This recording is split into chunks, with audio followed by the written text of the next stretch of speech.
Hey yo, peace family, grand risings, good afternoon, great evening, and gracious nights. Welcome to FOTG The Source. The first week of Alicia Andrews' trial is now complete, and the prosecution has built a digital cage around the defendant. So the legal system is demanding a jury decide if a phone ping is proof of murder. This is the heart of the Alicia Andrews trial. The prosecution is betting on the logic of the logistics, the cell phone data, the synchronized movement, the calculated planning of an ambush. The defense is betting on the alibi of the heart, the claim that she was a woman unaware, here for love, not violence. You have to decide which one is the greater betrayal. When you willingly place yourself in the world of betrayal alongside documented gang members, the courts view you as a co-conspirator, regardless if you pulled the trigger or not. The law rarely accepts the defense of unaware love when the digital fingerprint shows premeditated movement. This is the harsh lesson of the streets meeting the cold judgment of the law. The defense is not doing so bad rebutting the evidence as long as you don't focus on his delivery. The burden is real. The logic of the ping and other things is so far kinda winning, and the stakes are life in prison. Today is a recap of the first week to see if there's any chance left for Alicia Andrews. And by the end of next week, the verdict will speak loud and clear about how the system handles conspiracy. FOTG The Source continues, family. Hit the like button, hit the subscribe, tap in, share with a friend. Let's keep it rolling. And once again, sending much love and thank yous for helping us hit 750,000 views. We got action, family. Let's get it.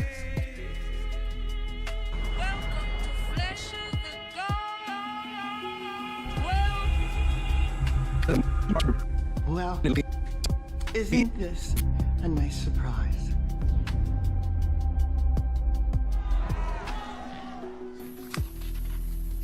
You could see in that video that these gunmen acted with suddenness, they acted with speed and fury, and they brought overwhelming firepower.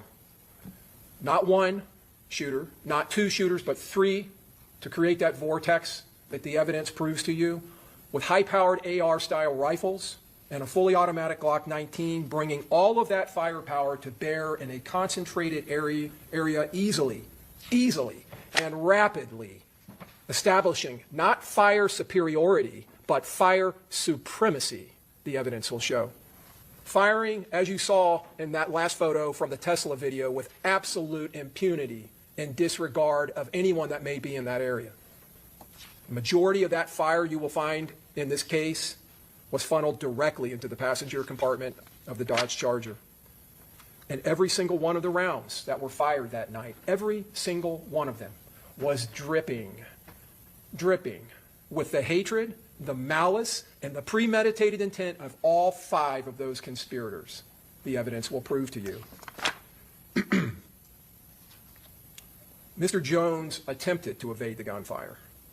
He was leaning up against the dashboard. You may have seen in that photo, on those videos, but you'll see it during the trial. Look for it. His feet are up on the dashboard. He's leaning back. He's on his phone. The evidence will show trying to find a hotel, trying to find lodging for them. He barely has time to pull his feet down. The evidence will show he attempted to jump into the back seat, to go through and across the center console. Before he could do that, one of these rounds smashed into his chest, and that round tore through his heart, through his lungs, and through the largest vein in the body, the aorta, a gigantic artery that supplies blood up and down your body. And when he turned and kind of flipped over to try to crawl into the back seat, he took two more rounds to his back, those rounds ripping through not only the muscles of his back, but into his liver. These shooters, as you've just seen, leveraged surprise. They leveraged it in this attack to make sure that Mr. Jones didn't stand a chance, to make sure he couldn't evade this attack. Not this time. This time he was going to be killed. They took full advantage of this ambush that they had planned. And you saw in that evidence the determination of these shooters, the assault team in this conspiracy. They didn't stop firing when the Charger went through that vortex. They kept firing all the way up the side of the hotel as the Dodge Charger fled, almost a block away. That last shooter, you saw the Tesla video, opening up fire, rapid fire. And as I said, firing with impunity. This was a perfect ambush spot because Mr. Jones' car was stuck. He couldn't go backwards because his girlfriend's Hyundai was behind him. To the left was a parked car next to the beams of the portico. On the other side was the hotel. A hotel. And on the other side of the wall in the glass of that hotel was high-density humanity. That didn't stop these killers. That didn't give them any pause for concern. You're going to see in the evidence impacts around that portico, numerous windows that are blown out in the front of that hotel. And not only in the lobby and in the front of the hotel, up and down the west side of that hotel, impacts. Impacts through windows that coursed through hotel rooms where people were sleeping, families. That hotel was packed with people. Parents there with their student children that were there for orientation at USF. People were there with their small children here in Tampa sightseeing. This overwhelming firepower and violence of action had an effect of confusion. Now, it wasn't confusing to the killers because they slipped away into the darkness. They were gone almost immediately. But it had that effect on the victims.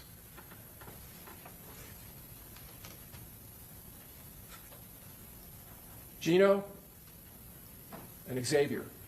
When that Charger finally comes to a halt, bullet riddled, they realize that Charles Jones is gone. And they also realize that they both have been impacted. They have both suffered gunshot wounds.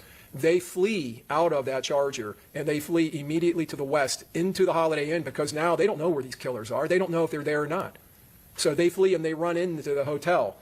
And you're going to see in the evidence, their flight leaves a thick blood trail and a very obvious blood trail. They run in, they get on an elevator, they go to the third floor. When law enforcement respond, and I'll talk to you a little bit about that, the confusion that was caused, they go to the area where the Charger is. They see the blood trail. They don't know if that's victims. They don't know if that's shooters. They go into the hotel thinking that they're going to be coming face to face with shooters. They go up the elevator, and they go onto the third floor, and they find Mr. Edwards and Mr. North laying on the ground, bleeding. Camilla Bentley, you saw in the panic between her car, or the car she was driving, the Altima, and Miss Turner's Hyundai. One's backing up and one's going forward, and they collide going out onto McKinley. Camilla Bentley drives off, but then she turns around shortly thereafter and comes back and picks up Taifa and Aaliyah, who are inside of the hotel lobby. They then drive nearby to Advent Health, where Camilla is treated for her gunshot wound, days before the murder. To a Kiera Axe Marie, hey, what's the date you need? Tomorrow, but what day do you have available? How many bedrooms? Like 2. Logistics. This is the beginning. She's trying to find lodging. Trying to find lodging for this operation. Now,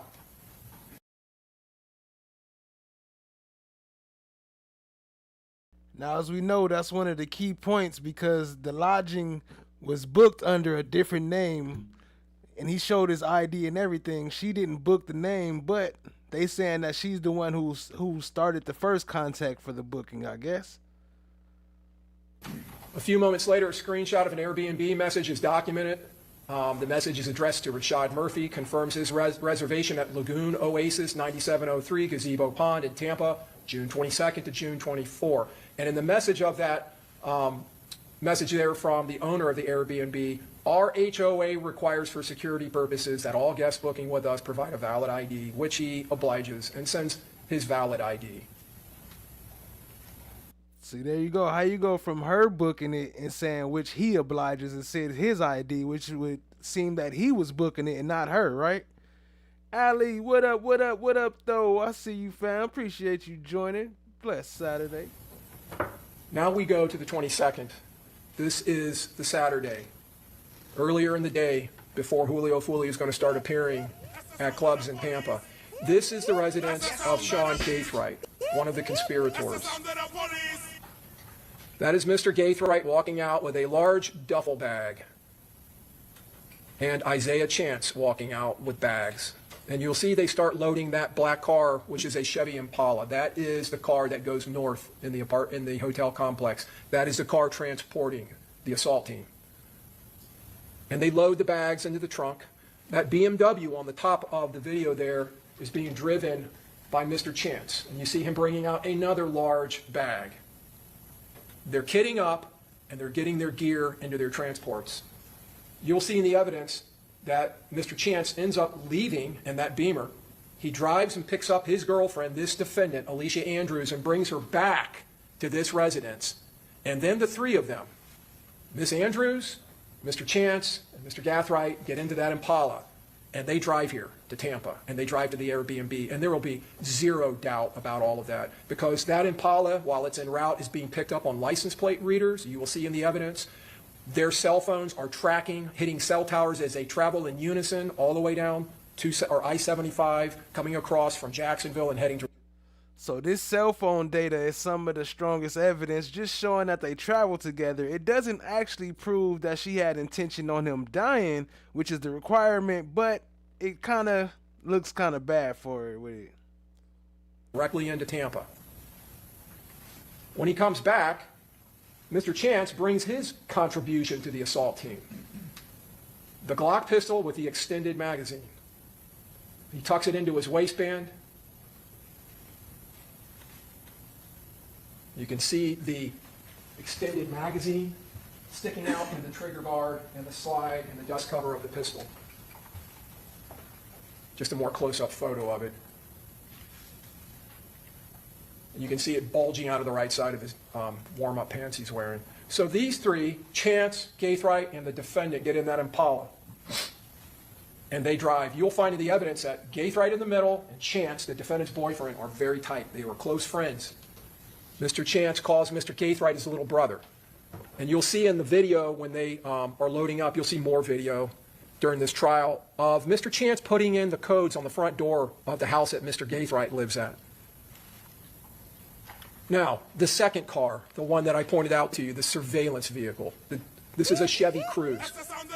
This car is also picked up on license plate readers after law enforcement determined its involvement in this case. They go back and they find it. And if you can see in the lower left-hand corner, 7:46 p.m., June 22nd, it's on Bruce B. Downs at Tampa Palms, getting real close to where their Airbnb is. And by the way, the Airbnb they book is 1.3 miles from the murder scene. And so a lot of people, not a lot of people, but some people were saying that this was her car. So I thought it was her car, but actually this was not her car. I think the same person who booked the Airbnb actually was the one who got this car. I believe. I'm not sure. I got to check. That's what they showing tonight. You will see in the evidence that the LPR, the license plate recognition systems that are picking up these two vehicles, show them traveling in unison, hitting on the same license plate readers at the same time, at the same locations as they travel from Jacksonville. That car was obtained by Rashad Murphy outside of the circle of ATK 1200. It was specifically located and utilized in this case as a car that would not be recognized. Now, this is the LPRs for that car, the Chevy Cruze. You can see it hitting where it hits Dolphin Drive. That's the day before in Jacksonville. On the 22nd at 6:01, Highway 441. At 18:09, Highway 326, it's traveling through Gainesville. And then at 1947, 7:47 p.m., Bruce B. Downs, Tampa Palms Road, and then at 0342 Hillsborough. And then we get into the surveillance and the time before the murder. The ones at the bottom are the return. Simultaneously, on the same dates, 1809, 1947, 1945, 0341, 0342, at the same exact locations. These cars are traveling in unison because they are part of a team. This is the Airbnb that they stayed at on the night of the 22nd, going into the morning of the 23rd. They didn't stay at a hotel that has a lobby with security cameras. They stayed at an Airbnb with one single Ring camera. Now, that's the front door on the right, or on the left, excuse me. And also, for whoever was watching when they got cut on day 3, everybody keeps saying they cut it because they were showing bodies. They didn't cut it because they were showing bodies. They cut it because they were showing the address and they showed license plate numbers which I still got to clip out, but it's still there. But they didn't show nothing like graphic. They just showed personal information. You can see the ring camera. You also can see that that lock has, like most Airbnbs, has a combination lock on it. That's the defendant when they arrive. And that day, she's the only one seen going through that door. You're going to hear in the evidence when she walks in, this is from a video, someone inside saying, "My bad." So they're already inside, but she's the only one that goes through the door that day. The other ones, the evidence will show, this is back the back side of that same building, and down the back, and there's the back door. Must have entered, the evidence will show, through that entrance. Later that night at about 1:40, this is going now into June 23rd, 3 hours before the murder of Charles Jones, and less than an hour before they begin to hunt and stalk him at Teasers, where he's appearing. Her phone leaves the Airbnb and starts tracking by hitting off cell towers to a nearby McDonald's at 22nd and Fletcher, 2205 East Fletcher. You can see in the upper right-hand corner, if you've never seen these before, that's the cell tower. This is the area of the cell tower, or the part of the antenna that's being utilized, and it falls within that area. And you can see there, Fletcher, Advent Health.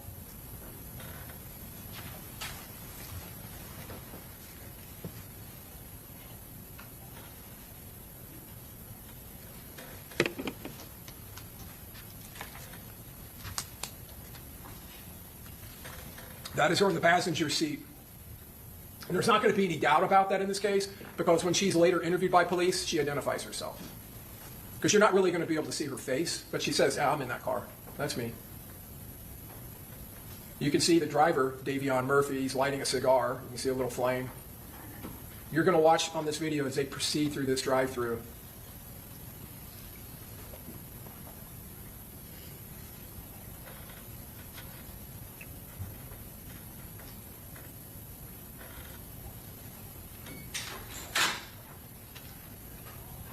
Yeah, there is rumors out there that it was bodies. There was graphic bodies. No, that's not what it was. I heard somebody say that. I ain't gonna say who. You just saw her turn to her left. She identifies Mr. Chance as being in the back seat of that car.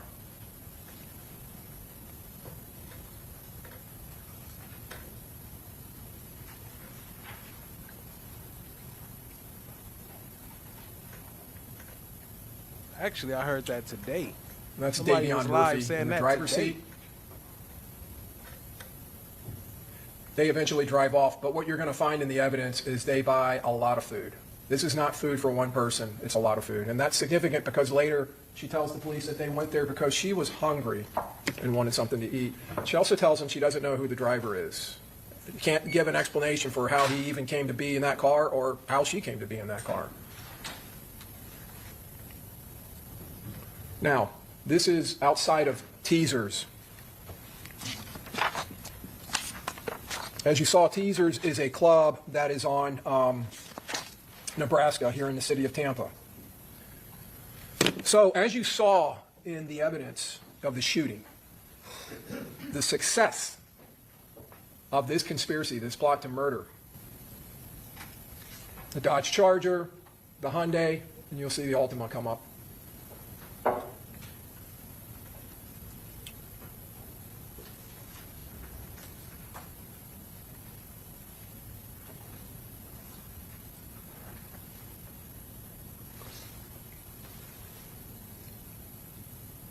Down here to the lower left, you can see some of the party, Miss Bentley, Miss Albritton, Tafa McRae in the light blue.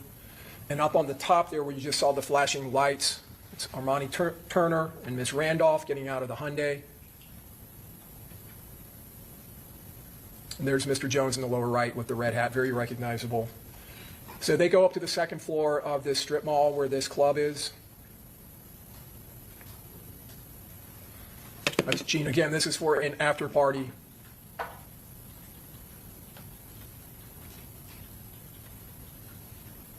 And you'll see Mr. Jones will start live streaming with his phone.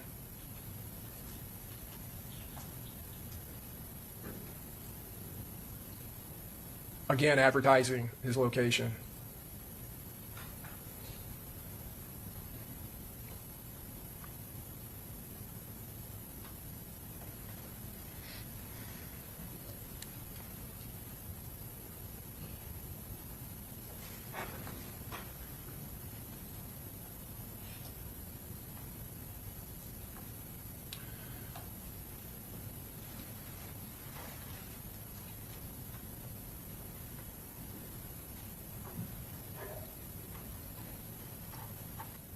a hooded individual, the defendant, and Mr. Chance conducting more surveillance. Walking as a couple, so they're not threatening, they don't stand out.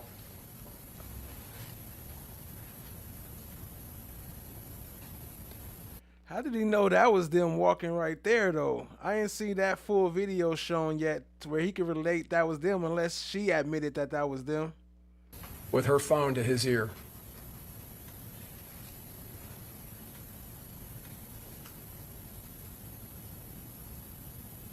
And now they walk back again past the club.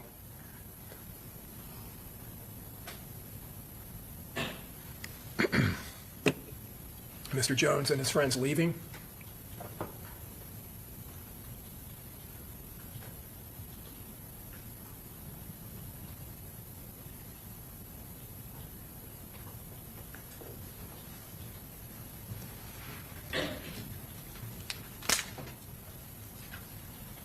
The Impala on the top of the screen. That's across the street.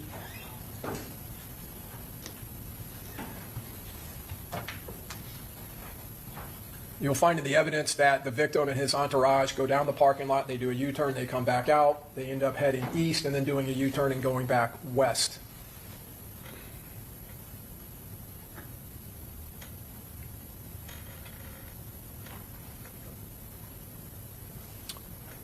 Mr. Jones and his friends coming down the stairs.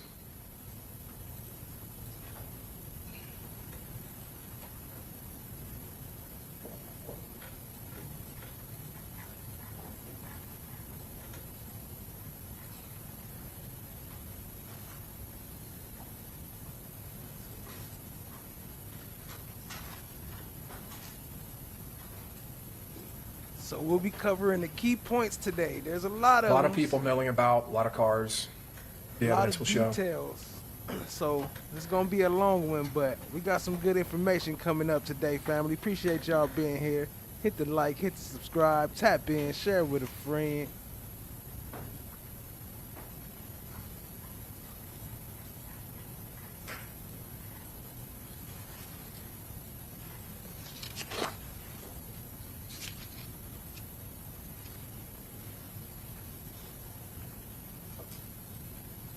There goes the cruise, heading the same direction.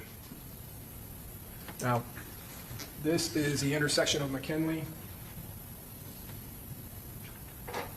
That is Mr. Jones' car doing a U-turn and going back on McKinley, and you'll see it turn into the hotel complex, followed by the Hyundai and the Altima. And as you can see, there is no car visible except for those oncoming lights now coming up the northbound side. That is the Chevy Cruze. It goes eastbound. No other car on McKinley can be seen. It's not even in sight. The Chevy Cruze ends up going eastbound, then comes back westbound, turns northbound, there it is, into that parking lot. And now several minutes later comes the Impala, which, this is the assault team. Does a U-turn, you will see, goes southbound on McKinley following the path of Mr. Jones and his entourage and pulls directly into that hotel. That car wasn't anywhere to be seen when Mr. Jones and his entourage were going in there. But the Chevy Cruze was there with this defendant and Mr. Chance providing critical intelligence to them with this defendant's phone.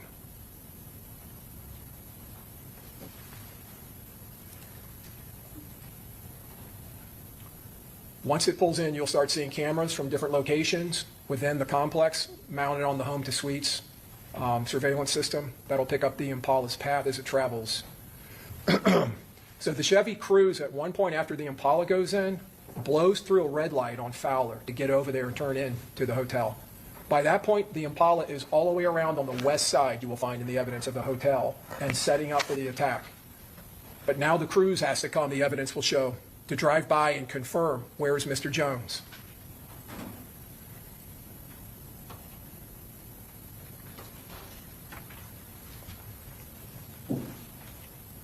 The red marker is the Impala and its path. It comes in, it goes northbound, it goes westbound, it goes southbound around the Holiday Inn, down across the south end side of the Holiday Inn, back to the east, and then it parks. First it goes down, you can see that red arrow next to the home to suites on the west side. It kind of pulls down there and has to back up and pulls in. When the blue markers is the Chevy Cruze, when that pulls in and pulls around and does the three-point turn, you're going to see in the video evidence right here, they pass within feet of each other at the same time. And of course, the Impala never goes around or reveals itself past that point, keeping out of sight of Mr. Jones and his entourage. This is a camera mounted on the east side of the home to suites, pointing to the southeast, and it is picking up the Impala now, pulling into the complex and going northbound on the east side of the hotel. This is going to go to a camera facing north-northeast. Why would you go way out of town and do this in your own car? That's crazy. Showing it passing, still going northbound.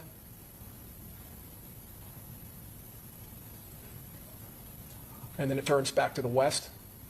This is a camera that's mounted on the north side of the home to suites that picks up the Impala as it passes and turns towards the west. And now the Impala is on the west side of the hotel. There's this pool and this patio area here that's on the west side of the hotel. Going around this way would be the portico. This is the west side of the hotel. The charging stations are right here. And you can see the Impala comes and stops. It does not go around that southern end of the home to suites. It's avoiding the southern end at this point. And here comes the Chevy Cruze passing directly past in the car that's not known by anyone, the victim. Goes to the north where the Impala is, goes right past the Impala, does a three-point U-turn and comes back. This is another camera picking up the Impala and the Cruze. That's on the Tesla, part of its security system. And you'll see the Cruze kind of do a little turn there, back up, and come back to the south.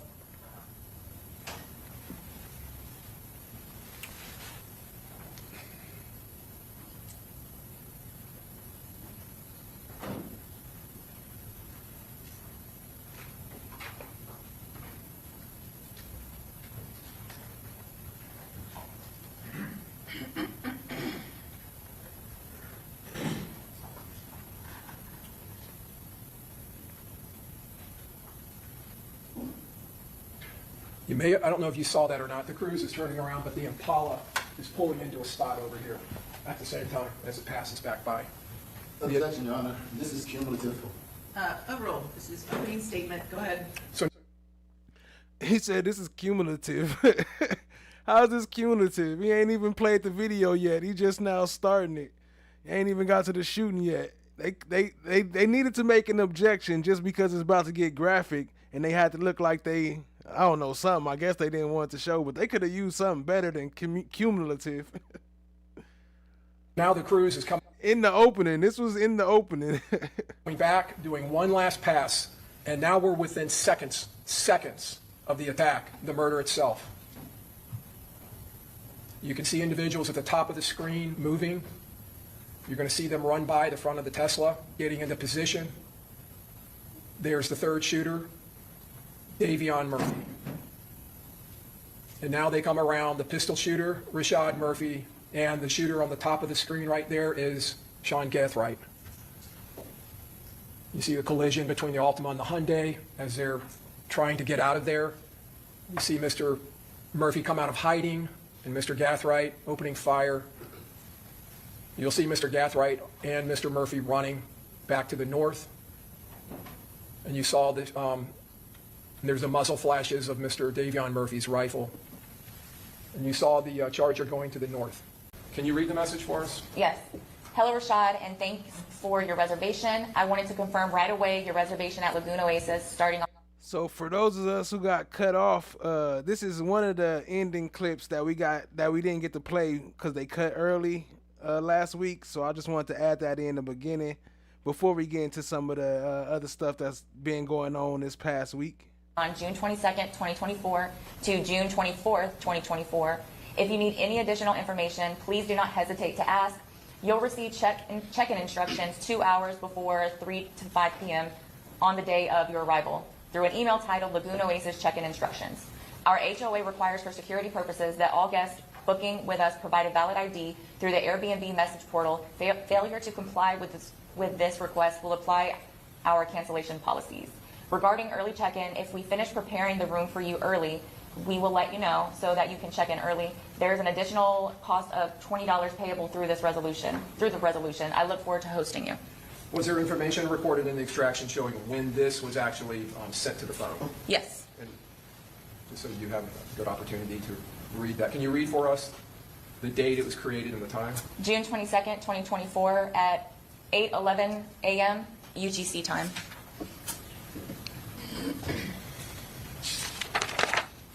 This information was being relayed to Detective Ramos from the Tampa Police Department? Correct.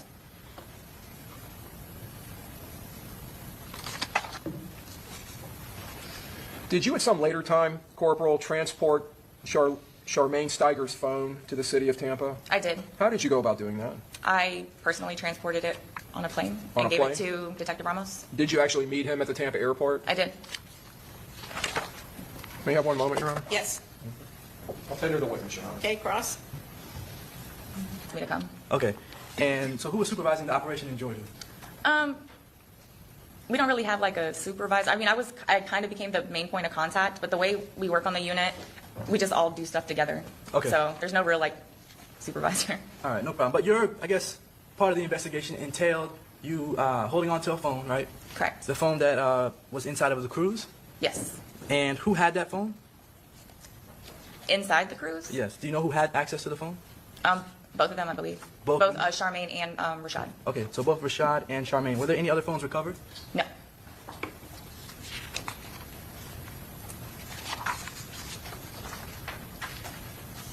This image, this is State Exhibit 65B. You mentioned this on direct, right? Yes. You know the significance of it? I only did it, at the time, I was still getting filled in on all the details, and I remember they had told me that there was like some beef between the victim in this case and another rapper named Young and Ace. So I was just going through it and then taking notes. Okay. So I just put this in there. Understood.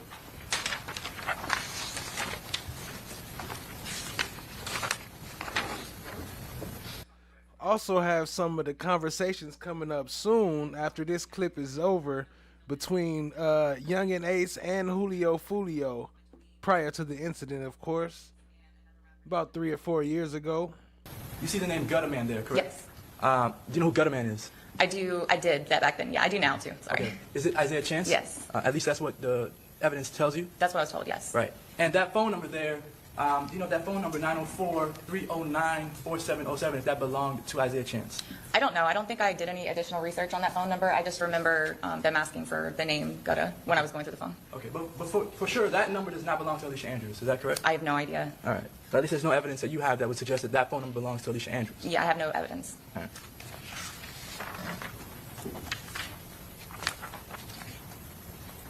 Showing 65E, State 65E. This photograph, do you know who is depicted in this photograph? I'm sorry. I didn't mean to cut you off. You're good, you're good. Do you know whose foot or leg is depicted in this photograph? I don't. Okay. You're not sure if that's Rashad or Davion? No, I can't see any. I can't see their face. Okay. And then what about the, I guess the significance of the photo itself? Do you know what this photo signifies? So I took note of this because I had seen the surveillance footage, and it matched the clothing, and there were also some like jail calls later that mentioned the straight talk phone. Okay. Well, they didn't say a straight. They talk. What do they? They didn't want it to be tracked like an untraceable phone. I can't think of. They call it like a burner phone? Yes, burner phone All right. or trap phone or something. Okay. But none of that conversation was surrounded with Alicia Andrews, correct? No. That you see there. I guess there may be two weapons there. Is that correct? Yes. All right. Were any of these recovered? I don't know. All right. So do you know if these were used in the murder? I don't know. And do you know if any of these weapons have anything to do with Alicia Andrews? I don't know. In this message, it looks like an Anthony. Is that correct? Correct. At the very top, you see Anthony? Yes. And then it's sent at 3:55 a.m., correct? Yes, that's what it says on there. Yes. All right. And this is an email that you receive when you book an Airbnb with Anthony, right? Through Ibrahim. Yeah. Okay. Through Airbnb, this Yes. is Anthony's email. Yes. To All Anthony's right. property. And this email is directed to Rashad? Yes. Rashad Murphy? Yes. Not Alicia Andrews? No. And this date, the dates for this booking, this Airbnb booking, are June 29th to June 24th. Is that correct? No. Or, I'm June sorry. 22nd to June 24th. Yeah, my numbers. June 22nd to June 24th, is that correct? Yes. All right, and it also states on there that all guest booking with us provided valid ID through the Airbnb message portal. Do you see that? Yes. All right, and do you know if Alicia Andrews' ID was ever provided? I don't know, because I went through the download before I learned of her name, and then I gave it to Detective Ramos. So when I was going through it, it was just the initial stuff I had at the time. I didn't know her name, so if there is her ID in the phone, I wouldn't have remembered it. Understood. At the time, yes. And Charmaine Steiger does not live in Georgia, correct? Correct. Neither does Rashad Murphy. Correct. They both live in Jacksonville? Correct. And they both live together in the same home at the time? I think she said he had just started staying there. I don't know. I can't remember exactly. She said Okay. it was complicated. All right. But they ended up in Georgia, what is this, the day after the murder? No, it was the 26th, I believe. A few days after the murder, you all found them in Georgia? Correct. Do you have any reason to be in Georgia? Judge, objection, speculation. If she knows, do you know? I found an address associated with them, but I don't know, or associated with Rashad, but other than that, I don't know. All right. Rashad is supposed to have been in Florida, in Tampa, Florida, during the time of this murder. Is that correct? Correct. Charmaine Steiger told you she was with him in Jacksonville on the day of the murder. Sustain the objection. Sustain. Can we come sidebar? This is a No. non-hearsay statement, Judge. It's not. Charmaine Steiger told you she was with him in Jacksonville on the day of the murder. Sustain the objection. Sustain. Can we come sidebar? This is a No. non-hearsay statement, Judge. It's not for the truth of the matter asserted. No, sustain the objection.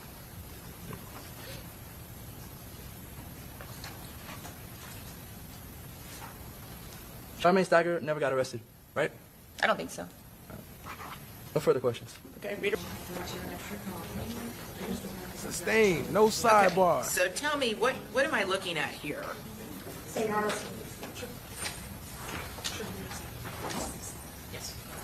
Mr. Gaffright lied to his grandmother when he told her that he was removing camera equipment from the vehicle, the Impala, to the other vehicle. Object.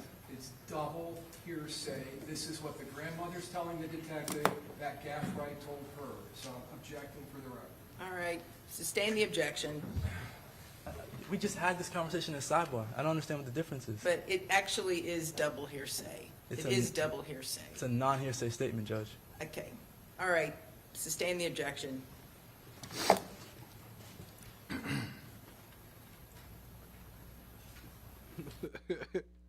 That was crazy right there. Remember that? They called the sidebar, sustained. Then she overruled the objection. And then when he started talking, they objected again. Then she went back and sustained it again and changed it to double. Now it's double.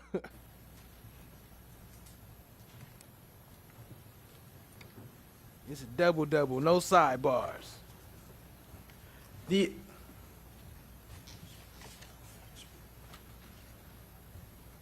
Your investigation in this case ended when you finished your report, right? Yes, sir. All right. That was over a year ago. Yes, sir. September 30th of 2024. On or about, yes, sir. All right. Since then, you haven't done any investigation in the case? No, sir. And in this in this case, did you do any investigation as to whether Alicia Andrews was involved in the murder? No. All right. So you don't know whether she intended to kill Charles Jones? No, sir. All right. You don't know whether Alicia Andrews conspired with Sean Gathright to do anything? No. You don't know whether Alicia Andrews even knew Sean Gathright? No. You don't know whether Alicia Andrews knew Davion Murphy, right? No. You don't know whether Alicia Andrews knew Rashad Murphy? No. All right, no further questions. Okay, redirect.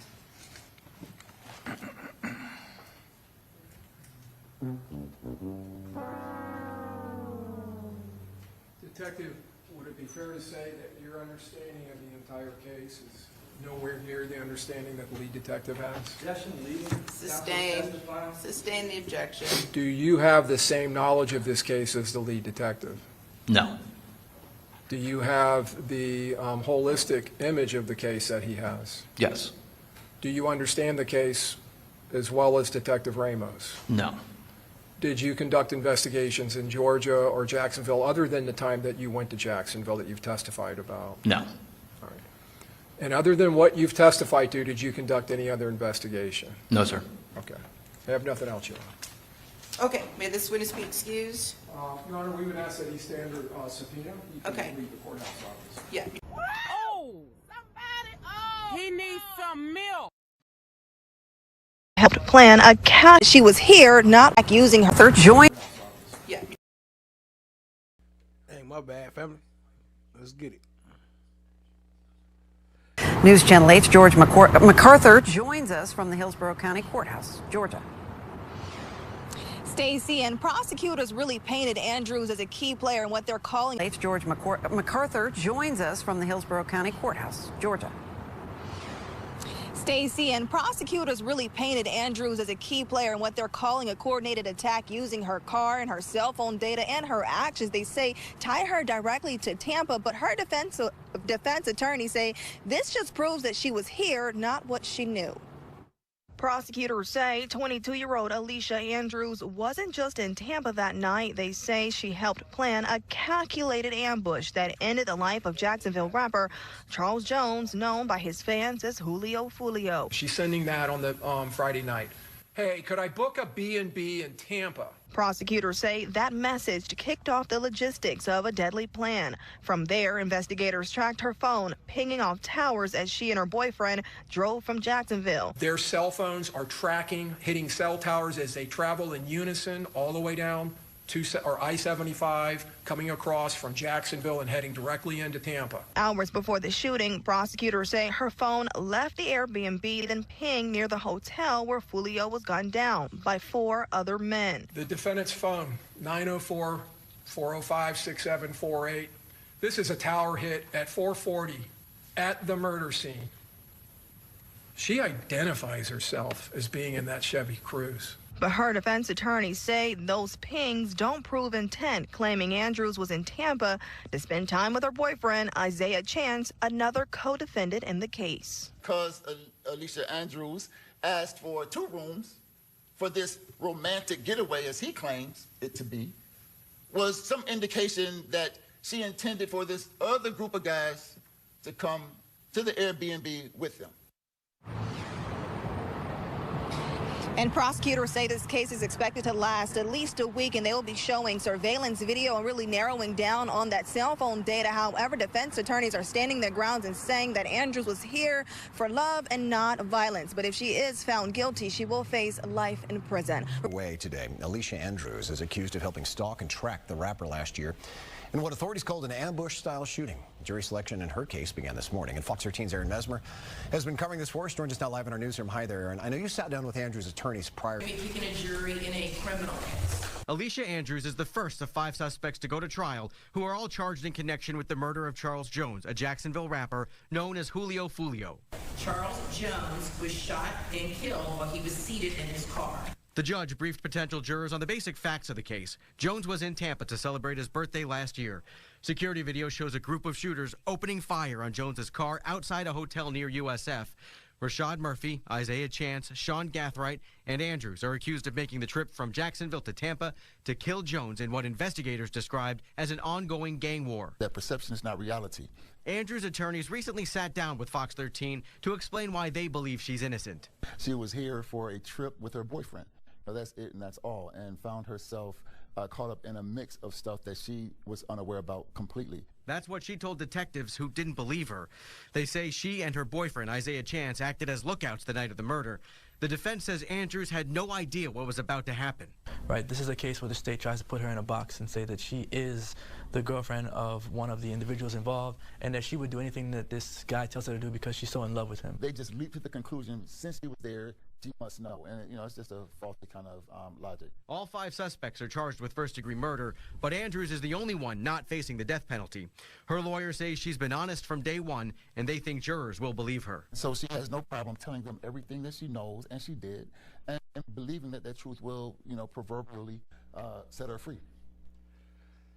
That's crazy that the prosecution is they say the prosecution is trying to use the love against him and saying she'll do anything because she was in love with him, and that's why she had that big old gutter tattoo name on her neck. But also they trying to use it and say that she was just out there for love and romance and to spend time with him. So that's kind of not a good argument to argue if you gonna argue that. And the judge told jurors this trial could last up to 2 weeks, Mark. There's a whole chest on the fucking floor. This side go. All I see is red. Second Street, they scared. Damn, bitch. Man, it's feel that stick. They need to free look cops, cause Will Malcolm died, broke for his life. That nigga bad. Malcolm, Prosper ass dead. Damn. Quelo lost a leg. Damn. Tavon Hill, vegetable, got shot all in the head. Damn, feel that switch. Friday, a man discovered the... Say something real quick. 1600 NOWAAA. What I'm doing with all the money? This is his mom right here. This is Foolio's mom. And yeah, that was Foolio that was rapping all them dead songs. So you see what type of music they get down out there. That's that drill music. So y'all must have, y'all not from Jacksonville. Y'all not from Jacksonville, Florida. Because if you from Jacksonville, Florida, you would know me.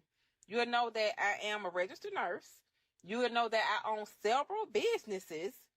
You would know that I'm the one that funded my son's career. You would know that I've been had. So, what I'm doing with all the money, yeah, been had that, been the biggest. Now back to, didn't I say that wasn't me? I say that wasn't me. Motherfucker, you know the difference between me being on this page and the promo person being on this page. So let me get you off of here. Charles was born June 21st, 1998, and he passed away June 23rd, 2024. Yeah, Chakisha. Hey, I got a screenshot. That's the same thing I was thinking. Remember we was asking who she was? That was her standing there with the attitude face. That was Mom Dukes up in there that they was showing. I'll pull the picture up on the side. So he didn't die the same day he came in, okay? Let's get that straight, okay? He didn't pass away on June 21st. Tomorrow is his birthday. How about that? How about that? Blocked. Other page. Cause I definitely got time. I definitely got time. Y'all take people out of character. Y'all don't even know this man. Y'all don't even know nobody. Everybody keep asking me, did Charles die the same day he came in? And the answer is no. No, he didn't. Let's see. And so you are correct. The whole point of this live is to celebrate my son's birthday, which is tomorrow.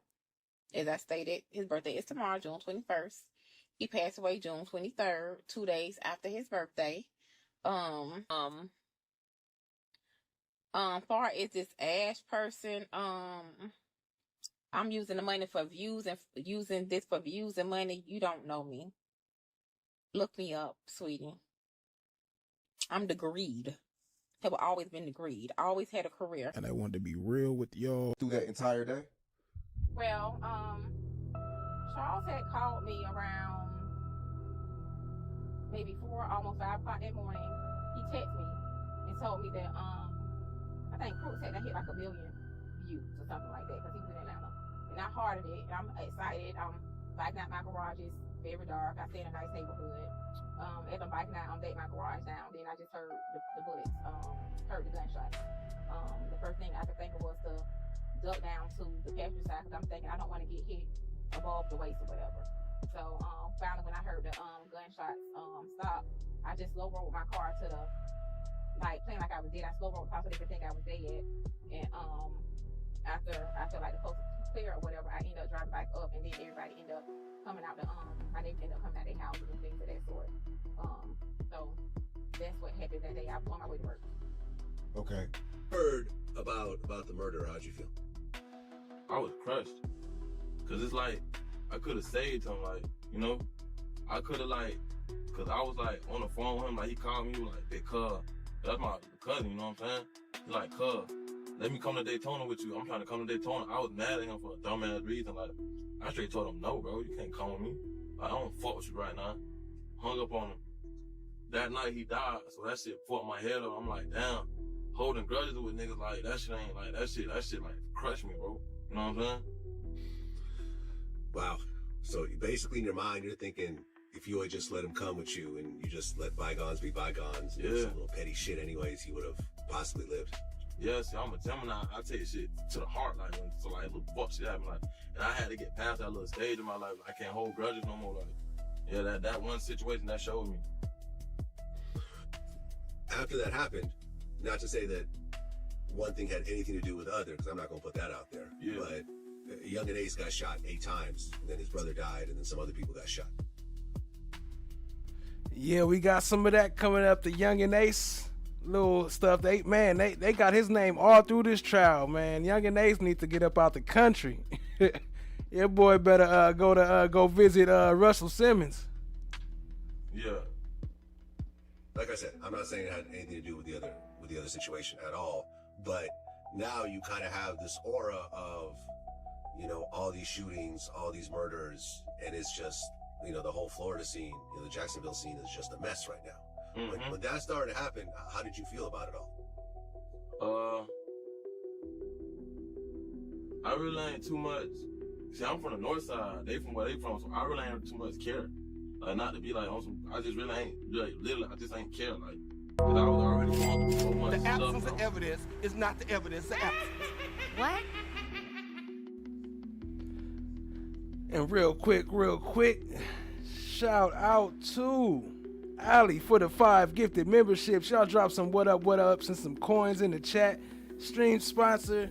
Every stream sponsor of this series, she has been a stream sponsor, so I appreciate you, family. Shout out to you for that. Appreciate the support. Y'all show her some love.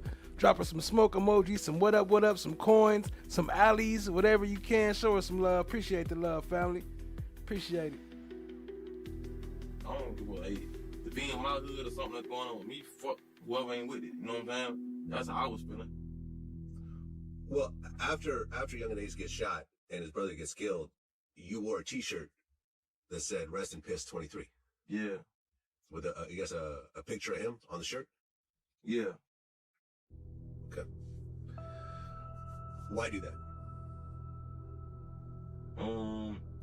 It was just like, if you ain't with my hood, fuck you. Like, it was just like it was just a lot of like talking and like undercover shit, like a lot of shit being said. So I ain't the type, like, I'm a bold person. I'm gonna put a name on anything I say, you know what I'm saying? Like, people that do tit for tat, sneak this, and so when I do something, I'm gonna go all the way, you know what I'm saying? So that's what I did. I went all the way and I addressed it, yeah. Follow me. So apparently, Aaliyah used to date the blood brother of Young and Ace. And if you recall, Young and Ace and Julio Foolio, the victim in this case, did not get along because they are from rival gangs who have been at war for years. And it turns out that Young and Ace's brother, who again was the former boyfriend of Aaliyah, as well as 2 other men, were killed during a drive-by in 2018. And police determined that that drive-by was not a random shooting, but was instead based on an ongoing dispute between 2 groups. Yo, what up, Ali? I mean, well, Ali again too. Amy E. Chan My Black is golden in the building. Appreciate y'all joining. Y'all show them some love. Oh, Amy E got gifted a membership. Appreciate you coming through, showing some love after you got that. Much love, much love. Let's keep it going. Shout out to Ali for that. So that's why we said Ali. Okay, let's keep it rolling. If Alicia Andrews was gonna snitch, they would have been did it. Now, after Alicia Andrews' lawyers posted Young and Ace song Game Over, Julio Foolio mom took to social media and said, "My DMs and phone been going crazy since Alicia Andrews' public defender posted that song before trial. People asking me how I feel. I got tough skin, but let her cook.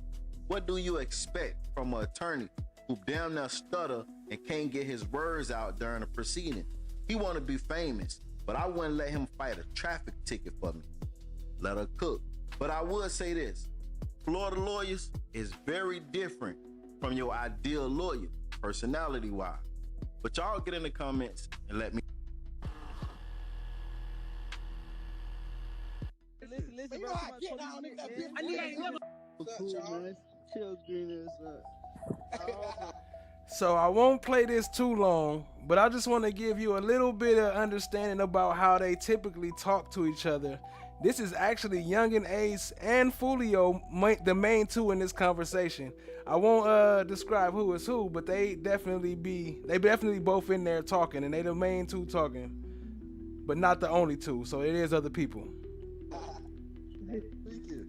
Cause the nigga aggravated, cause like acting like he bought so big time. Like fuck nigga. Niggas be wanna be big fish so bad. He ain't big fish. Nigga say don't get him out there. Yeah, man, nigga, you a little goldfish, nigga. Fuck wrong that nigga. What the fuck?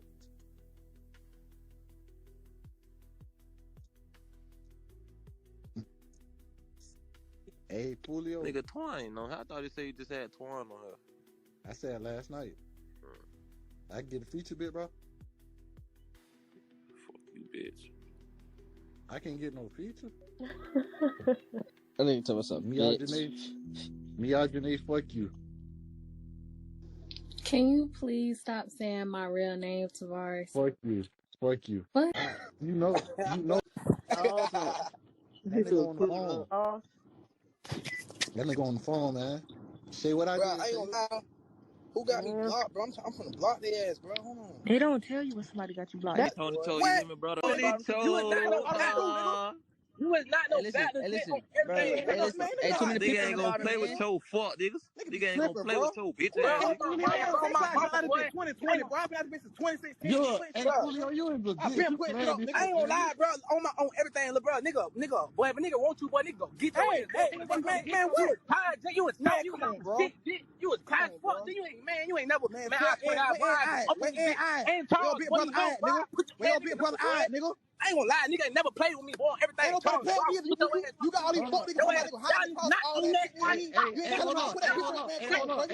niggas never stepped on nothing, nigga. Oh God, Hey, listen, you know how I get down, nigga. Nigga ain't never played, nigga. Everything I love, on everything I love, bro.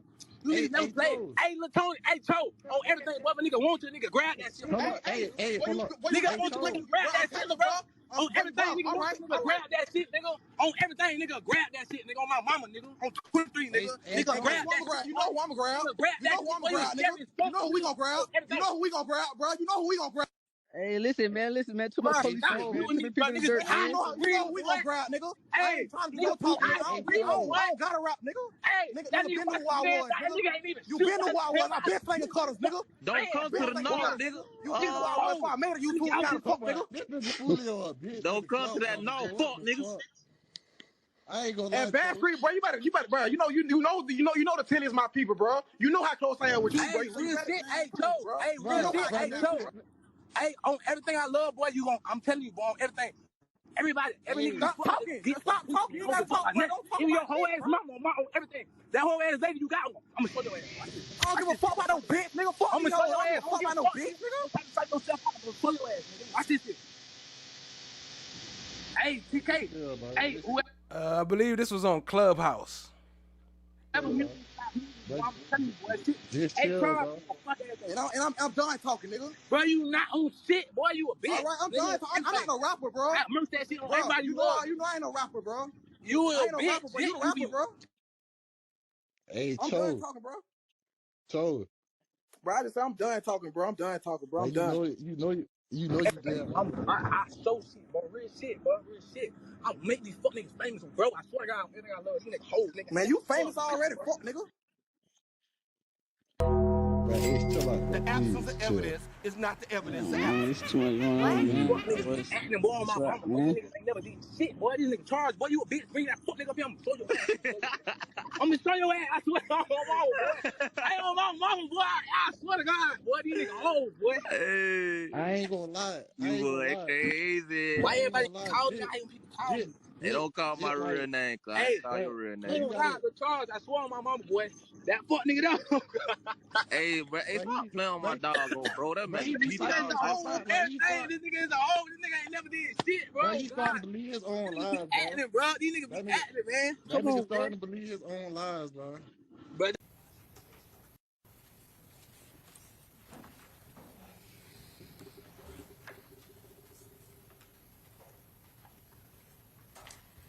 you said that you went to several clubs, is that correct? Mm-hmm. How long would you say it took to get from one club to the next club? I don't remember. Okay. And at the second club, do you remember how long you were at that club? No. I don't remember how long I was at none of the clubs. I don't know how far they are from each other. I don't remember none of that. None of that. I'm going to ask you to take a look at the monitor.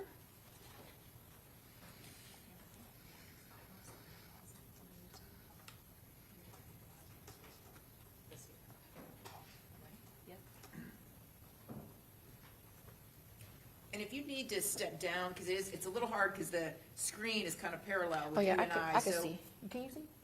Yeah, I can see. I just want to make sure you can see. And then if you have to point something out, Ms. Albritton, you're welcome to walk over to the screen and point out something if necessary, okay? How many of y'all just got done watching the verses?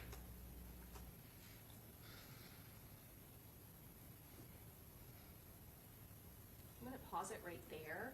Can you tell me, do you recognize the vehicles that are being depicted in this video? Yes. Okay. And I am going to ask you to step down for just 1 second, just so you can point to what vehicles and who are in each vehicle, if you know who's in the vehicle. This is Julio's car, Monty's car, Honda, and this Cypher's car. Okay. And when you say Monty, that's the girlfriend, is that correct? Does Armani Turner, does that sound correct, ma'am? I don't remember. You don't know her name, okay, we'll call her Monty then. And in the black Charger, that is the vehicle that you said Charles Jones is in, is that correct? And then the very vehicle in the back is the vehicle that you are in with Tafa McCrae? Yeah. Who's driving? Cypher.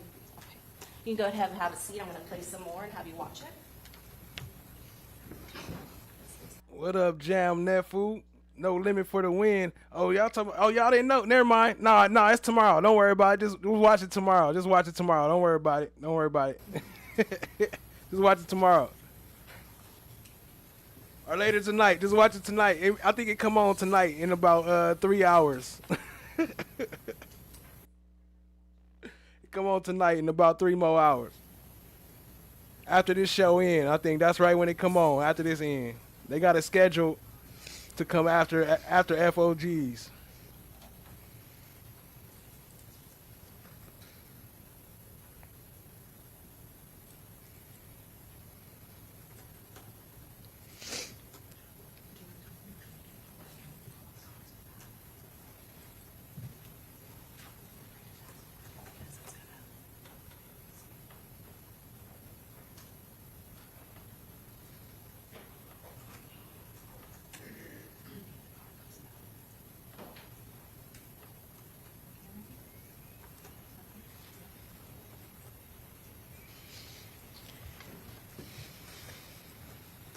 So Ms. Albritton, at some point, there's a period of time where Charles Jones' vehicle and his girlfriend's vehicle is back, and Tafa McCrae's vehicle is gone for a little bit. Do you remember that? Mm-hmm. What's going on when Tafa McCrae's vehicle is not following directly behind Charles Jones and his girlfriend's vehicle? Monty was just driving a little crazy, so he didn't want to be close to her car, so he just stayed back. And can you tell us who is getting out of the vehicles now? Me and Tafa. And could you see where another person got into the driver's seat? In the video? Yes. No. Hold on 1 second, I'm gonna.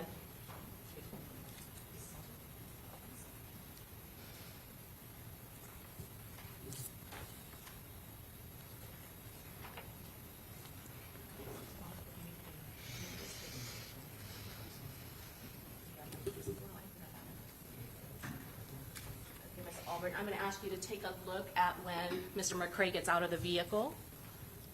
Do you kind of see somebody get into the driver's seat? Oh, yeah. Who is that? Camilla. Your friend, Miss Camilla Bentley? Mm-hmm. Okay. And where are you going at this point? To use the restroom. Okay. How long are you in the restroom?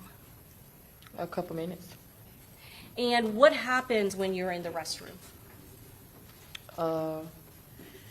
Nothing. As soon as I walked out the restroom, I just heard stuff outside. What did you hear? Shooting. And when you heard shooting... The absence of evidence is not the evidence of absence. What? So I don't know. I don't know if the defense went hard enough on her, because I would have sure been trying to make it look like it was her all day. But shout out to Amy E with the 10 gifted memberships. Hey, y'all show her some love. Drop some AEs or some AMEs. Drop some heart emojis, some coins, all that good stuff. Show her some love. Appreciate you, family. Appreciate the support. Let me add you to the top of the stream, and that will be here for the rest of the Alicia Andrews stream. So I appreciate you, family. Much love, much love. Show her some love. What did you do? I had stayed next to the lady at the front desk. And had you seen, when you went to the restroom, where did Mr. McCray, Taifa McCray, go? He used the restroom too. When you got out of the restroom, did you see him at all? Yeah, like we walked out at like the same time. And you said you started, did you hear shooting while you were in the restroom or when you came out? The restroom was like in a deep hallway, so I didn't really hear it till I got out of the hallway. And when you heard the shooting, what was Taifa McCray, was he already out of the restroom? Yeah, we heard it at like the same time. And what did he do? He didn't do anything. We stayed in there and we heard it stop, but then it kept going. So when he heard it stop, he was finna walk out there, but it started going again, so he didn't go out there. So I want to ask you, you said at some point you heard shooting and it stopped, and then it started again, correct? Mm-hmm. Do you know how much time elapsed, or can you estimate? A few seconds, probably like 10 seconds, 10, 30 seconds. And while you heard shooting, did you or Mr. McCray try to go outside into that parking lot where Charles Jones was parked? No. After the shooting happened, what did you do? I called Camilla. And why did you call Camilla Bentley? Because I knew she was outside in the car, and it wasn't no cars out there, so I just called to see where she was at. You said there were no cars outside, so at some point did you go and look to see No, where I the could cars see it were? through the door.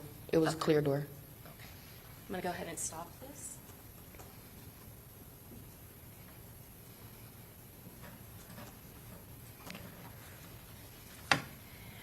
And you said that there was somebody working at the hotel, is that correct? Yeah, a female. And did she also hear the shooting? Yeah, she had said something about if it was somebody's people outside that they were shooting. And you said you could see out of the window at some point and there was no vehicles, is that correct? Yeah, the sliding doors was clear. So at some point, without going into your conversation, did you go get in touch with Camilla Bentley on the phone? Yes. And again, without going into the conversation, how soon would you say you got a hold of her after the shooting had occurred? As soon as right after it happened. Right after? And how did she sound? In distress. And then what did she say to you? She told me she was shot, and yeah, she had said she had left, and I think she was telling me kind of where she was at, and I had just told her to come back and get us. Did she do that? Mm-hmm. And at that point, what vehicle was she in? Taifa. What happened when Camilla Bentley came back to the hotel, and what happened when she came back? She got in the back seat and we left. Before leaving that, you said you looked out there. Did you see Charles Jones' vehicle again at that point? No, I didn't see his vehicle after that. No. What about Armani, his girlfriend? Did you see her vehicle at all? Mm-mm. And you said that Camilla Bentley then got in the back seat. Is that correct? Mm-hmm. Who was driving at that point? Taifa. Where did you all go? To take Camilla to the hospital. Do you remember what hospital it was? No, I have no idea. What happened once you got to the hospital with Camilla Bentley? Taifa and Camilla went inside. Right. Where did you go? I stayed in the car and I parked the car at some apartments, I think right next to the hospital. And do you remember the name of the apartments? No, I have no idea. Why didn't you go into the hospital? I didn't want to see any police. I didn't want to come in contact with any police officers. Why was that? Because I'm on probation. You're on probation back in Jacksonville? Mm-hmm.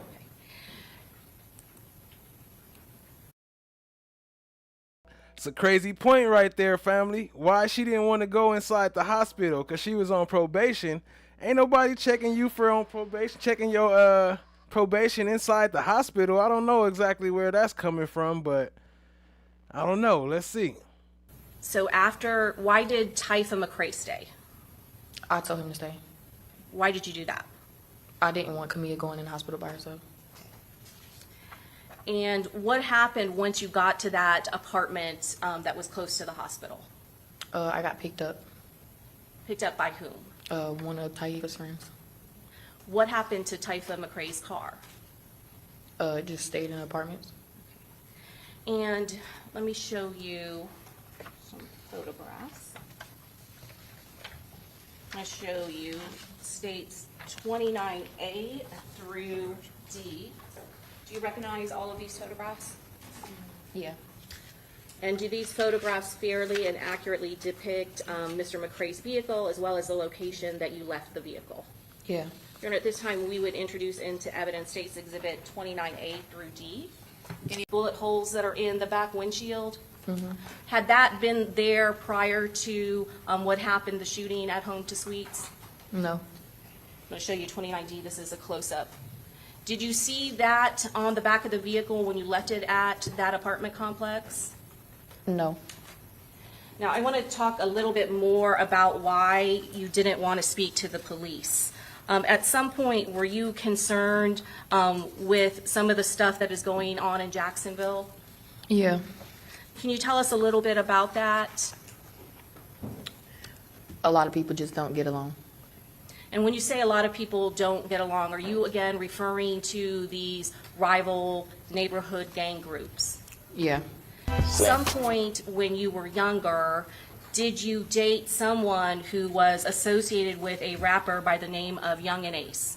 Yeah. What is Young and Ace's real name? Keontae. Okay. Is that Keontae Bullard? Mm-hmm. And who were you? Again with the Young and Ace, man. I'm telling you, that boy you better call Russell Simmons, man. You better get up out the country. You dating that was related to Mr. Bullard? Trayvon. How is Trayvon Bullard related to Keontae Bullard? They're brothers.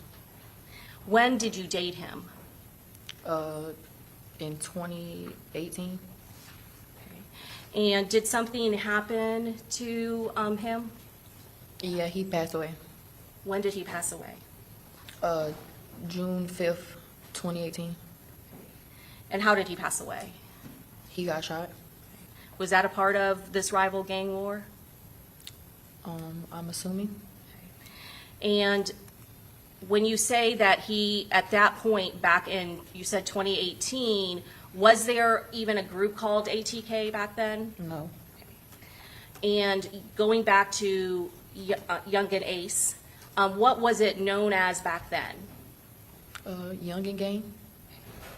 And is there music and rap music that is associated? Do you need a Kleenex or a tissue? No. You're okay? Okay. Is there... We got some more of them Young and Ace calls coming up too. Y'all make sure y'all hit that like button. Everybody in here in the chat, in the bushes and all that. Make sure y'all hit that like button, family. Music and nicknames and rap names associated with the music that these gangs are putting out? Yes. And what did your boyfriend's brother, what did he go by? Ace. And is that, you said back then, the group that hung out with him, his gang was called what? Young and Gang. At some point after the death of your boyfriend, did you continue to hang out with his brother and his brother's group? I kept in contact, but I didn't really hang out with them. Were you interested in all of that back and forth that was going on between Youngin crew and the rival neighborhood gang? Overall, go ahead. No. Thank you. Sure. Oh, I'm sorry. Thank you. And so your boyfriend back then, he was associated with the group that was against Charles Jones' group, is that correct? Yeah. Okay. Is that some of the concern that you had with people finding out where you were? Yeah, I just didn't want to be a part of none of the media stuff. Is there a lot of social media that goes on with these two rival groups? Yeah. I'm going to show you what's been marked for identification, States Exhibit 34. Do you recognize that individual? Yes. And is that a fair and accurate picture of that individual? Mm-hmm. Your Honor, at this time, well, who is pictured in States Exhibit 34? Charles. Charles Jones. And you said that his rapper nickname was Julio Foolio, is that correct? Mm-hmm. Is that a yes, Ms. Albritton? Yes. Okay. Had you listened to any of the music that he had put out? No, I don't listen to his music. Okay. And during that night when you were with Mr. McCrae, were there any concerns at all for your safety or the other safety of the people that were with you? I really didn't think nothing of it because we was out of town. So, and nothing happened the first night, so I mean, I didn't really think nothing of it. After this happened, did you ever, what did you do after you got picked up by Mr. McCrae's friend? I was just in the car with him, but I ended up going back to the hotel where it was at, and because I guess the boy knows Monty and them, they was talking. Okay. And again, you say Monty, are you referring to Charles Jones' girlfriend? Yes. Okay. Did you at some point know what happened to Charles Jones? Taifa had, yeah, when I talked to Taifa, he told me. So you had additional communication with Taifa McCrae after his friend picked you up? Yeah, I was checking on Camilla, so I called him. When you went back to... All right, so I don't know if that's the same girl as later, but one of them said that, like one of them that she say she called, say that she didn't tell her to come back. She said she told her to come back, but she said she didn't come back. So I don't know if that's Camila, but I'm gonna keep that note in mind, keep that name in mind because it's coming up. The home to suites, what did you see when you went back there? Was it, and what time was it when you went back there? It was daylight now. It was just the police had it roped off and stuff. Who did you see when you went back to that location after the police had already roped off the area? Monty. I don't know the other people. Okay. Charles Jones' girlfriend? Mm-hmm. Did you ever give a statement to law enforcement while you were in Tampa? No. At some point later on in the investigation, did a detective, Juan Ramos with the Tampa Police Department, call you to take your statement? Yes. And at that time, did you provide him with a statement? Yeah. Was that the only statement that you provided to the Tampa Police Department? Yeah. Your Honor, may I have one moment? Yes.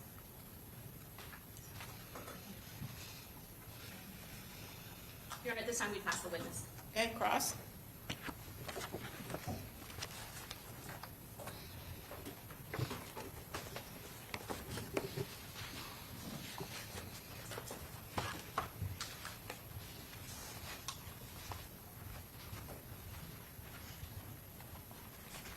Good afternoon.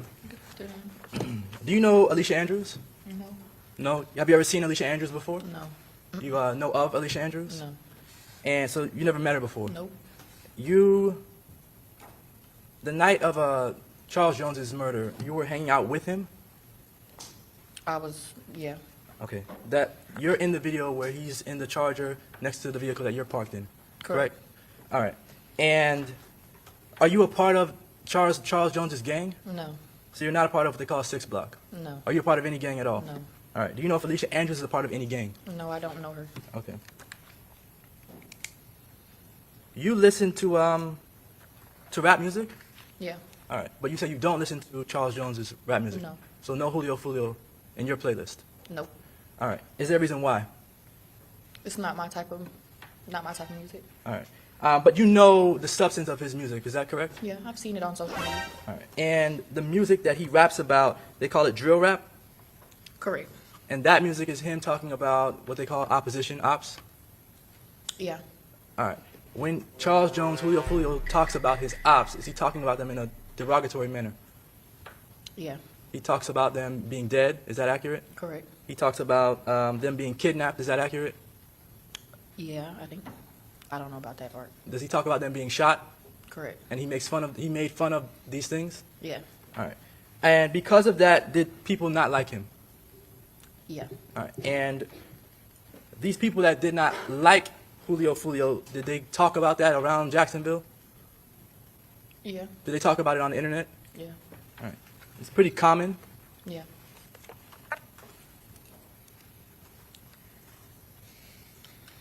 You've seen music videos of Charles Jones, Julio Foolio making fun of dead people before? Yeah.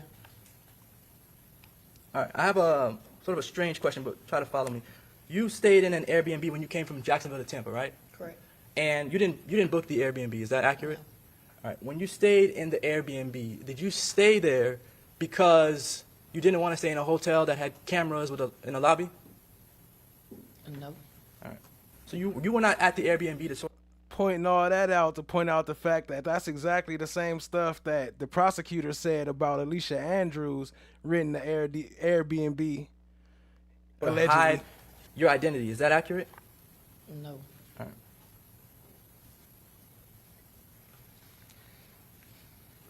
Did you pay or contribute any money to the Airbnb? No. The names of the clubs that you all went to on the night of Charles Jones's murder, you said you do not remember the names, right? None of You them. don't, you don't remember where they were at? Nope. You don't know how far they were from each other? Nope. You believe there were at least 3, though? Yeah, like we went to 4 clubs the first night and the second night. Okay. All right. Is one of the reasons why you don't remember the clubs or where they were at because you're not from Tampa? Yeah, and I was just riding. I didn't really care where we went. I didn't look up no place to go. I didn't pick where we were going either. All right, so you weren't driving the car? No. You were just a passenger? Correct. You were just going along for the ride? Mm-hmm. Is that a yes? Just for Yeah. the court reporter? Okay. Do you know anyone in the group of people that you were with called Fat Boy? Called who? Fat Boy? That was supposed to be with us? Yes. No. And that's not the first time he asked about Fat Boy. We ain't seen Fat Boy in the case, but we didn't heard his name pop up twice now. All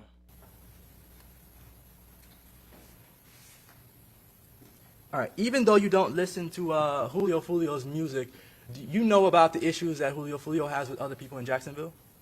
Kind of, sort of. Kind of, sort of. You know that the people, you said earlier, people just don't get along, right? Correct. All right. And that's because you don't live under a rock, right? Correct. And you see things that whether it be on social media, right? Mhm. Or whether it be on just in your personal conversations, correct? I don't talk about it. You don't? Mm-mm. Okay. Let me ask you this. You dated Youngin Ace's brother, is that accurate? Yeah. His name is Trayvon? Mhm. Okay. Trayvon, when you say brother of Youngin Ace, is that his blood brother? Yes, same mama. I think they have different dads though. Okay. And to your knowledge, did Youngin Ace get along with Julio Foolio? No.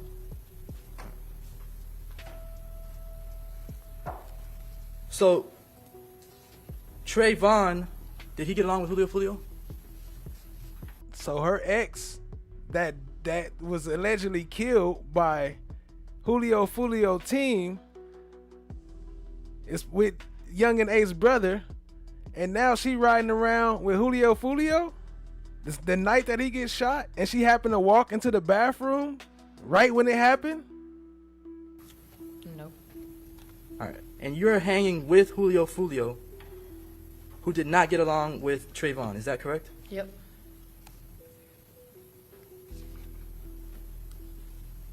All right. Trayvon was shot. Yes. Did Julio Foolio ever rap about Trayvon being shot? Yeah. Did Julio Foolio ever make fun of Trayvon, your former boyfriend, being shot? Yeah.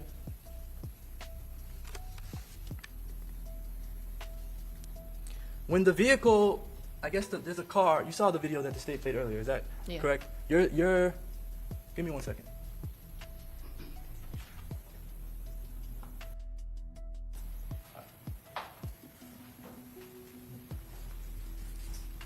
So this vehicle here that we see on the right, that's the vehicle you're in? Yeah. All right. That vehicle, it comes from, I guess, the backside of the hotel? Yeah, it's 2 different entrance ways. All right. Do you remember coming in and making the right up front, up here? Let me show you. Do you remember coming in and making this right? And going around the hotel to get to this side?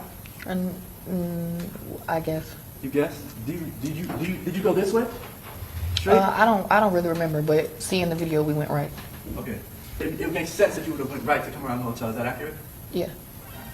Now, is there any reason in particular that you went around the building to come to this spot here where you're at? I wasn't driving. So you didn't make that decision? No. All right. So you don't know why the vehicle is faced in the opposite direction? No.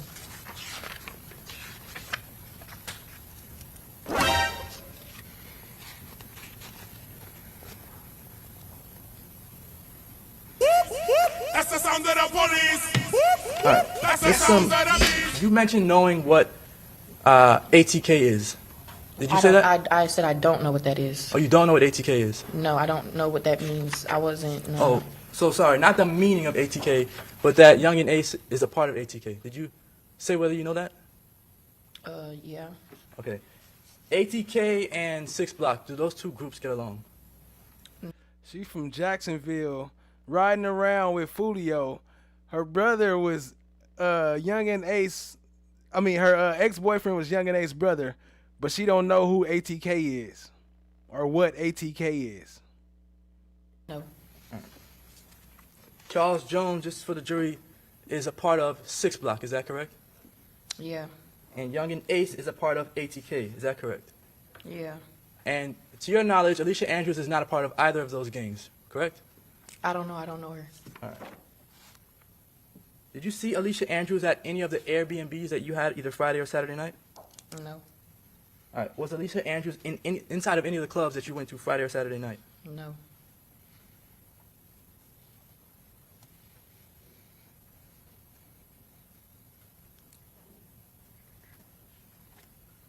All right. You mentioned being on probation. Are you on probation now, or were you on probation during this time I'm period? still on it. You're still on probation?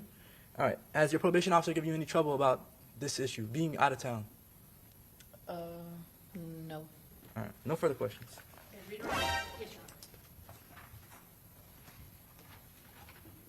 Ms. Oliver, going back to these drill rap videos, in particular the song of Charles Jones about your boyfriend, is that When I See You? Is that the song that you're talking about? I guess, yeah. Okay. And that's one of the music or drill rap videos that you don't like, is that correct? I don't care for them.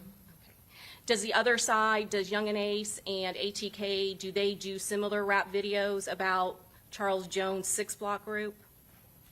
I don't know. I don't listen to neither, honestly. Okay. But you are aware of the back and forth, is that correct? Yeah.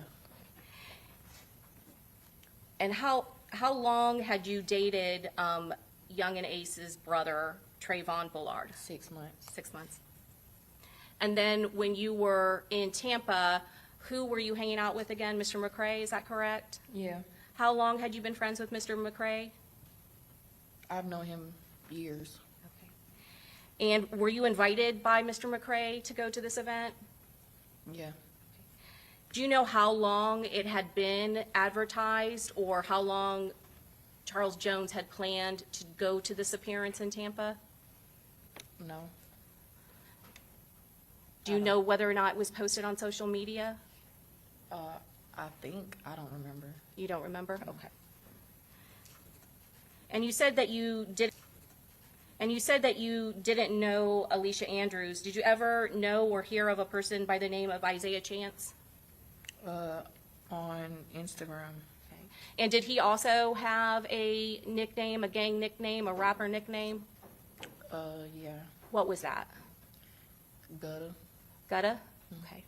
And when we talk about these groups, now that you said that Charles... She got that gutter tattooed on her neck. I'm going to have to pull that up for every time they say gutter. I'm going to have to show her neck tattoo. Charles Jones is a part of 6 Block, and Young and Ace developed into ATK, is that correct? Yeah. Those are the rival groups? Yeah. Would Isaiah Chance, Gutta, would he be friends or enemies with Charles Jones and 6 Block? I wouldn't know. I don't know. You don't know what side that he's on? No, I've never really heard of him till this occurred. Oh, okay, all right.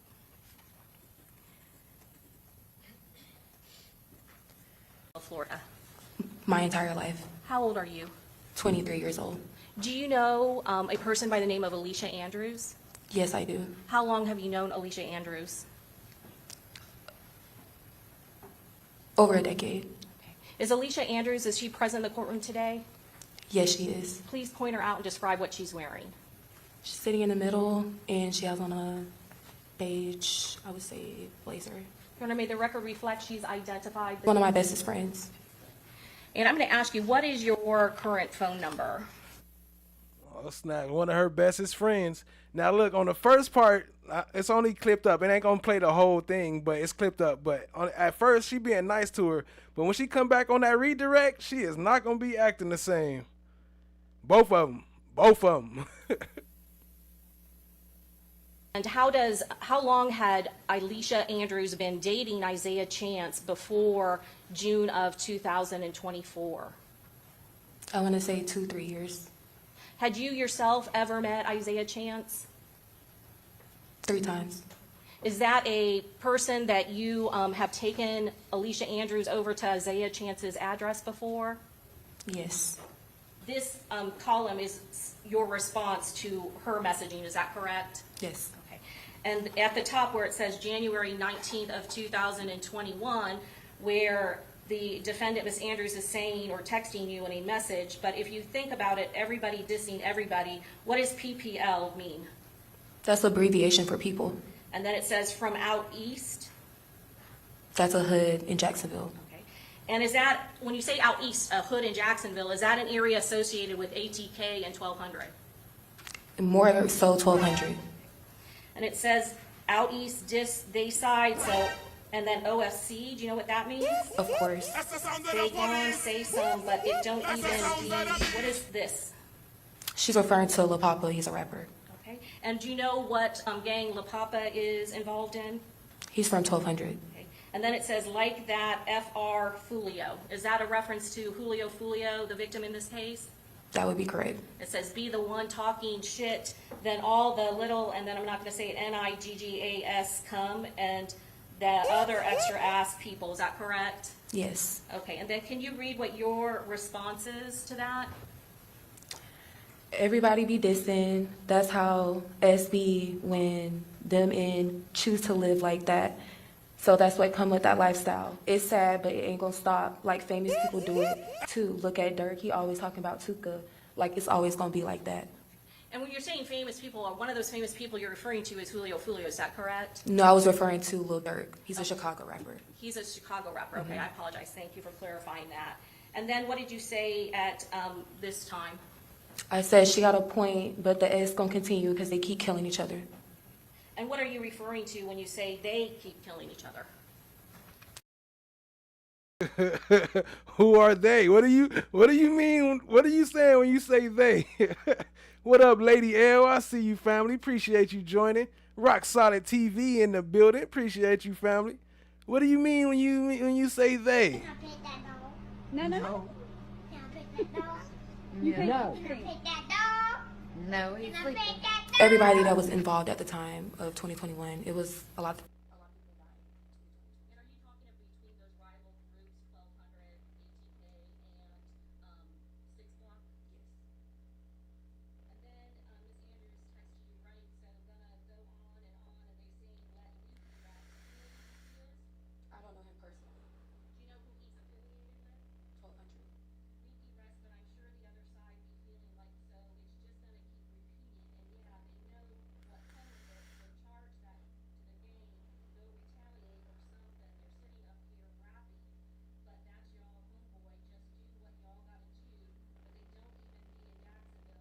They GAF, do you know what that means? Oh shit, my bad. Did I mute the wrong thing? Hold on, let me run that back. I think I muted it.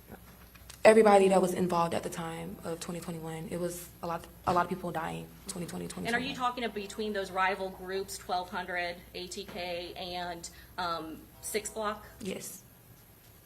And then Ms. Andrews texted you, right? So gonna go on, and they're saying let Leaky rest. Do you know who Leaky is? I don't know him personally. Do you know who he's affiliated with? 1200. Leaky rest, but I'm sure the other side be feeling like so it's just gonna keep repeating. And yeah, they know what come with it, so charge that. to the game, go retaliate or something. They're sitting up here rapping, but that's y'all homeboy. Just do what y'all got to do. But they don't even be in Jacksonville, and I doubt they GAF. Do you know what that means? Give AF. Okay. About anybody here or upcoming rappers. So well aware about Julio Foolio as a rapper and some of those other people we've mentioned. Is that correct? That is correct. Do they also rap about this war that's going on in Jacksonville? They do. It's called drill rapping? Yes, ma'am. And then what did you respond to that? At least that S ain't late SF. Mine was a week late. And yes, B, I think I sent you the post, like all these rappers in paperwork. Except J Dot, he in the clear, and my cousin vouched for him too. I'm going to ask you about J Dot. Who's that? A rapper in Jacksonville. Is that Ja'Cory Rivers? Yes. What gang is he affiliated with? 1200. And then Ms. Andrews texts back, it was deleted about time I got up, but Foolio, he said it, but everybody kind of knew that it was just once that time he got shot, and I forgot that boy that died with him at that Reigns game, but that boy Robert ain't even do that, even though he on the 6th side, it was Bibby, and we'll know that, but Bibby died like 3 weeks later, so that was crazy. Do you know the Robert who she's referring to? Yes. Who's that? Robert Howard. And is he affiliated with 6 Block? Yes. And when they say 6 side, is 6 Block, is that again a reference to an area in Jacksonville? Yes. And 6 Block is against 1200 or rival to 1200 and ATK, is that correct? That is correct. And then what was your response to that? OMG and LMAO, everybody kind of knew. B, they all knew. They all in his comments calling him a rat. Okay. And then what does your then text ATPP, what does that mean? It means at this point. And If then you what know else? you in paperwork, just expose yourself.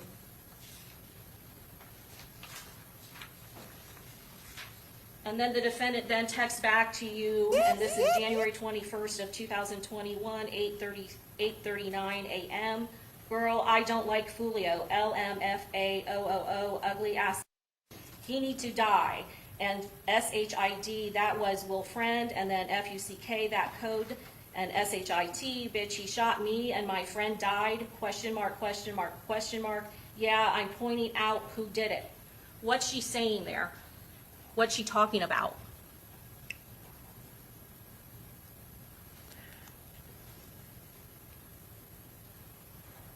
Well, she's referring to somebody that had just died that we know. In this gang war? Yeah, we're basically just gossiping. Okay. We're I just- we're understand talking that, about but the who city was girls. it in this gang war that she personally knows?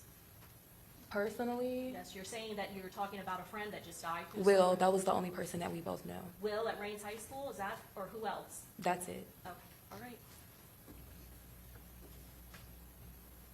And that's what they was arguing about at the end. From that clip I posted this morning, the ending trial, I believe it has something to do with this argument they having now. What up, Miss D56? I see you. Appreciate you joining, family. And then she says, oh, City Girls made a remix to Throat Baby Girl. This sounds so dumb. LMAOOO. What does that mean? We're gossiping. Like, we're still just talking. And then what did you say? What are you emphasizing what she just said? Yes. How do you emphasize that when you're text messaging back and forth? Hold the message down, and then you pick a reaction.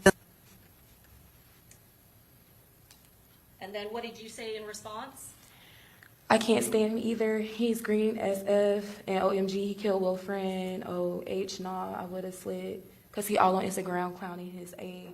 I would have dropped that bag on his BA head or came for one of his homeboys. Somebody gotta die, and yes, I ain't even listened to it yet. I know it's A. Like, why they got the same 3 people on another remix.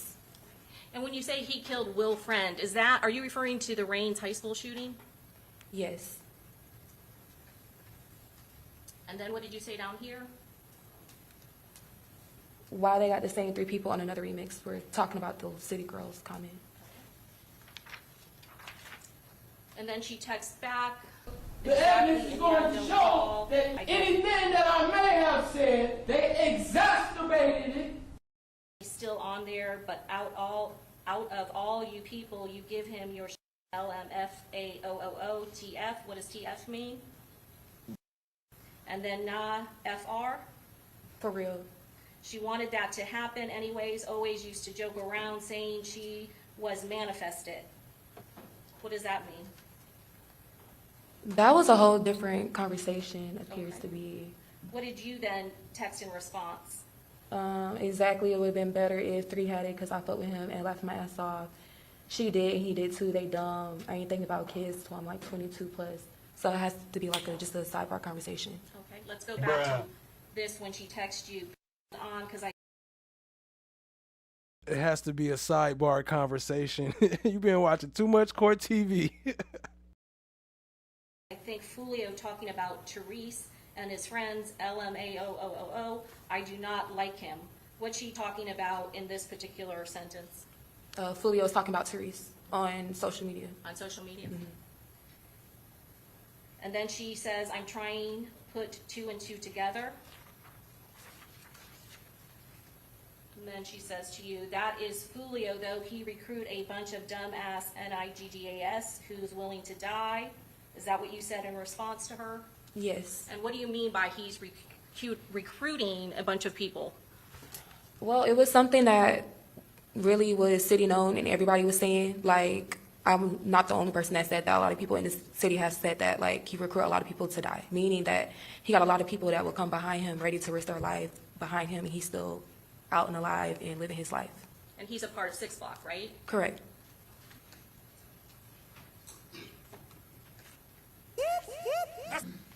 And then she responds back, right, and he's starting to realize, but first time I saw him, that clicked on him. When Julio called, we all in the garage, he talking about NIGGA, always want me to ride with him when he down here, so I can be the one die, not him. I ain't no bodyguard, I was dying.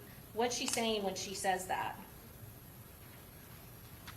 I believe she's referencing to what Therese told her about him and how he felt about Foolio. Okay, so she's not saying that she's ever met Foolio when she says, when we called, Foolio called, we all in the garage, he talking about NIGGE, always want me to ride with him. Who's she referring to when she says he always... I ain't gonna lie, family. She trying to help her out. This her bestest friend, as she said, but I don't know if she doing the bestest job right now. I don't know, man. What up, Daniel Berry Sports Highlights? I see you, family. Appreciate you joining. always wants me to ride with him. Well, she was dating Therese at the time, so I'm pretty sure that phone call happened while she was with Therese, and she overheard the conversation. And how does Therese know Foolio? They used to be in the same group, and then they split up. 6 Block. Well, it's a lot in 6 Blocks, so I guess you can say that, yeah, he was 6 Block side. And did you have any concerns about Therese riding around with Foolio? That would be something between her and Therese. Isn't that just what she's telling you here? Objection, speculation. Overruled. Judge is not playing with them overrules. Shout out to Flesh of the Gods. Tell everybody. Well, yeah, if he's saying that he don't want to die and riding for him, then I would be worried. That was my boyfriend at the time. And right before that, you're talking about he's recruiting a bunch of people, right? Yeah. It was in direct response to that message, right? Right. And then what was your response to her? LMFAOO, crying because no, for real, like, B, do your own drill. Nobody want to die behind your squid face, A. At least he knows shit. Okay, and who are you referring to now? We're still talking about Therese. This time we pass the witness. Okay, cross.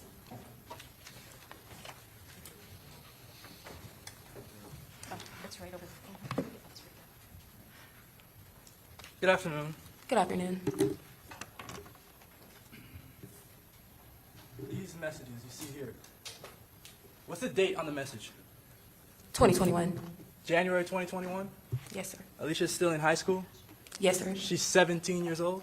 Yes, sir. This is almost 5 years ago. Yes, sir.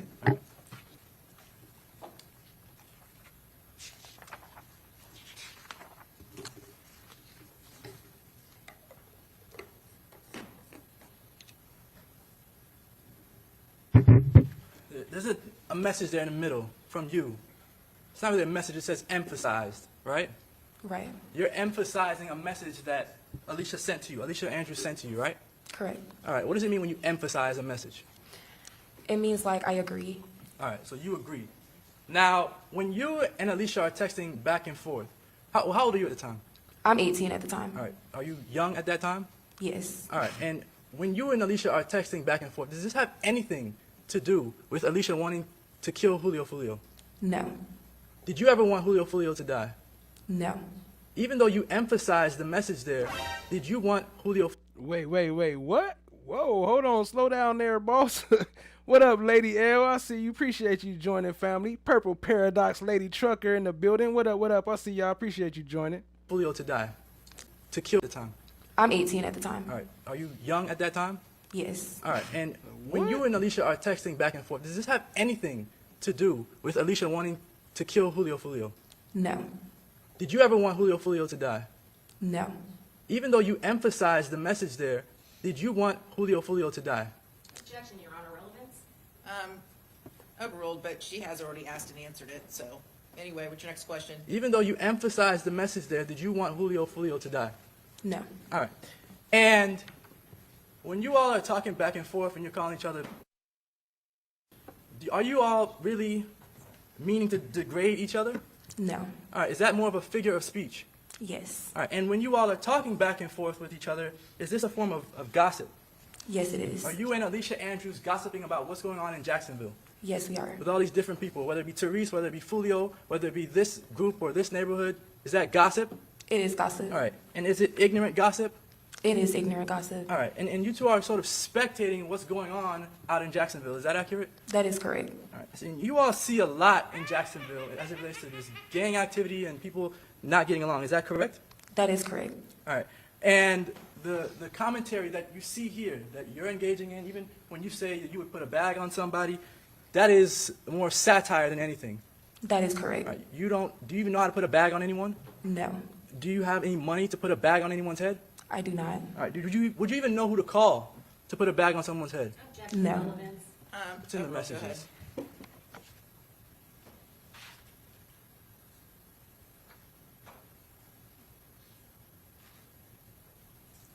You see here it says he needs to die. You see that?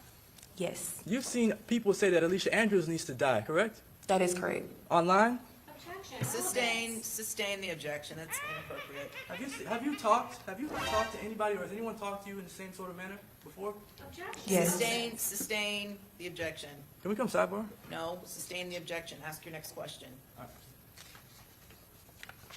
The way that you all are talking in the messages, is that new to you? No. Is this something you've never seen before? No.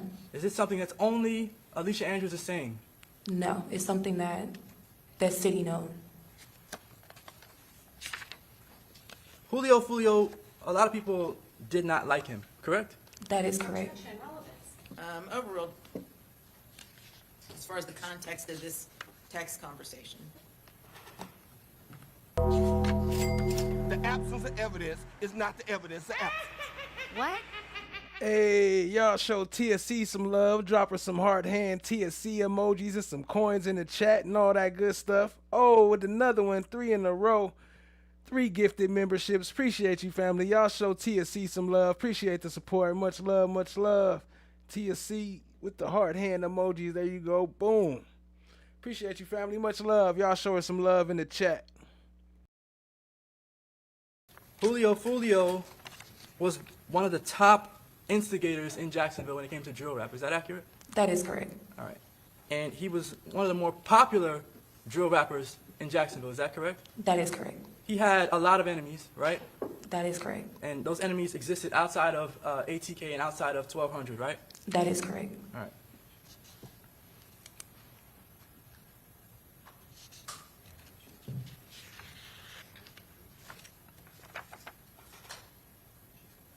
Rings. Yes.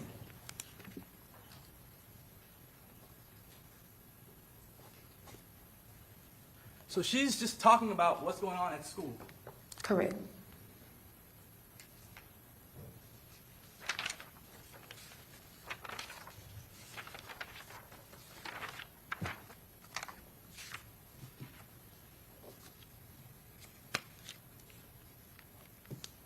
Alicia Andrews ever told you she was planning on killing Julio Foolio?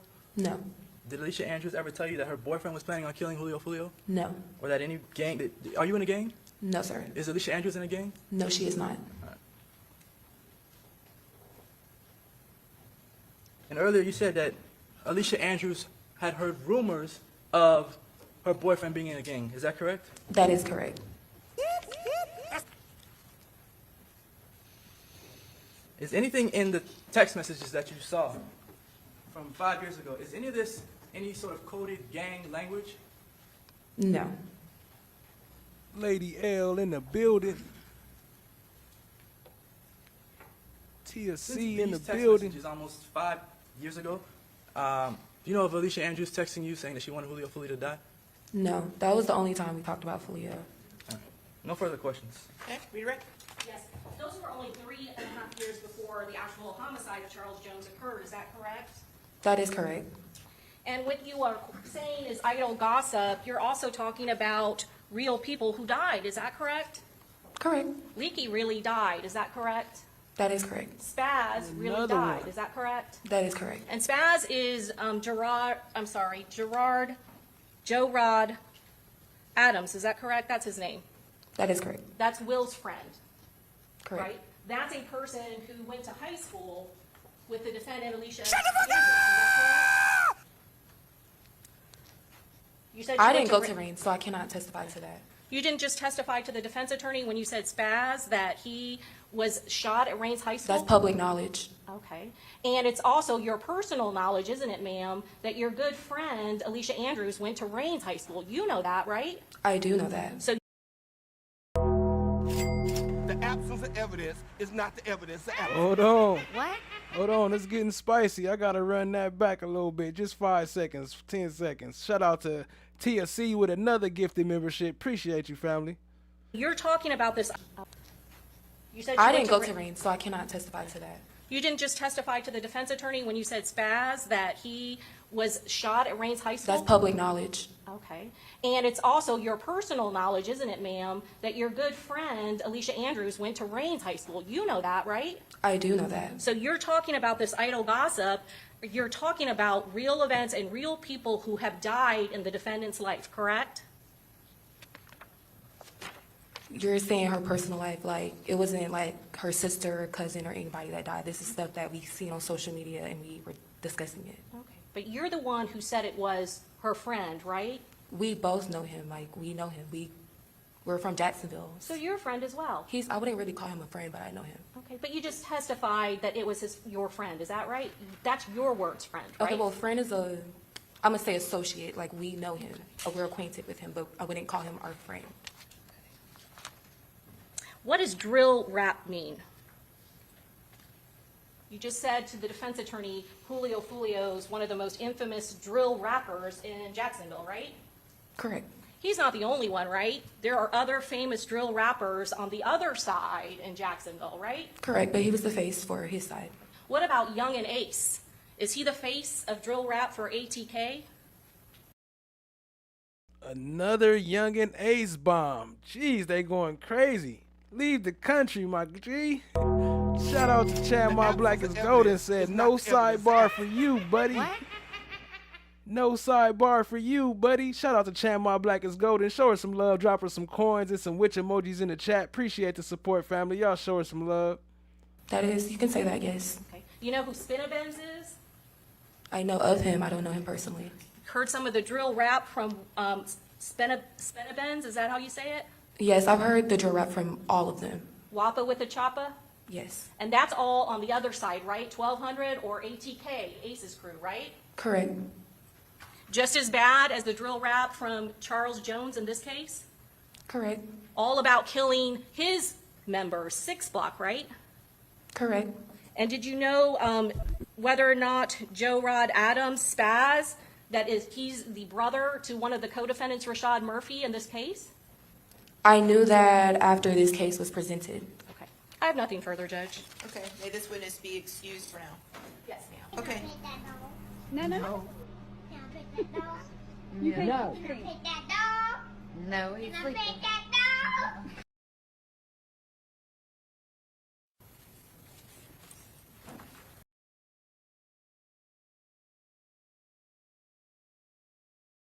Shout out to Flesh of the Gods. Tell everybody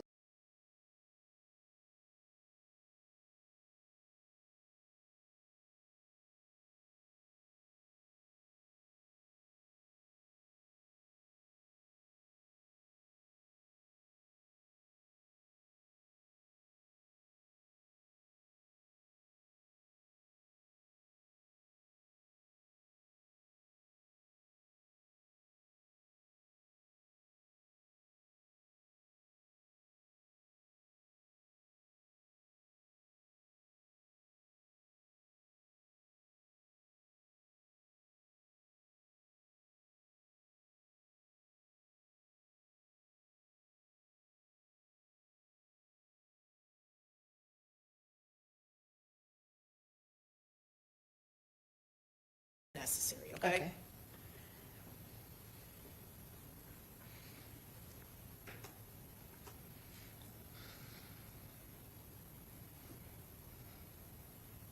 I'm going to pause it right there. Can you tell me, do you recognize the vehicles that are being depicted in this video? Yes. Okay. And I am going to ask you to step down for just 1 second, just so you can point to what vehicles and who are in each vehicle, if you know who's in the vehicle. My bad. I had it on mute, but she didn't say nothing. She was just telling her that she could step down if she need to point something out on the video. Y'all didn't miss nothing since I started. My bad for the mute, though. Appreciate y'all. This is Julio's car, Monty's car, Honda, and this Typha's car. Okay. And when you say Monty, that's the girlfriend, is that correct? Does Armani Turner, does that sound correct, ma'am? I don't know. You don't know her name. Okay, we'll call her Monty then. And in the black Charger, that is the vehicle that you said Charles Jones is in. Is that correct? And then the very vehicle in the back is the vehicle that you are in with Tafa McCray. Yes. Who's driving? Sorry. Okay. You can go ahead and have a seat. I'm going to play some more and have you watch it.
So Ms. Albrand, at some point, there's a period of time where Charles Jones' vehicle and his girlfriend's vehicle is back, and Tafa McCray's vehicle is gone for a little bit. Do you remember that? What's going on when Tafa McCray's vehicle is not following directly behind Charles Jones and his girlfriend's vehicle? Monty was just driving a little crazy, so he didn't want to be close to her car, so he just stayed back.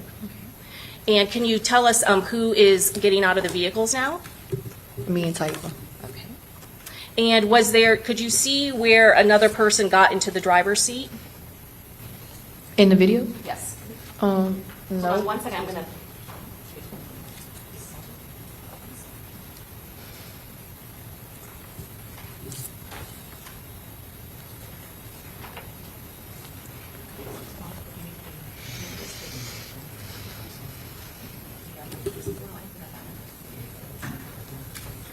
I'm going to ask you to take a look at when Mr. McCray gets out of the vehicle. Passenger seat.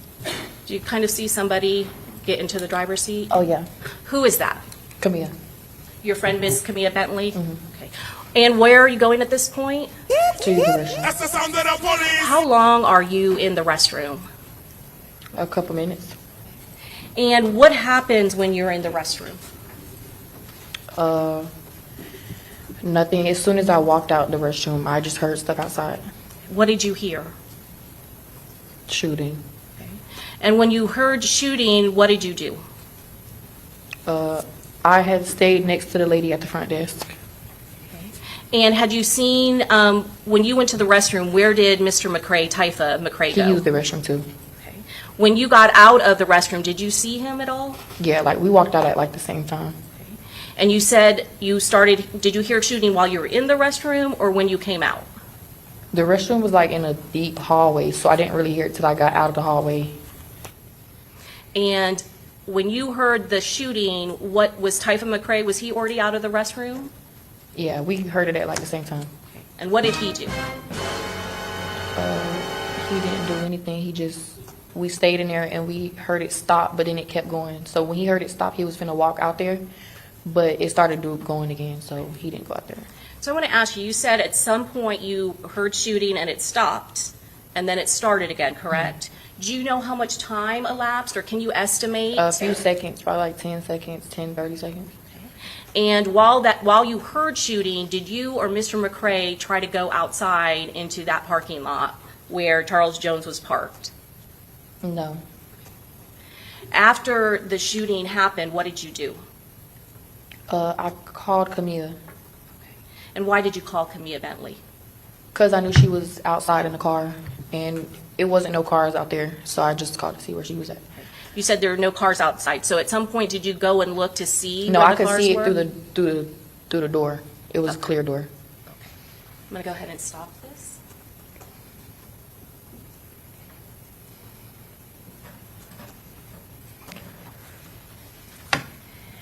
And you said that there was somebody working at the hotel, is that correct? Yeah, a female. And did she also hear the shooting?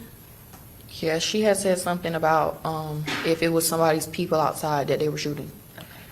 And you said you could see out of the window at some point and there was no vehicles, is that correct? Yeah, the sliding doors was clear. So At some point, without going into your conversation, did you go get in touch with Camilla Bentley on the phone? yes, And again, without going into the conversation, how soon would you say you got a hold of her after the shooting had occurred? as soon as right after it happened. Right after? And how did she sound? In distress. And then what did she say to you? She told me she was shot, and yeah, she had said she had left, and I think she was telling me kind of where she was at, and I had just told her to come back and get us. The absence of evidence is not the evidence of absence. What? Now hold on. Keep that in mind. She said she told her to come back and get us, but that I don't believe that's what Camilla Bentley said. Sorry if I'm bashing her name. I don't think that's exactly what she said. So she's saying one thing, the other lady saying another. I don't know. It's suspicious. It's making me think a lot. Smart guy. Shout out to Chamog Black is golden with the gifted membership. Y'all show her some love, drop her some coins and some witch emojis. Appreciate you, family. Y'all show her some love in the chat. Appreciate that. Appreciate that. What up, Brooklyn? I see you. Purple Paradox. Did she do that? Mm-hmm. And at that point, what vehicle was she in? Taifa's. What happened when Camilla Bentley came back to the hotel? And what happened when she came back? She got in the back seat and we left. Before leaving that, you said you looked out there. Did you see Charles Jones' vehicle again at that point? No, I didn't see his vehicle after that. No. What about Armani, his girlfriend? Did you see her vehicle at all? Mm-mm. And you said that Camilla Bentley then got in the backseat, is that correct? Mm-hmm. Who was driving at that point? Taifa. Where did you all go? To take Camilla to the hospital. Do you remember what hospital it was? No, I have no idea. What happened once you got to the hospital with Camilla Bentley? Taifa and Camilla went inside. Right. Where did you go? I stayed in the car and I parked the car at some apartments, I think right next to the hospital. And do you remember the name of the apartments? No, I have no idea. Why didn't you go into the hospital? I didn't want to see any police. I didn't want to come in contact with any police officers. Why was that? Because I'm on probation. You're on probation back in Jacksonville? Mm-hmm. That's the sound of the police. So why did Taifa McCrae stay? I told him to stay. Why did you do that? I didn't want Camilla going in the hospital by herself. And what happened once you got to that apartment that was close to the hospital?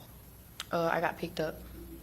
She running shit too. She said, I told him to stay. He stayed because I told him to stay. Picked up by whom? One of Taifa's friends. What happened to Taifa McCrae's car? It just stayed in apartments. And let me show you some photographs. I show you states 29A through D. Do you recognize all of these photographs? Yeah. And do these photographs fairly and accurately depict Mr. McCrae's vehicle? She said niggas die every day in them apartments. As well as the location that you left the vehicle. Yeah.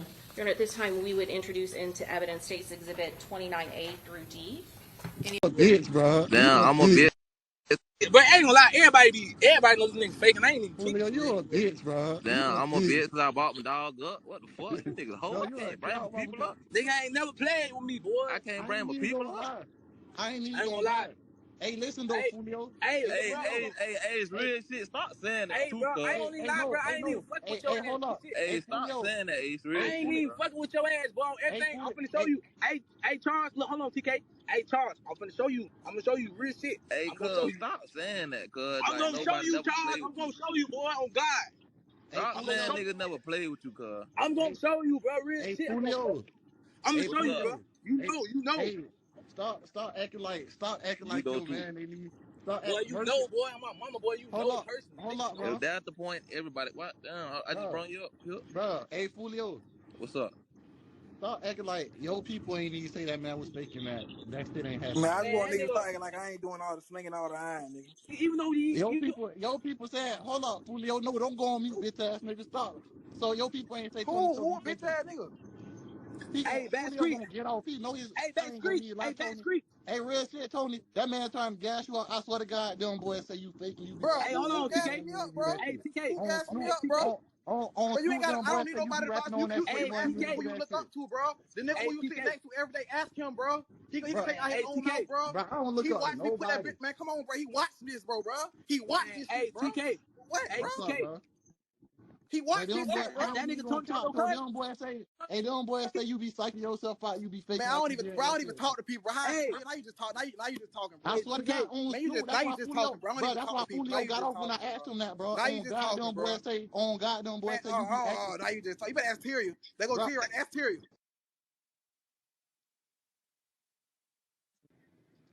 Hey, man. Hey, Cho, he left. Damn, y'all dirty him too? You boy dead ass wrong. I ain't dirt nobody. My grandma do voodoo. Fucking now playing with the. Oh, now Fulio, what up, bitch? Count rapping nigga, you shot who? Oh, now Fulio, what up, bitch? What's up? Cool, man. You know, I still rocking my fake roller too, man.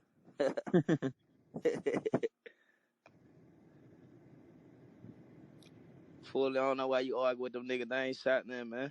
Now you get removed, bitch ass nigga. I just shot your bitch ass. Shut up. Niggas be fucking up their chance of being real niggas on bro. Why you shot him down? I can't wait to tap your bitch ass on your shoulder, Julio. I didn't even do that, bro.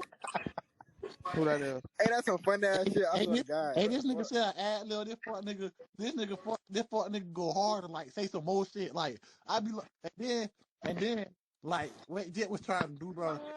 He trying to throw two different conversations in one thing, like so it can make it look like. That's why I kept saying like, Shut your stupid ass up. You don't even know how to talk. Bro, Julio, you know what's going on, bro. That's why you got all this ass nigga when I told you. I swear to God, I was talking to Pip, cuz me and Pip was talking about that out, nigga, when I told you to merch that shit. No, I didn't on 8, cuz I was talking to Pip, cuz I told you had something in the private room. J-Dot gonna keep so it don't real. bring me in his car. Do not bring me in his car. Do not bring me. Gonna keep it real. J-Dot already told the truth. What I said? Unable to run, unable to dive or even duck, basically caged in the front seat of his car. He was basically a sitting duck. And these killers, they didn't hesitate, not for 1 second and not for 1 moment. They moved rapidly into their pre-planned positions, into their firing locations. And then they immediately unleashed a hellish onslaught, affecting a precisely coordinated violence of action, sending a barrage, a wall of hot lead, crashing into the only barriers between Charles Jones living and Charles Jones dying. Those barriers, the automotive glass, the sheet metal of the front of his Dodge Charger, which were absolutely no match for the high-powered 5.56 and 300 blackout caliber rifle rounds, which were now traveling at him, directed at him at thousands of feet per second, each one of them carrying over 1,200 foot-pounds of energy, directed specifically at Charles Jones. A Glock 9mm handgun was being utilized by one of these conspirators, a handgun that, all of that gunfire filling the dark early morning hours with booming concussions and bright flashing muzzle flashes as these high-pressured and high-powered rounds flooded the atmosphere in front of that Dodge Charger.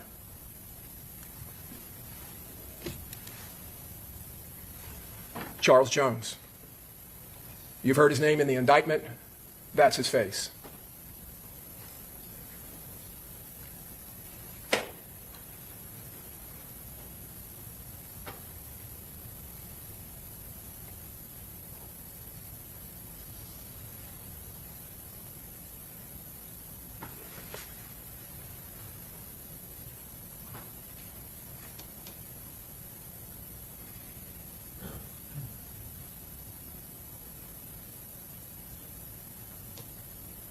If they had done all principles, so she will instruct you on the law of principles as well as the law on murder and all the other laws that you will need to render your verdict in this case.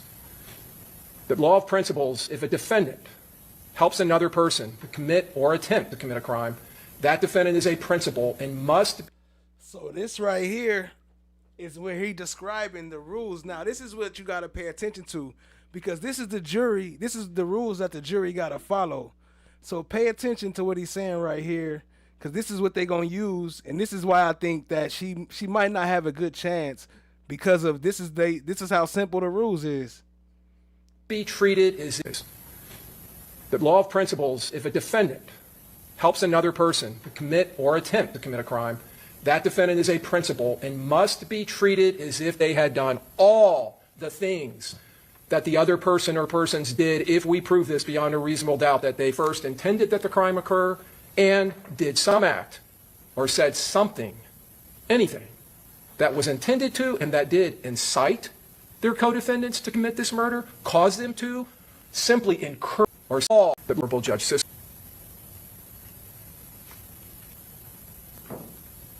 Just for those who didn't hear it clearly, we back it up a little bit, because this is Judge the Cisco, rules they she gotta will follow.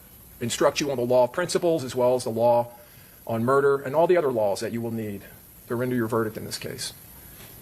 The law of principles, if a defendant helps another person to commit or attempt to commit a crime, that defendant is a principal and must be treated as if they had done all the things that the other person or persons did, if we prove this beyond a reasonable doubt, that they first intended that the crime occur and did some act or said something, anything, that was intended to and that did incite their co-defendants to commit this murder, cause them to, simply encourage them to, assist them or advise other persons to actually commit that crime.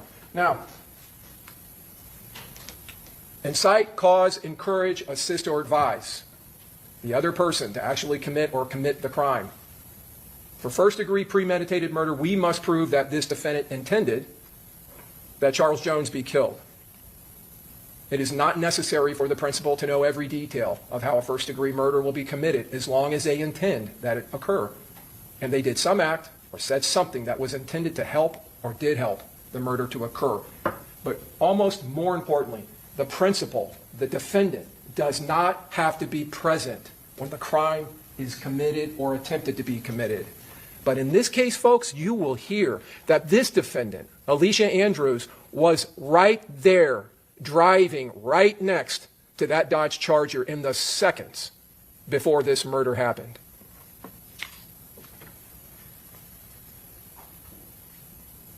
If the defendant is found by you to be a principal, then she is legally responsible and accountable for everything that her co-conspirators, her co-defendants did. Alicia Andrews, these are her co-conspirators. I don't know if this laser is going to work, if you can see. In the upper left-hand corner, that's Rashad Murphy. Lower left, Davion Murphy. Sean Gaithright is in the upper right. And in the lower right is her boyfriend at the time, Isaiah Chance. These were the 5 conspirators. This was the assault team that took out Charles Jones, that took his life, that snatched it from him in the early morning hours of June 23rd. Isaiah Chance, Sean Gaithright, Rashad Murphy, Davion Murphy. To understand the murderous intent that existed amongst them, and to understand this conspiracy that dwelled in all of their minds and hearts, we have to go back and look at the lives and associations of Charles Jones and these defendants. What did Charles Jones do to these defendants that was so bad that would cause them to confederate, to conspire, engage in this coordinated planned attack? Charles Jones belonged to and was affiliated with a group known as 6 Block. He was a member of that organization. It exists in Jacksonville. It's known as 6 Block, and it is a street gang. It consists of several members. 2 other gangs in Jacksonville, ATK and 1200, were affiliated gangs. They despise 6 Block. They detest them. They abhor them. And the level of hate between these groups is a mutual hatred. The evidence will show that these gangs have been at war for several years. And when I say war, the evidence will show you this is a war going on in the streets of Jacksonville. The hatred and the dripping animosity of these defendants towards Charles Jones, it ran deep. And the hatred and the dripping animosity of these defendants towards Charles Jones, it ran deep. And the evidence will show you that. With a group known as 6 Block. He was a member of that organization. It exists in Jacksonville. It's known as 6 Block, and it is a street gang. It consists of several members. 2 other gangs in Jacksonville, ATK and 1200, were affiliated gangs. They despise 6 Block. They detest them. They abhor them. And the level of hate between these groups is a mutual hatred. The evidence will show that these gangs have been at war for several years. And when I say war, the evidence will show you this is a war going on in the streets of Jacksonville. The evidence is going to show that anything that I may have said, they exacerbated it. The hatred and the dripping animosity of these defendants towards Charles Jones, it ran deep. And the evidence will show you that. In fact, you will hear that in October of 2023, just 9 months before this, before the murder of Charles Jones, he had left his residence in Jacksonville in that same black Charger about 6 o'clock in the morning. He came to a stop sign in his neighborhood just a few blocks from his house when a shooter with a high-powered rifle opened fire on his car, striking his car several times and striking him in his lower leg, spraying bullets all over that neighborhood. Mr. Jones at that time was able to drive himself to a local hospital, receive treatment, and be released. That bullet, or fragment of bullet, remained in his leg until it was removed by the medical examiner who conducted the autopsy on his body here in Tampa after his murder.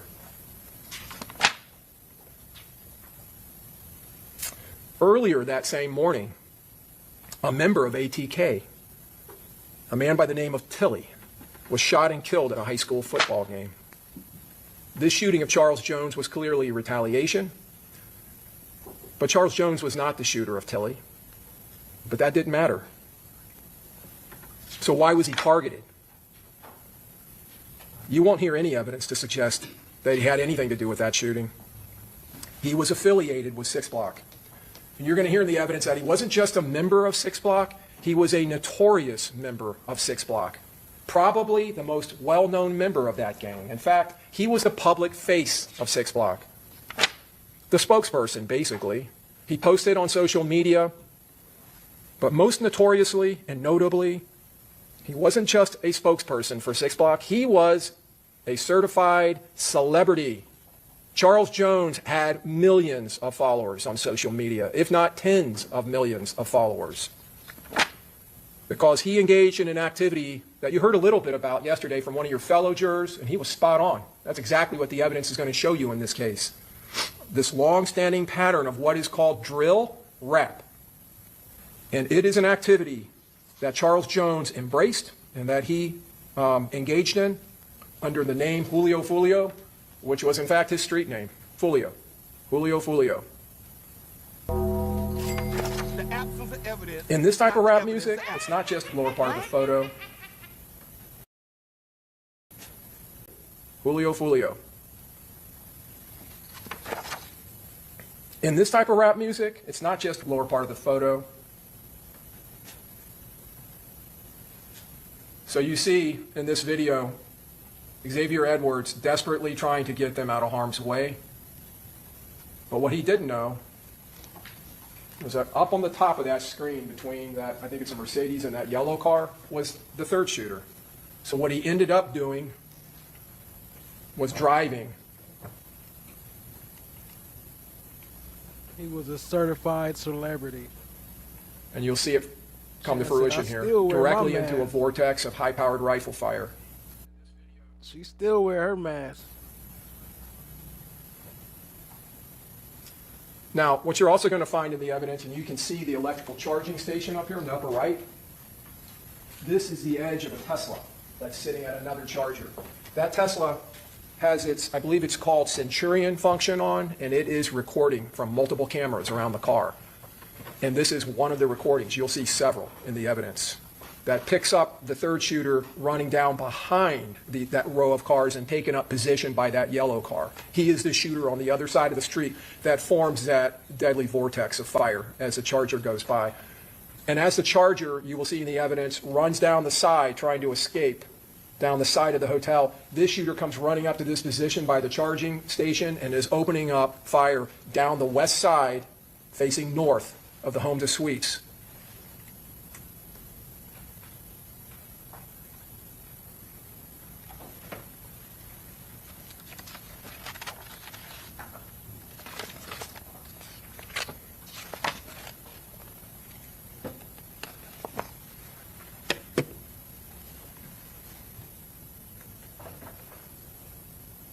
That is the headlights of the Charger fleeing up the west side of the hotel, heading north.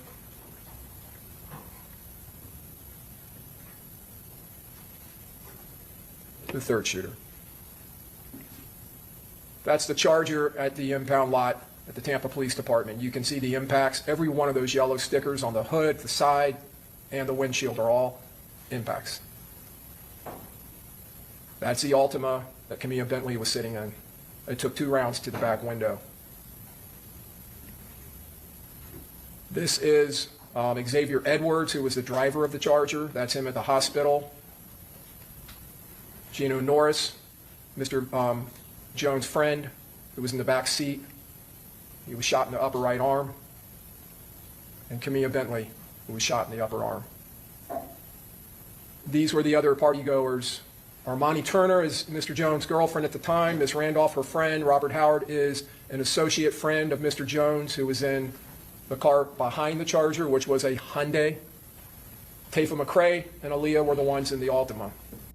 And these is most of the witnesses that don't show their faces. They all got their face covered or don't want to be on camera, but then they got all their pictures up here, and then they say their names.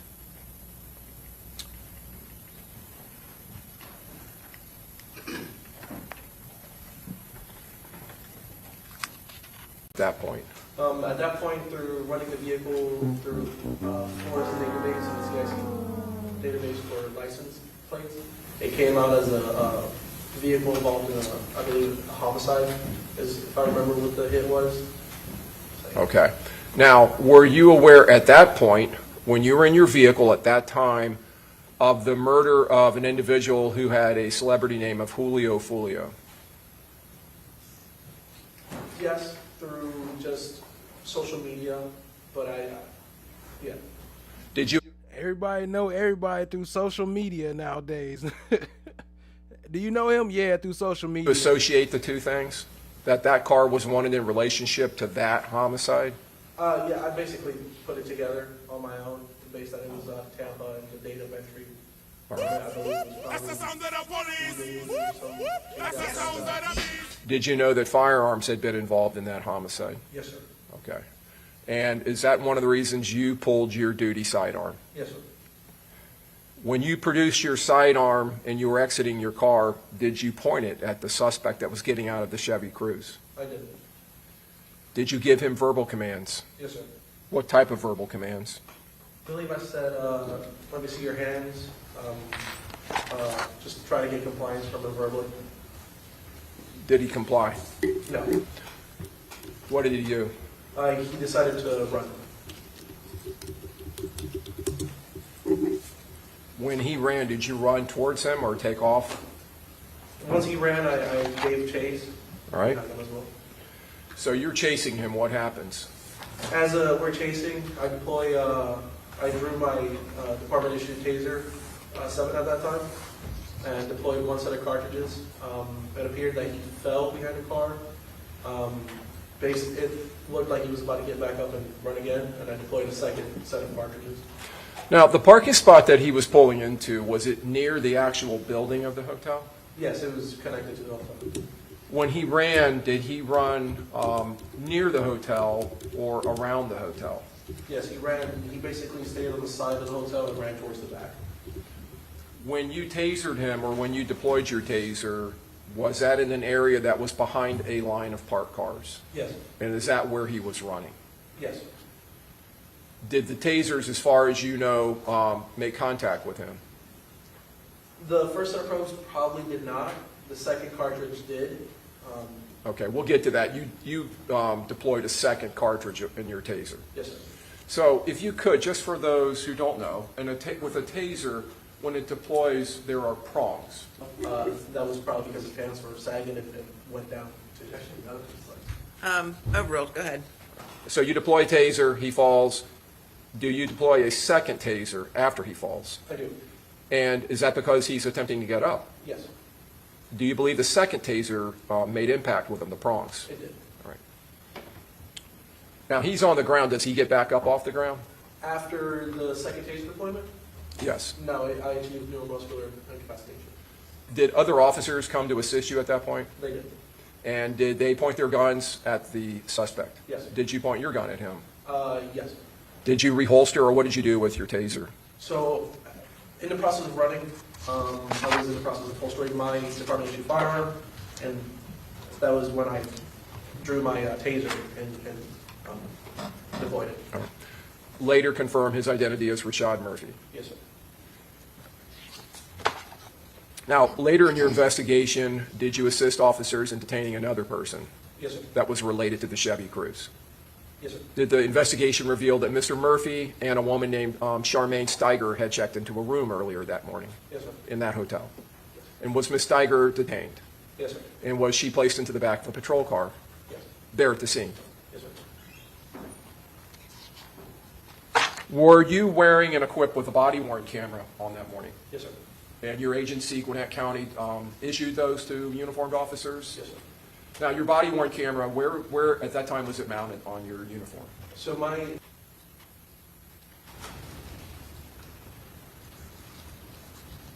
That's the interior of your patrol vehicle? Yes, sir. And to the right, is there a computer mounted? Yes, sir.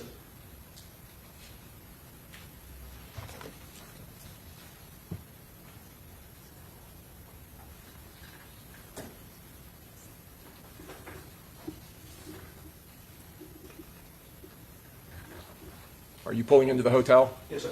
And is that the hotel on the left? Yes. Above your steering wheel, is that the Chevy Cruze pulling into the parking spot?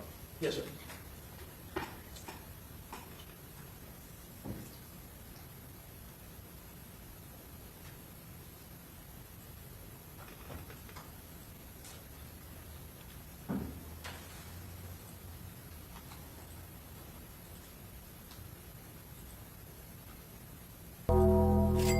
The absence of evidence is not the evidence of absence. What? How you gonna run from the police and your pants fall down and you fall and you within 5 seconds he was on the floor.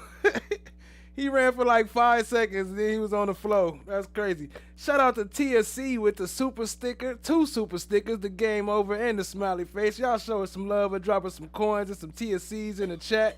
Appreciate the support, family. Show us some love. I'm gonna rewind that run a little bit.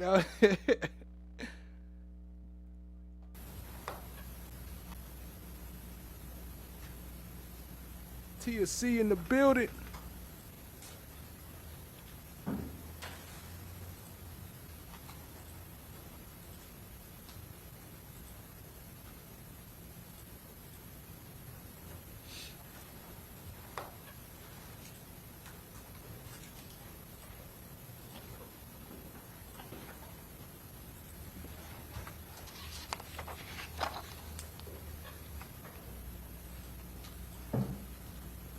The yellow device that's in your...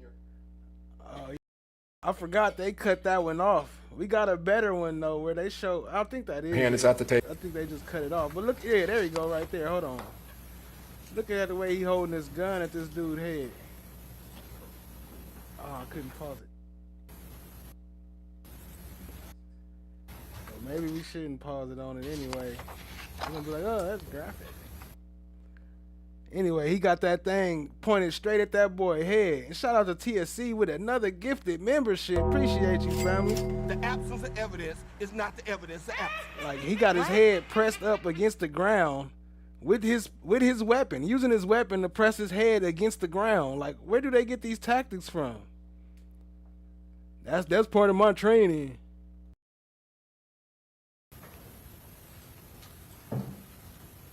The yellow device that's in your hand is at the taser. Yes, sir. And we could see.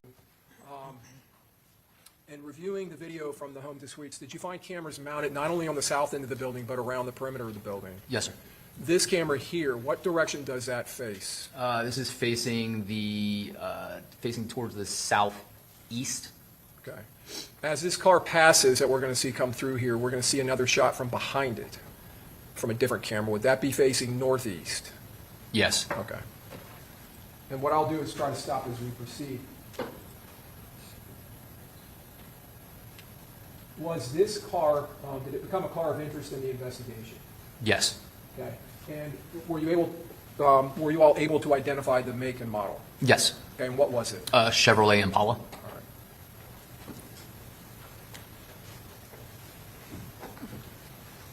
Okay, now we on the second camera that is facing northeast. That's correct. All right, so up in the upper part of the screen, middle part of the upper part, we see a roadway. Would that be McKinley? Yes, sir. And would that be the intersection with Fowler? Yes.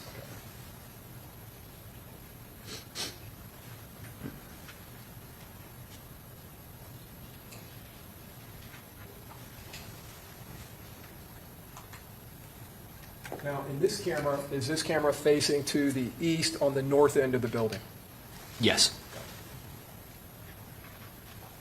Is that the same vehicle? Yes, it is. This camera here, we talked earlier about on the west side, going up the sidewalk from where the Lexus SUV was parked, which was just to the west of the portico entrance. There was a sidewalk, and you said if you go up that sidewalk, you enter this patio area with a pool. Is this the area? Yes, it is. Okay. So where the car is now, is that the area where the Dodge Charger's fuel trail or liquid trail, fluids trail ends up being left? Yes, sir. As it's fleeing, okay. The area that's just on the other side of that van where we can see the Impala, is that approximately, in fact, let me just step up here. Are these the charging stations here for the Tesla? Yes, this is the charging station. I believe that's the Tesla right there. Okay. All right. And I apologize, I don't have anything a pointer that'll work on that screen. Did you all make note of the fact in this video?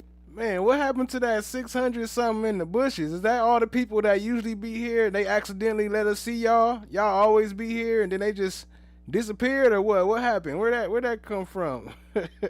It's all good. I'll take it. I'll take it what I can get. You know that Impala had circled around the north end of the building. Yes, sir. Motherfuckers.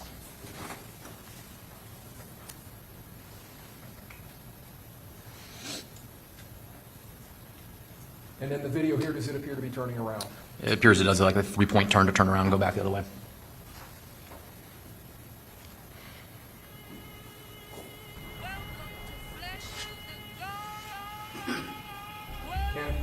of the complex is shown here? That's the front entrance portico area, along with the victim vehicle.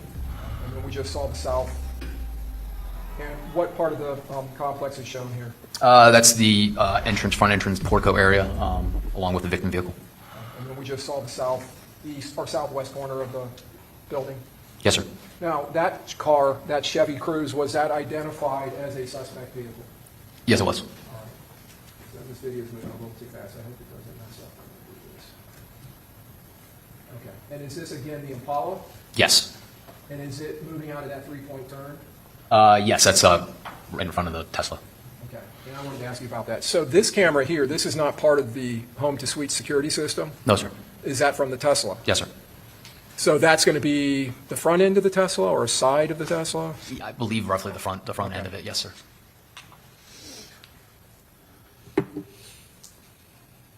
And is that the Chevy Cruze? Yes, sir. And does the Chevy Cruze make some maneuver here? Yeah, appears to conduct a U-turn and go back towards the front entrance of the home to suites, the portico area. Is this happening in close time to when the actual shooting occurs? Yeah, within minutes prior to. Okay. And now we see this is a little before that where the Chevy Cruze comes around to the west side? Yes, this would be right before the clip that we just watched. Yes, sir. Okay. Up in the top, I don't know if you can see that, is the Impala seen parking. Yes, sir. Backing into a spot. Can you stand up and show? Because it looks like they just pulled out and they're moving in again. Yeah, right here. So like midway, the top of the van, in between the space in between here, you can see the vehicle pulls in to the space, kind of backed out, and pulls back into the space. Would it put it on the other side of the Tesla? It would be west of the Tesla. Yes, sir. Okay. And now do we see the Chevy Cruze come back past? That's correct. And the Chevy Cruze exits? It pauses briefly there, and then eventually does exit, traveling southbound on McKinley. Now, do we see individuals moving around that Yes. Impala?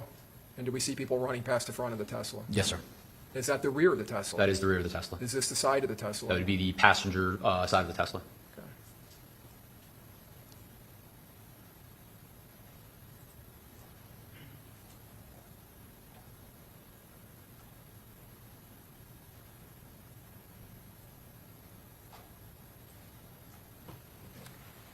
I want to back up a little. In this shooting event,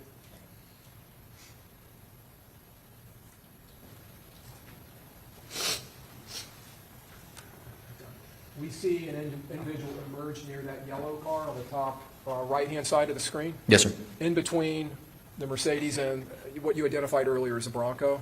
Yes, sir. Yellow, orange colored. Does that person appear to be wearing something over their head and face? Yes, sir. And what is? And now do we see the Chevy Cruze come back past? That's correct. And the Chevy Cruze exits? It pauses briefly there, and then eventually does exit, traveling southbound on McKinley. Now, do we see individuals moving around that Yes. Impala? And do we see people running past the front of the Tesla? Yes, sir. Is that the rear of the Tesla? That is the rear of the Tesla. Is this the side of the Tesla? That would be the passenger side of the Tesla. Okay.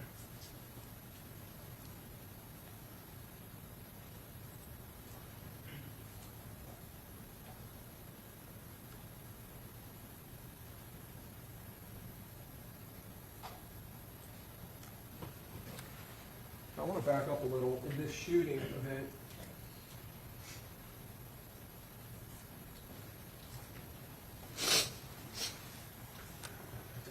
we see an individual emerge near that yellow car on the top right-hand side of the screen. Yes, sir. In between the Mercedes and what you identified earlier as a Bronco.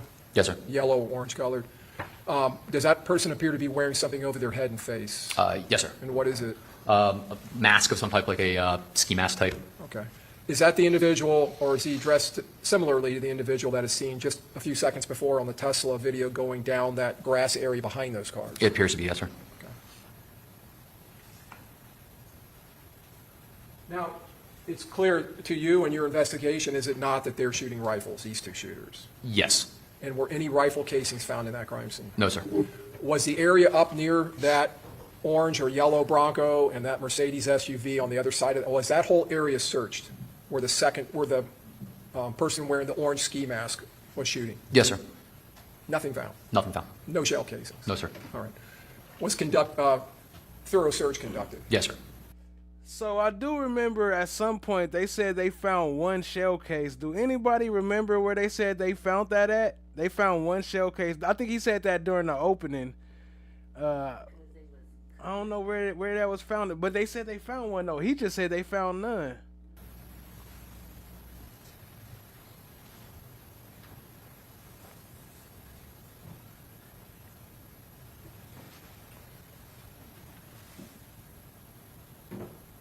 Now, where I paused it is the charger going through the area we discussed it earlier where there's the two curbs, the sidewalk, the panels from possibly from underneath the car that are found. Yes, the vehicle just passed north, followed by one of the suspect shooters on foot behind it.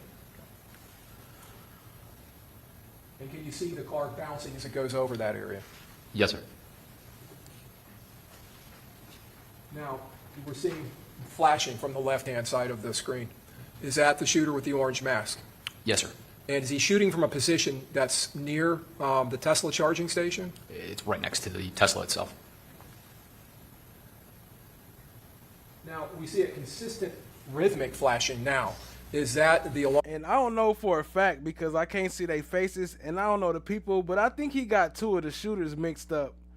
I'll show you. I think it's coming up. I'll show you what I mean. Alarm system on the Tesla or some other vehicle going off? I believe it's from the Tesla itself, yes, sir. All right. And could that have been caused by the concussions from the firing of the gun? We believe so, yes, sir.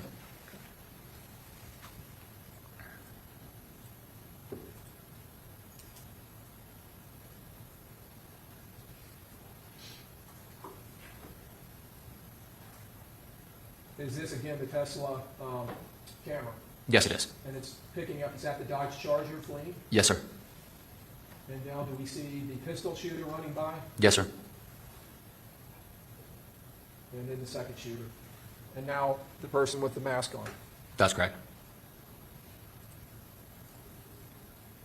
And is that a camera that appears to be on the west side of the Tesla? Yes, that's the driver's side. Okay. And are all the individuals running back to the area where we previously saw what appeared to be the Impala backing into a parking spot? Yes, sir, they are. Okay. And then the second shooter. And now the person with the mask on. That's correct.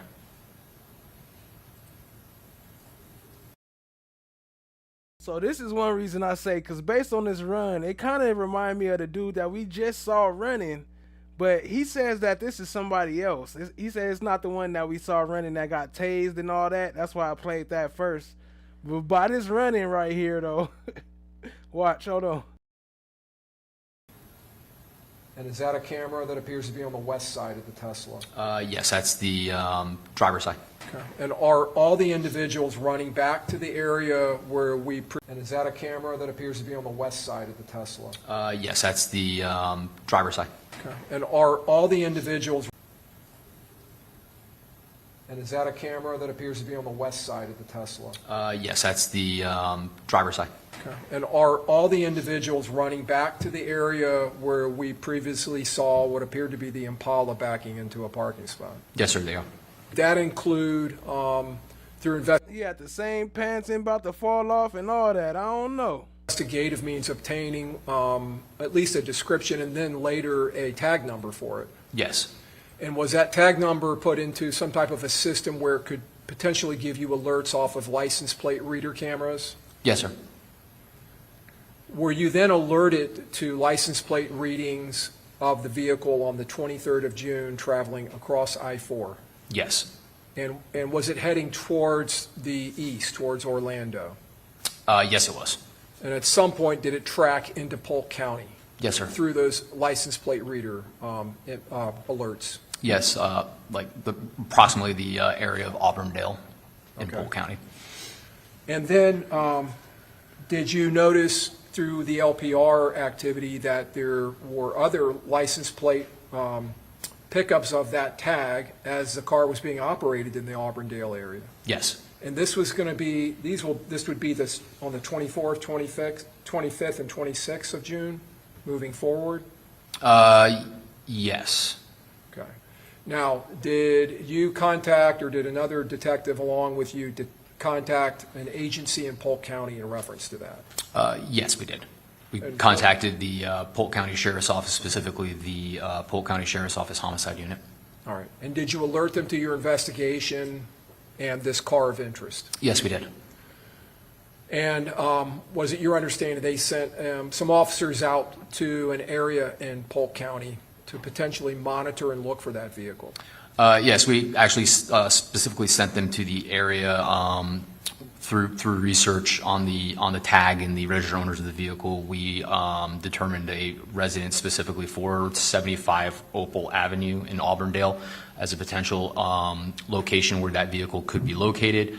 So that's why we contacted the Polk County Sheriff's Office and asked them if they could assist us investigating whether or not that vehicle was in fact there at that address. Okay. And did you determine that the registered vehicle of the Impala was registered or lived at an address in Jacksonville in Duval County? Yes, sir. Again, I ask, why would your dumb ass drive your own car in your grandmama name to go do something like this? Like, that don't make no sense. Why would you do that? And but that person had activity all right, or so actually, interest. I do think I kind of, cause look, I got a video too that I haven't put out yet, or I haven't edited yet, but a video about Gervonta Davis, and that's what he kept on asking the cops. How did y'all find me? How did y'all know where I was? How did y'all stop me? How did y'all know I was in this car?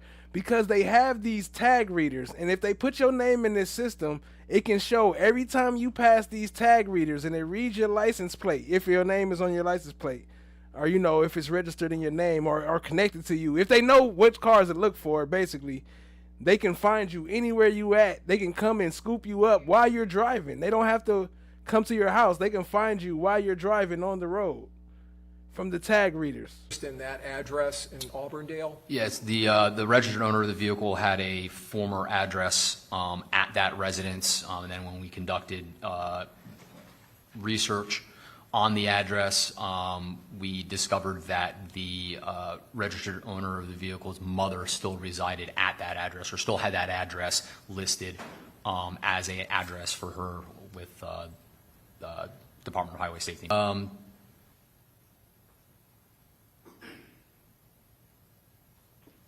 Like every so many miles, it clicks within these tag readers, and they know exactly where you're going. Even more than your phone do. They can tell exactly your license plate. They got cameras that see your license plate all over the place.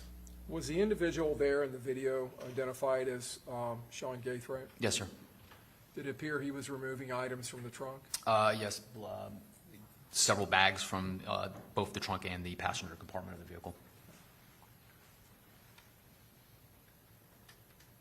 Could you see where he was taking them? He appeared to be taking them inside of the garage of Miss Allen's house.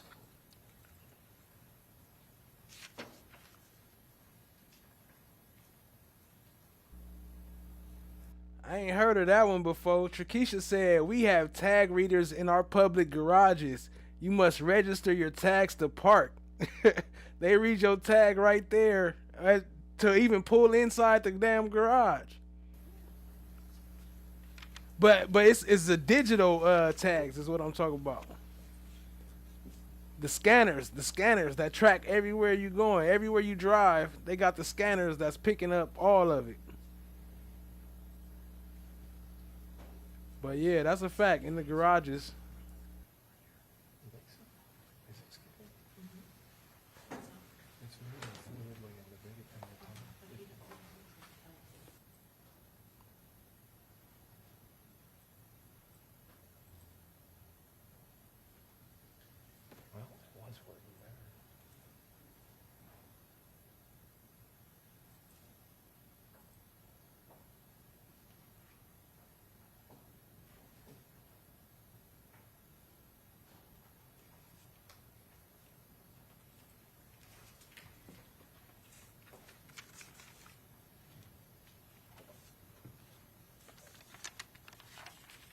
Like a tracking chip. Like you know that chip they used to talk about putting in your arms. They on the back of all the tag, the what's that called? The registration tag with the date on it. It's a magnetic microchip that has a code, so they know every time that passes by a certain place.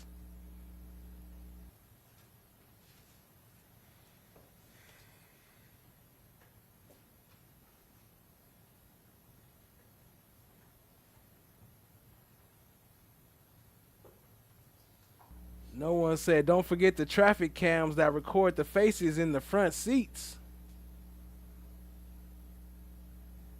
A criminal mind is a stupid mind.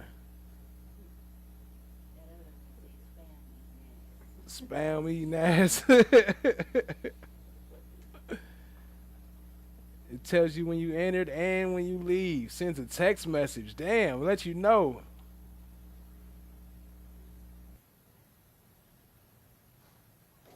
And then this dude on camera, look, talk about he cleaned the car.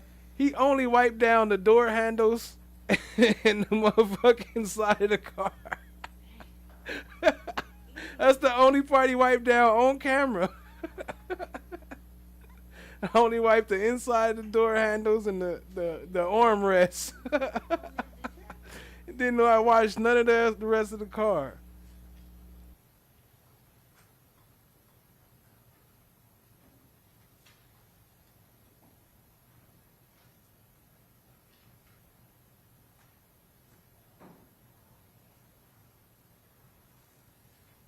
Detective, did it appear that at some point he obtained a towel and started wiping the car down? Yes, it did.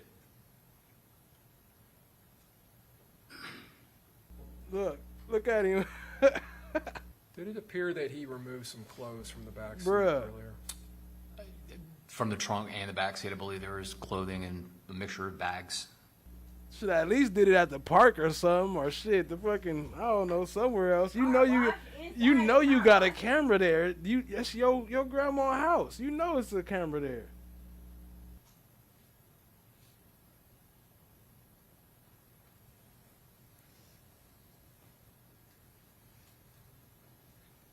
Let me go back to this photo here. Do you recognize this individual in this photograph? Yes. Who is that? Sean Gathright. Your Honor, we would tender states 36B for admission. Okay, any objection? No objection. Okay, admitted. And publishing states 36B. Do you recognize that person? Yes, that's Sean Gathright. Same person. Yes, sir. I'll tender the witness. Okay, cross. And then this garbage ass cross coming up. I'm sorry, but this got to be one of the weakest crosses in history. They need to put somebody else in. Even the lady. Y'all notice ain't no ladies talked at all during this case. I just noticed that when I uploaded the end of yesterday. That was the first time we heard one of the ladies talk. I ain't heard them saying nothing until now. The black lady, yeah.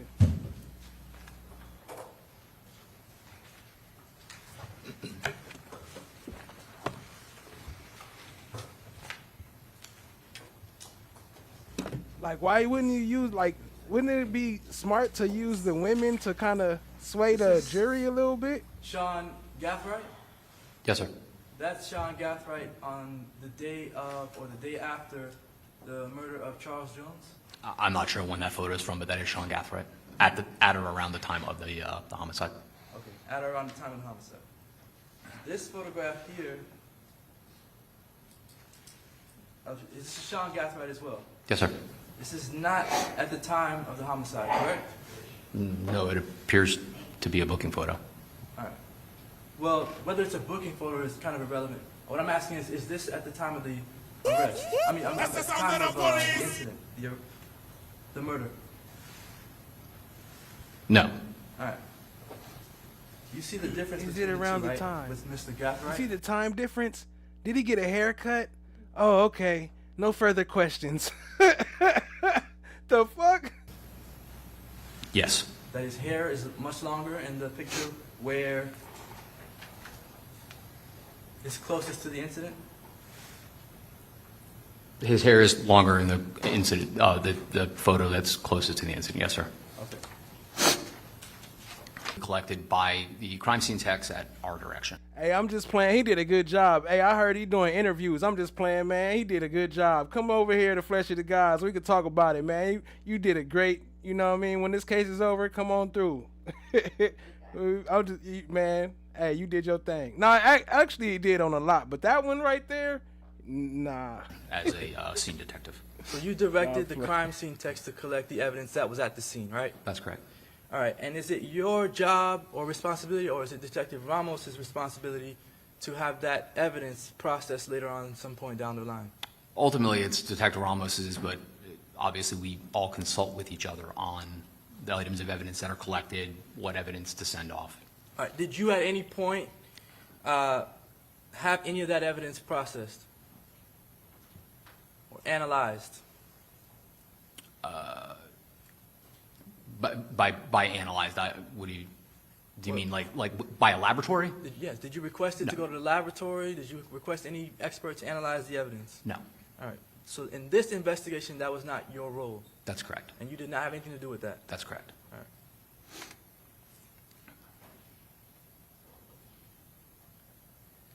You spoke to Sean Gathride's grandmother at her house, right? Yes, sir. And she was there when Sean Gathright was there in the video that we saw earlier when Sean Gathright is exchanging items from the Impala into the garage area. That's correct. She was there. Was she standing outside with him, with Mr. Gathright? I believe she was in the garage. You can see him talking to her, and then at the very end of the video, before he leaves in the Forerunner, she is outside in the driveway, and he gives her a hug. Okay, so she's there with... He said, Your Honor, can I get a sidebar? She said... with him while he's exchanging the items back and forth between the Impala and the other vehicle. That's correct. All right. And did Sean Gathride's grandmother see any rifles? What she specifically said was that he removed camera equipment from bags that were contained inside the vehicle. Right. So she did not see any rifles? She did not. All right. And she couldn't tell if there were any rifles or firearms or ammunition inside of those bags, correct? That's correct. You yourself, looking at the video, you can't tell whether there's any rifles, firearms, or ammunition inside of the bags, correct? That's correct. The bags are not see-through? That's correct. All right. So Sean Gathright told his grandmother that the bags contained camera equipment? Your Honor. Sustained as to hearsay. He just testified to that.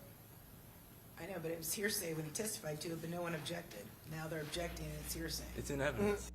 It's hearsay what he testified to, but no one objected. Say. He just testified. So tell whether there's any rifles, firearms, or ammunition inside of the bags, correct? That's correct. The bags are not see-through? That's correct. All right.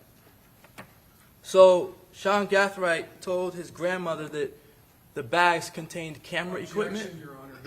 Sustained as to hearsay. He just testified to that. I know, but it was hearsay when he testified to it, but no one objected. Now they're objecting and it's hearsay. It's in evidence. No, it's not. It's not. It's the witness statement of the grandmother's hearsay. It's hearsay.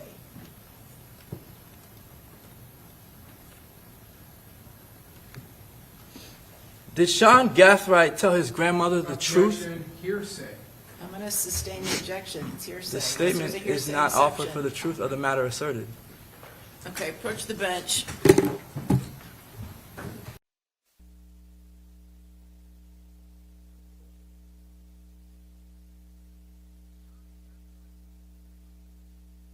She said, denied. Bring your ass up here so I can tell you no again. And then actually that was the part that we played from where we played earlier, where she did end up overruling, but then when they went back in front of the public, there was no evidence whatsoever that Alicia Andrews killed Charles Jones. No evidence whatsoever that Alicia Andrews wanted Charles Jones dead. No evidence whatsoever that Alicia Andrews did anything to help that group of men kill Charles Jones. Ladies and gentlemen of the jury, you're not just here to deliver a verdict. You are here to right a wrong. And so are we.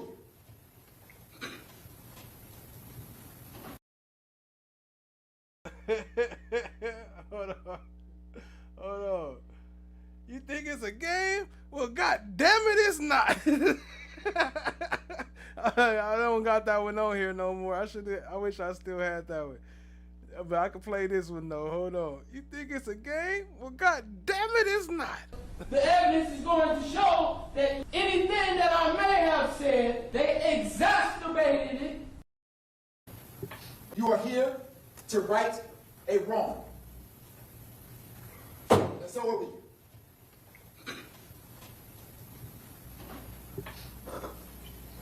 Watch the judge face, though. Watch the judge when the camera switch to the judge face.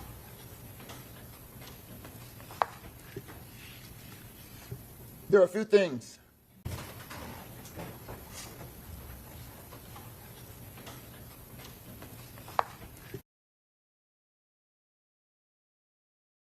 She like, nigga, did you just... Nigga, did you just... There are a few things that you should keep in mind throughout this trial.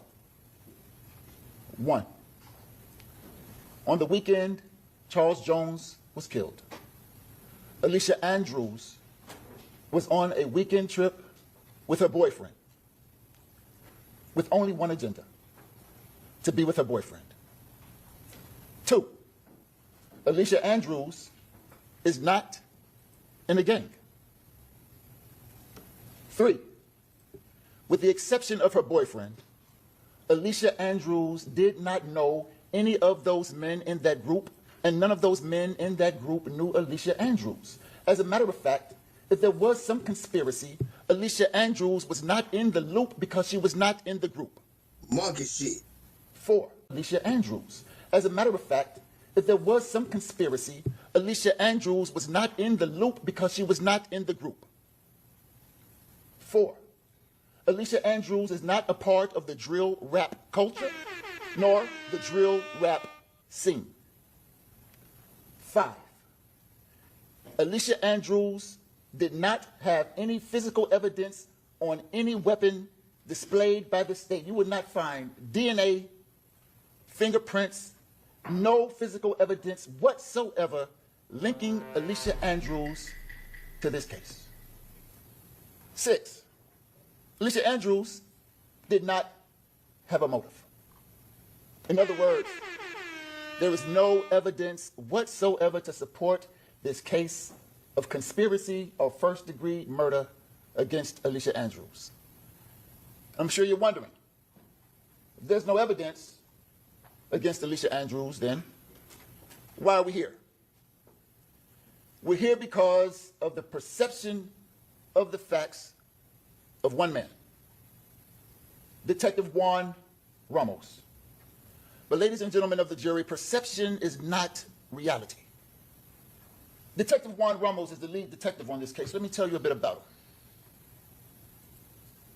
Detective Juan Ramos had only worked homicide for about 4 months when he got this case. Became a homicide detective in February. This murder happened in June. His first time as a lead detective on the case, and he lands perhaps one of the biggest homicide cases that the Tampa Police Department has seen in a while. Not by any merit, not by something he did to deserve it, simply luck of the draw. The Tampa Police Department handles 40 to 60 homicides a year, and they put their detectives in rotation. And so, luck of the draw, Detective Ramos gets this case. He shows up to the scene, speaks to a couple of his fellow officers, and begins to talk to witnesses, gathers some information about evidence and what have you. But his first big break in the case came when he got some intel from the Jacksonville Sheriff's Office. The Jacksonville Sheriff's Office advised him that perhaps a man named Rashad Murphy and a man named Isaiah Chance might have something to do with this homicide. His second big break came when he ran a bullet through, and I say a bullet, the ATF gathered 30 of the 31 bullets left. He had one bullet. Look at the draw. Ran this one bullet through their system that kind of, and it's a shell casing, not a bullet, a shell casing. It has a fingerprint, once the firing pin strikes the casing, it leaves like a fingerprint, a distinct marking. And he gets a hit that alerts him to the fact that there were other fingerprints matching 5 shootings in Jacksonville prior. So now he has the idea that the shooters might have come from Jacksonville. After that, he proceeds to gather intel like information from license plate readers. Then he starts looking at cell phone data records. Then he uses that information to piece some other things together that leads him to a few spots in town. An Airbnb. Much love, Chakisha. Appreciate you hanging out. Much love. A McDonald's, a strip club called Teasers, and a club called Truth 18. And you saw some of the video footage. When Detective Ramos first gets this Airbnb video, he sees Alicia Andrews at the front door and surmises that because he sees no one else go in, Alicia Andrews must have let them in the back door. But deception is not reality. He sees Alicia Andrews at the McDonald's with no mask, and then sees her at the club, in the parking lot of the club Teasers with the mask, and surmises that she must have had the mask on to cover her face at Teasers because she didn't have a mask on at McDonald's. But perception is not reality. Again, he sees Alicia Andrews with her boyfriend at Club Truth 18 walking with the mask on, surmising once again because she didn't have a mask on at McDonald's, but did have a mask on as she walked towards the club. She attempted to conceal her identity with that mask at Truth 18. Ladies and gentlemen, perception is not reality. It's just some human decision. Reality, however, is immovable. And we're going to talk about Alicia's reality in just a moment when I tell you what really happened. But with all of this intelligence, all of this assumption, all of this surmise, Detective Juan Ramos goes and gets Alicia Andrews and brings her into an interrogation room. And he begins to present to her what he calls evidence and tell her what his perception of the evidence is, as if it is reality. Well, it's simply not. What really happened in this case is Alicia Andrews was on a weekend trip with her boyfriend, ex-boyfriend. But before we talk about the trip, let me tell you a little bit about Alicia. Alicia, high school graduate, did really well in school, well enough to apply to college and get accepted at Bethune-Cookman University. Yes, come on up.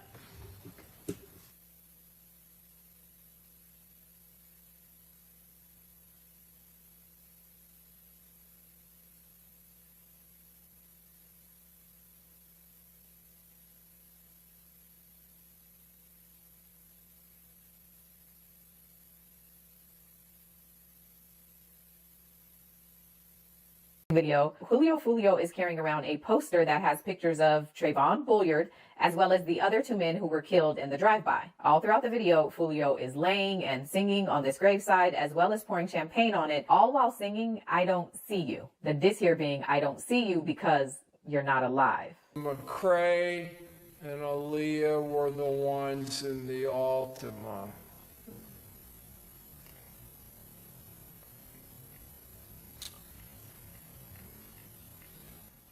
TK. What? Oh, man, listen, but that's my brother for real, man. Hey. Hey, Big Nine. Bro, what? Green ass nigga?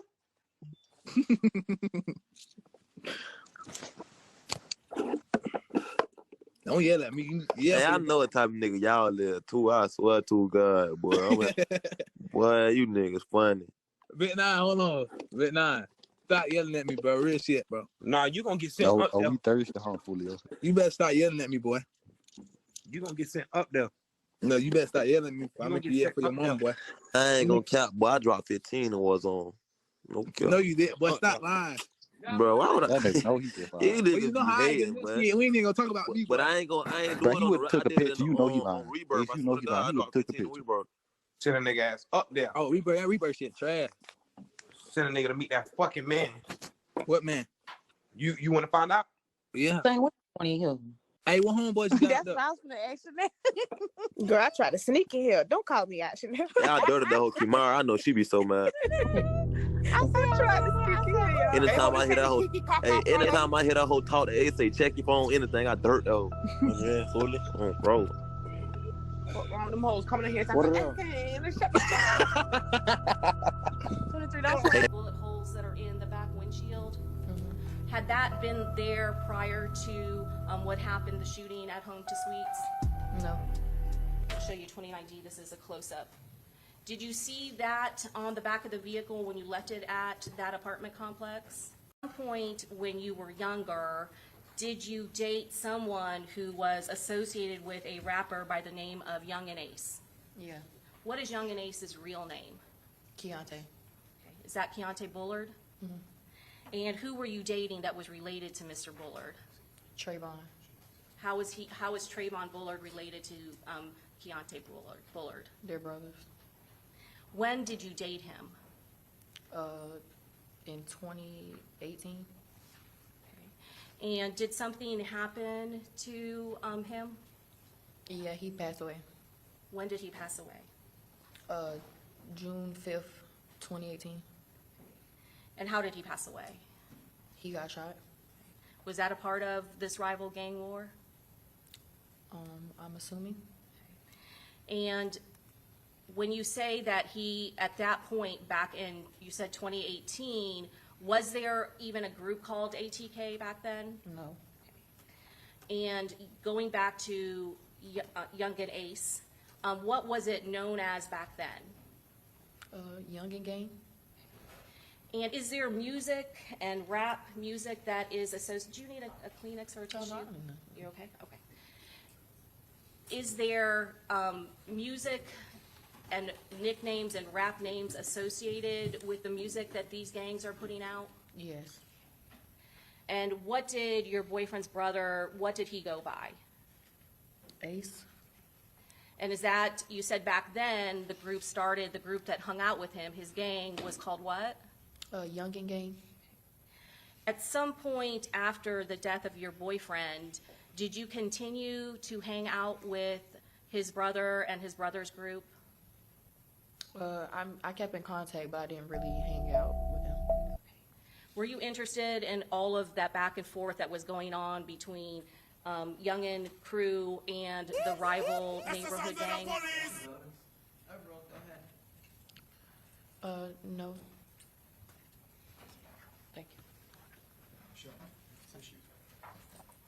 Oh, I'm sorry. Thank you. And so your boyfriend back then, he was associated with the group that was against Charles Jones' group, is that correct? Yeah. Okay. Is that some of the concern that you had with people finding out where you were? Yeah, I just didn't want to be a part of none of the media stuff. Is there a lot of social media that goes on with these two rival groups? Yeah. I'm going to show you what's been marked for identification, States Exhibit 34. Do you recognize that individual? Yes. And is that a fair and accurate picture of that individual? Mm-hmm. Your Honor, at this time, who is pictured in States Exhibit 34? Charles. Okay. Charles Jones. And you said that his gang, his rapper nickname was Julio Foolio, is that correct? Mm-hmm. Is that it? Yes, Ms. Albritton? Yes. Okay. Had you listened to any of... Ooh, hold on. You caught the cold little mix-up? His gang, his rapper nickname. Oh, is that the same thing nowadays? Gang and rapper name? The music that he had put out, that his gang, his rapper nickname was Julio Foolio, is that correct? Mm-hmm. Is that it? Yes, Ms. Albritton? Yes. Okay. Had you listened to any of the music that he had put out? No, I don't listen to his music. And during Call of Duty, y'all talk about GTA. That's how I found out who Young and Ace was. I didn't even know who he was until I started watching some of this GTA stuff. that night when you were with Mr. McCrae, were there any concerns at all for your safety or the other safety of the people that were with you? I really didn't think nothing of it because we was out of town. So, and nothing happened the first night, so I mean, I didn't really think nothing of it. After this happened, did you ever, what did you do after you got picked up by Mr. McCrae's friend? I was just in the car with him, but I ended up going back to the hotel where it was at, and because I guess the boy knows Monty and them, they was talking. Okay. And again, you say, Monty, are you referring to Charles Jones' girlfriend? Yes. Okay. Did you at some point know what happened to Charles Jones? Taifa had, yeah, when I talked to Taifa, he told me. So you had additional communication with Taifa McCrae after his friend picked you up? Yeah, I was checking on Camilla, so I called him. When you went back to the home to suites, what did you see when you went back there? Was it, and what time was it when you went back there? It was daylight now. It was just the police had it roped off and stuff. Who did you see when you went back to that location after the police had already roped off the area? Monty. I don't know the other people. Okay. Charles Jones' girlfriend? Mm-hmm. Did you ever give a statement to law enforcement while you were in Tampa? No. At some point later on in the investigation, did a detective, Juan Ramos with the Tampa Police Department, call you to take your statement? Yes. And at that time, did you provide him with a statement? Yeah. FBI, open up! Was that the only statement that you provided to the Tampa Police Department? Yeah. Your Honor, may I have one moment? Yes.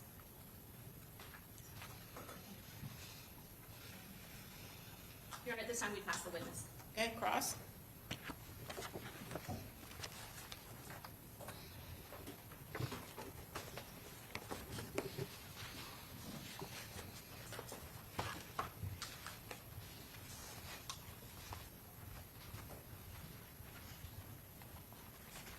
Good afternoon.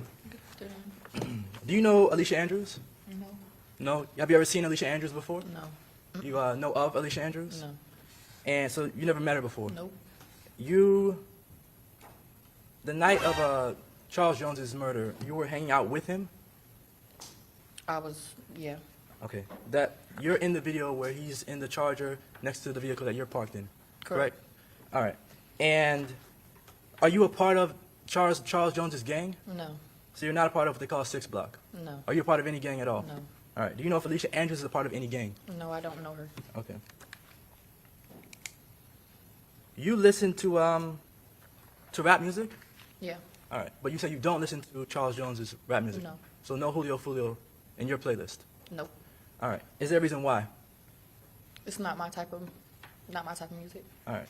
But you know the substance of his music, is that correct? Yeah, I've seen it on social media. All right. And the music that he raps about, they call it drill rap? Correct. And that music is him talking about what they call opposition, ops? Yeah. All right. When Charles Jones, Julio Foolio, talks about his ops, is he talking about them in a derogatory manner? Yeah. He talks about them being dead, is that accurate? Correct. He talks about them being kidnapped, is that accurate? Yeah, I think. I don't know about that part. Does he talk about them being shot? Correct. And he made fun of these things? Yeah. All right. And because of that, did people not like him? Yeah. All right. And these people that did not like Julio Foolio, did they talk about that around Jacksonville? Yeah. Did they talk about it on the internet? Yeah. All right. It's pretty common. Yeah.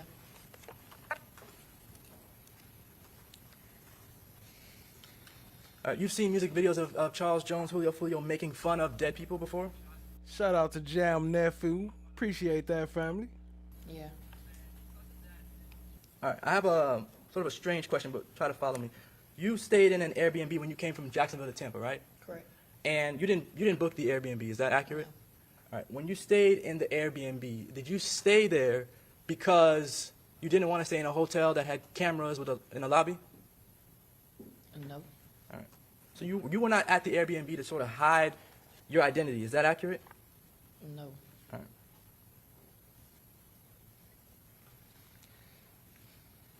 Did you pay or contribute any money to the Airbnb? No. the names of the clubs that you all went to on the night of Charles Jones's murder, you said you do not remember the names, right? None of them. Don't, No. you don't remember where they were at? Nope. You don't know how far they were from each other? No. You believe there were at least 3, though? Yeah, like we went to 4 clubs the first night and the second night. Okay. All right. Is one of the reasons why you don't remember the clubs or where they were at because you're not from Tampa? Yeah, and I was just riding. I didn't really care where we went. I didn't look up no place to go. I didn't pick where we were going either. All right, so you weren't driving the car? No. You were just a passenger? Correct. You were just going along for the ride? Is that a yes? Just for the Yeah. court reporter? Okay. Do you know anyone in the group of people that you were with called Fat Boy? Called who? Fat Boy? That was supposed to be with us? Yes. No. There go the second drop I was talking about. There go the second drop. Second Fat Boy mentioned. They putting his name out there, whoever that is. Group of people that you were with called Fat Boy? Called who? Fat Boy? That was supposed to be with us? Yes. No.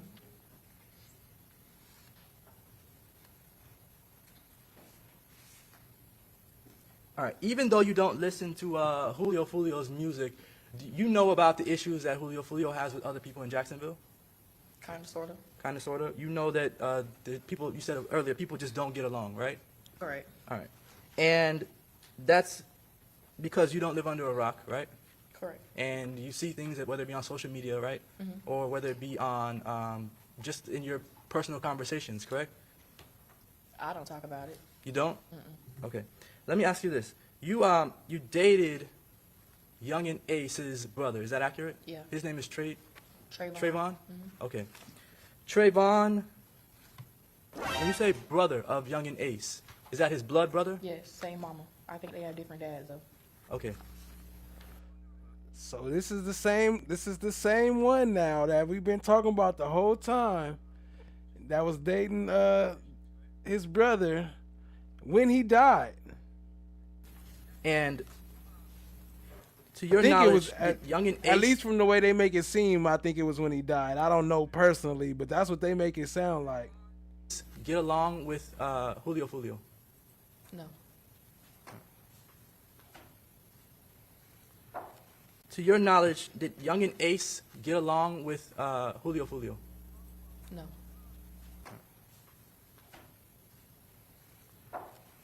So, Trayvon, did he get along with Julio Foolio? No. All right. And you're hanging with Julio Foolio, who did not get along with Trayvon. Is that correct? Yep.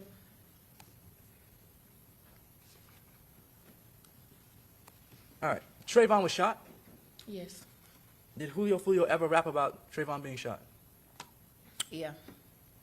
Did Julio Foolio ever make fun of Trayvon, your former boyfriend, being shot? Yeah.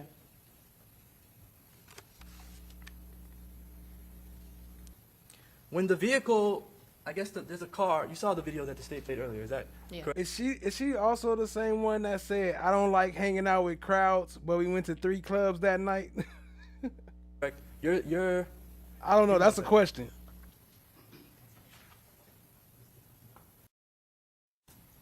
I don't remember. That's a real question. So this vehicle here that we see on the right, that's the vehicle you're in?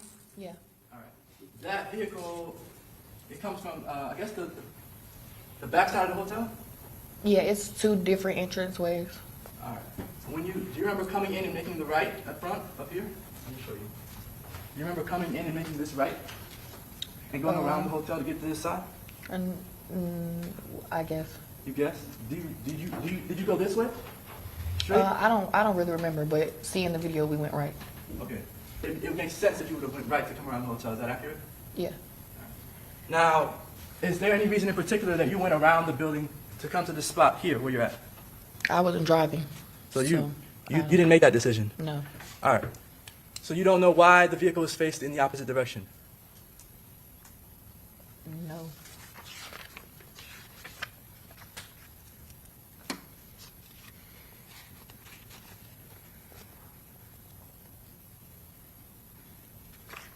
All right.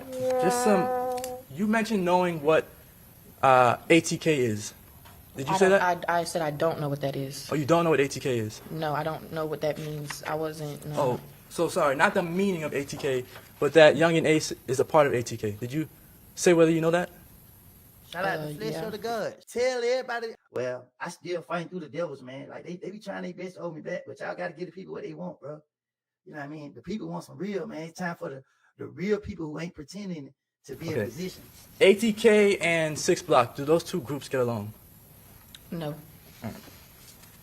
Charles Jones, just for the jury, is a part of 6 Block, is that correct? Yeah. And Young and Ace is a part of ATK. Is that correct? Right. Charles Jones, just for the jury, is a part of 6 Block, is that correct? Yeah. And Young and Ace is a part of ATK, is that correct? Yeah. And to your knowledge, Alicia Andrews is not a part of either of those gangs, correct? I don't know. I don't know her. All right. Did you see Alicia Andrews at any of the Airbnbs that you had either Friday or Saturday night? No. All right. Was Alicia Andrews inside of any of the clubs that you went to Friday or Saturday night? No.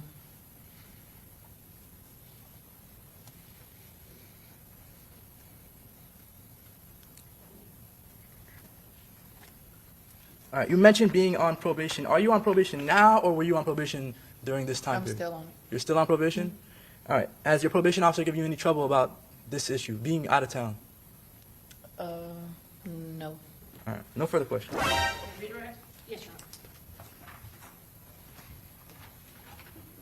Ms. Albritton, going back to these drill rap videos. The truth is you are in particular, alive. the song of Charles Jones about your boyfriend. Is that When I See You? Is that the song that you're talking about? I guess, yeah. Okay. And that's one of the music or drill rap videos that you don't like, is that correct? I don't care for them. Does the other side, does Young and Ace and ATK, do they do similar rap videos about Charles Jones' 6 Block group? I don't know. I don't listen to neither, honestly. Okay. But you are aware of the back and forth, is that correct? Yeah. And how long had you dated Young and Ace's brother, Trayvon Bullard? 6 months. 6 months. And then when you were in Tampa, who were you hanging out with again? Mr. McCrae, is that correct? Yeah. How long had you been friends with Mr. McCrae? I've known him years. Okay. And were you invited by Mr. McCrae to go to this event? Yeah. Do you know how long it had been advertised or how long Charles Jones had planned to go to this appearance in Tampa? No.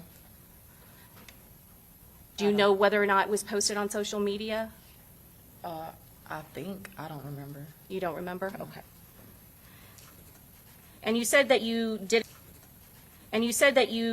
know Alicia Andrews. Did you ever know or hear of a person by the name of Isaiah Chance? On Instagram. Okay. And did he also have a nickname, a gang nickname, a rapper nickname? Yeah. What was that? Gutta. Gutta? Okay. And when we talk about these groups, now that you said that Charles... This is a video. So this is the night they get there. This is Saturday, the 22nd. The defendant entering. There's no volume on this, but when she walks in, someone says, "My bad." Mr. Chance having maybe a celebratory drink. This is the next day around 2:30, 3. You can see he has to keep knocking. The person getting in that silver car is an Uber driver who they have called. That is how they returned to Jacksonville. The defendant, Mr. Chance, and Mr. Murphy this time returned to Jacksonville. Now they're unloading, bringing out all of their kit and their gear, their weapons. There's Mr. Davion Murphy. Now they're getting sloppy because it's the next day and all of the conspirators are visible. There's Mr. Murphy trying to go back in. Mr. Gathright walking out with gear.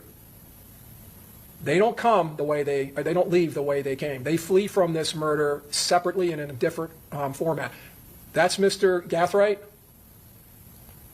He leaves independent of the others in the Impala. Objection, Your Honor. Counsel's narrating the evidence. Stuff that's not even been introduced, Your Honor. Well, because it's opening statement. He's just telling the jury what he believes the evidence will show. So I'm going to overrule the objection. You can see Mr. Gathright goes over to the side, to the back, and that's how they got in the day before.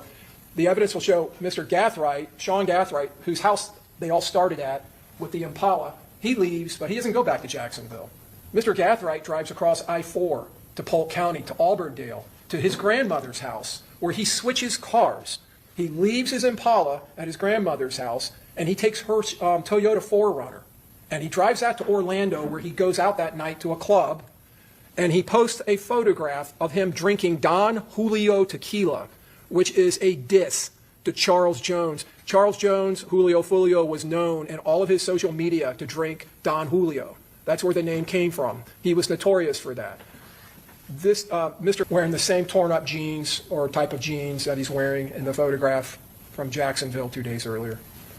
That's a photograph of Mr. Rashad Murphy in a Walmart on June 21st that you will see in the evidence. So to me, remember, all right, maybe I shouldn't say that. Never mind. This is the part I was talking about earlier. If y'all was paying attention about the video, I think he mixing up some people, but I don't know for sure. Let me just, yeah. If you know, you know, but I don't know. I don't know, so I ain't saying I know, but just, I don't know. I think he mixing somebody up. Jacksonville, where he bought a burner phone, and he's wearing the same clothes. Look, like the one in the right picture looks a lot thinner than he actually looked right here, right? That do not look like the same person to me. I'll say that much. Sort of clothes that are consistent in appearance to the Glock shooter, the person with the Glock switch shooter. You can see he's carrying it. You can see the similarities in the belt. You can see the similarities in the shoes. And you can see he's carrying it in his left hand, which is confirmed through investigation. He is left-handed.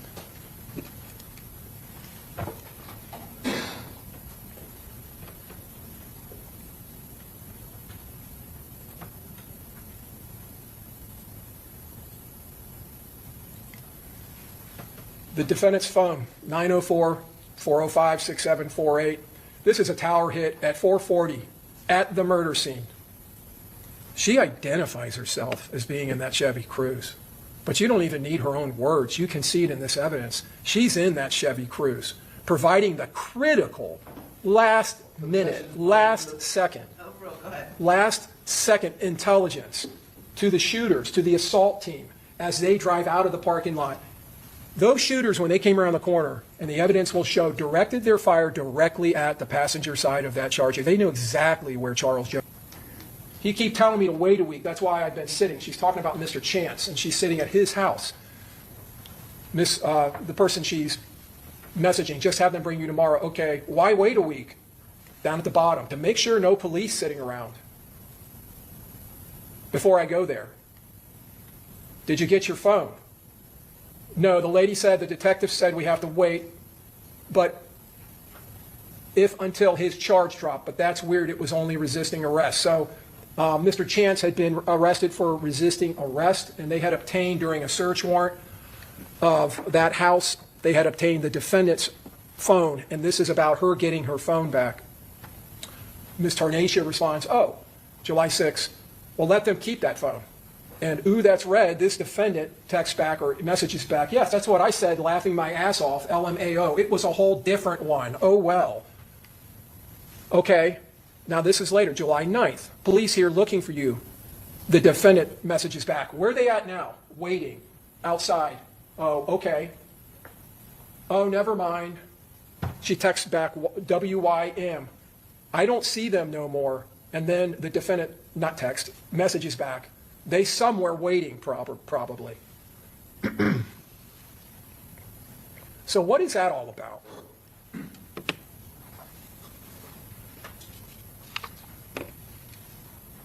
Why is she saying it's a whole different one? She's saying that because 2.5 days. Overruled. Go ahead. 2.5 days after this murder. Dang. All right. So I believe this is still part of the opening. So objecting is crazy. But why is she saying this? She's saying that you just gonna overrule and just let him get away. I kind of understand because it's opening, and he's supposed to say the evidence is going to show that she's saying this, not that she's saying this. So that's crazy for her to kind of overrule that one. But overruled. After getting back to Jacksonville, she said, so what is that all about?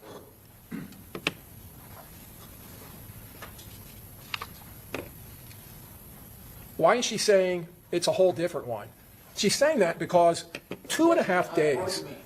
Overruled, go ahead. 2.5 days after this murder, after getting back to Jacksonville, you're going to find from the evidence that this defendant goes and gets a whole new phone. And she gets rid of the phone that she's had for years. You're on the sidebar, please. Okay. Look. You hear the judge? Look. You was not, look. All right. I don't know if y'all catching that, but as a judge, you are not supposed to have no emotion, no sarcasm. No, she said, okay. Now, she might be surprised and all that. I understand. It might not be typical, and maybe he even wrong. Even if he is absolutely wrong for doing it, she is not supposed to say, okay. The hell, Bobby?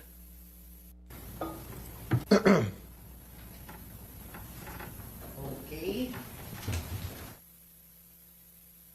Okay. Alicia's reality. High school graduate, good student. Applied to and was accepted to Bethune-Cookman University, right there in Daytona, not too far from home. But chose not to go to stay close to home and instead went to tech school, become an esthetician, does hair, not hair, but eyelashes, makeup, nails, skincare, that kind of thing. She was a substitute teacher whom parents trusted with their children, even children who had some special needs and disabilities. This was Alicia. While in school, Alicia Andrews. The state reminded me that I have to use her first and last name. Objection, improper. Yeah, I must sustain the objection. So that's the general rule in court, last names only, okay, for everybody. All right, thank you, Mr. Malcolm. Thank you, Your Honor. So Alicia Andrews, while in school, befriended the sister of Isaiah Chance. They ran in the same social circles in high school, and through that process, Isaiah Chance became familiar with her, and she with him. And he reached out to her via direct message, and they developed a boyfriend-girlfriend relationship. And, I mean, you know, Isaiah Chance, tall, slender, handsome fella, captivating, charismatic. Alicia liked him. He liked her. So she thought. She would learn through their tumultuous, on-again, off-again relationship that perception is not always reality, and Isaiah Chance just really wasn't the guy she thought he was. You heard about the tattoos, sure. Young lady, liking a boy in high school who, to her, was just a rapper. Not a gangster, not some street code name. Gutter was Isaiah's rap name. So Alicia Andrews got her boyfriend's rap name tattooed on her. A tattoo that she wasn't supposed to have, just like the relationship with Isaiah Chance. But it happened. As time moves on, Alicia Andrews learns that not only is Isaiah Chance more than not nice, sometimes he could be threatening, controlling. Sometimes she'd have to suffer serious consequences if she upset him. She learned that in the most serious ways. So, fast forward to 2023, Alicia Andrews and Isaiah Chance on again, off again, on again, off again. Now, could be that Alicia's pregnant. This is during that on again, off again time period. They decide to take this trip.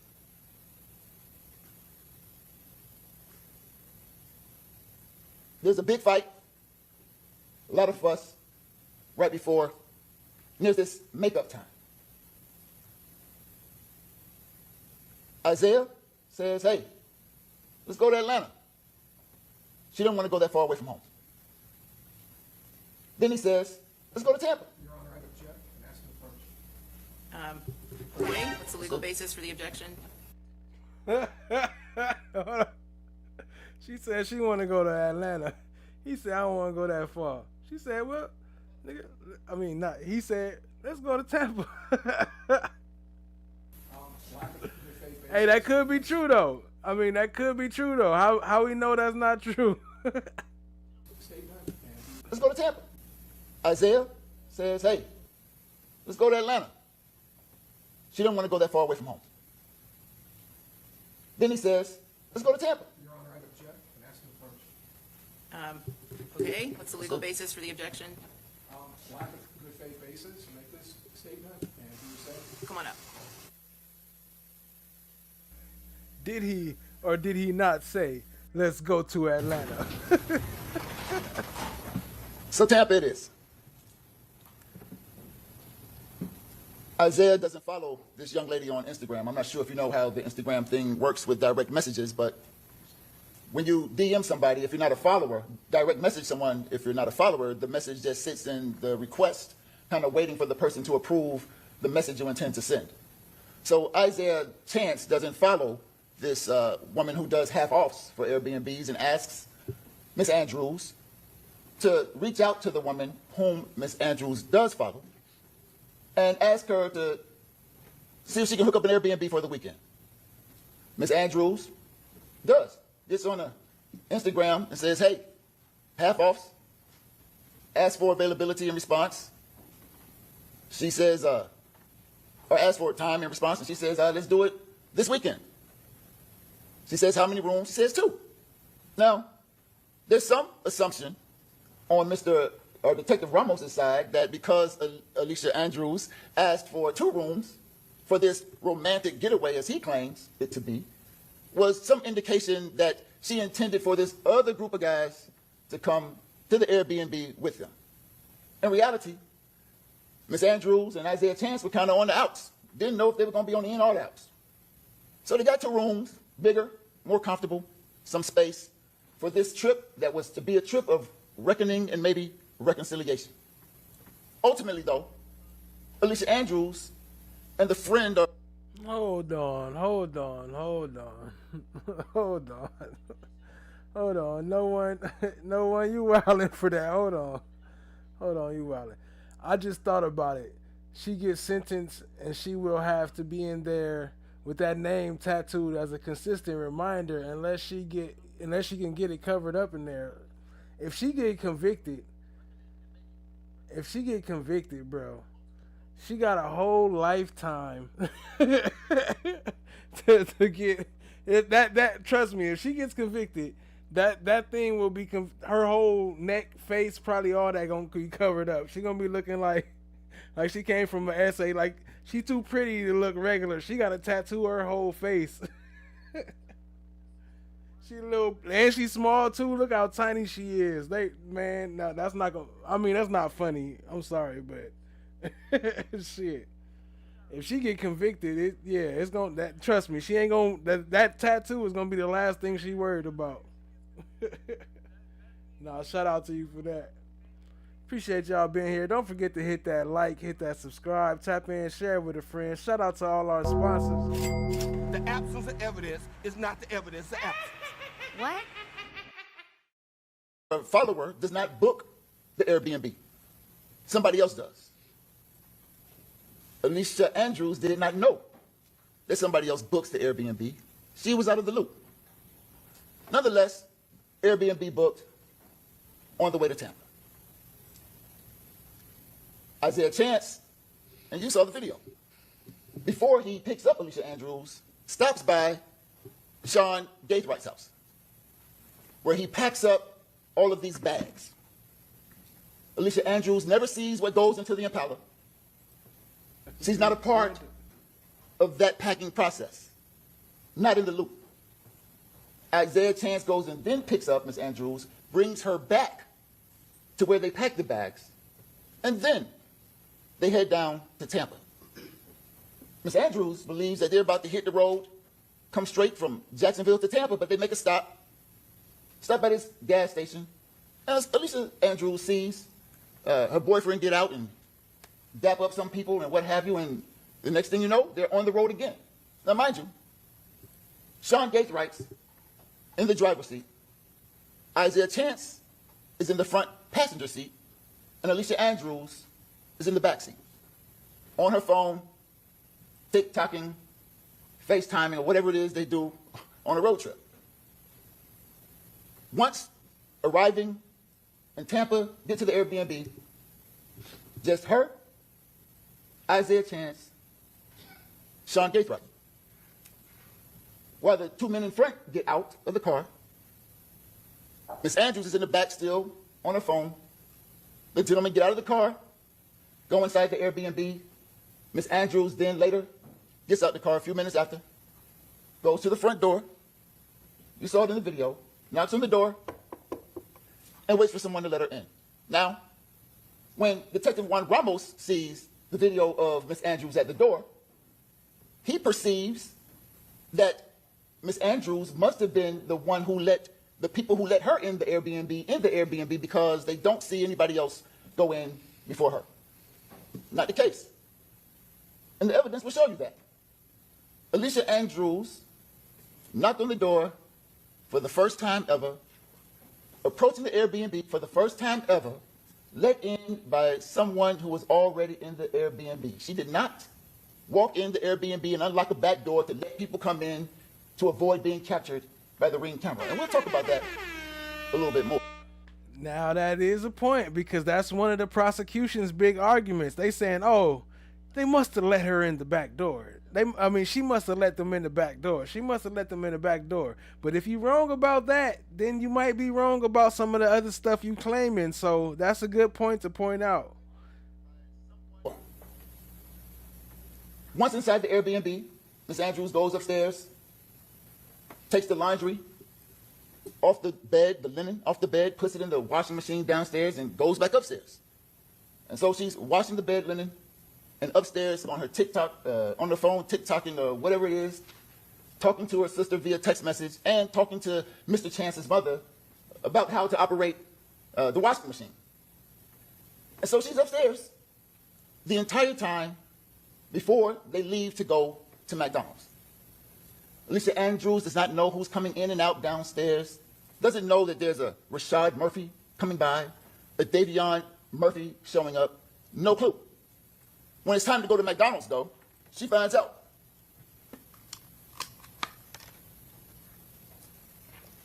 When it's time to go to McDonald's, she comes downstairs, and Mr. Chance gives her the keys and says, hey, go get in the car.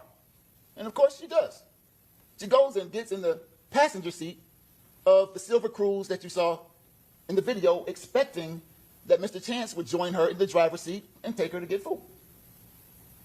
However, that's not what happens.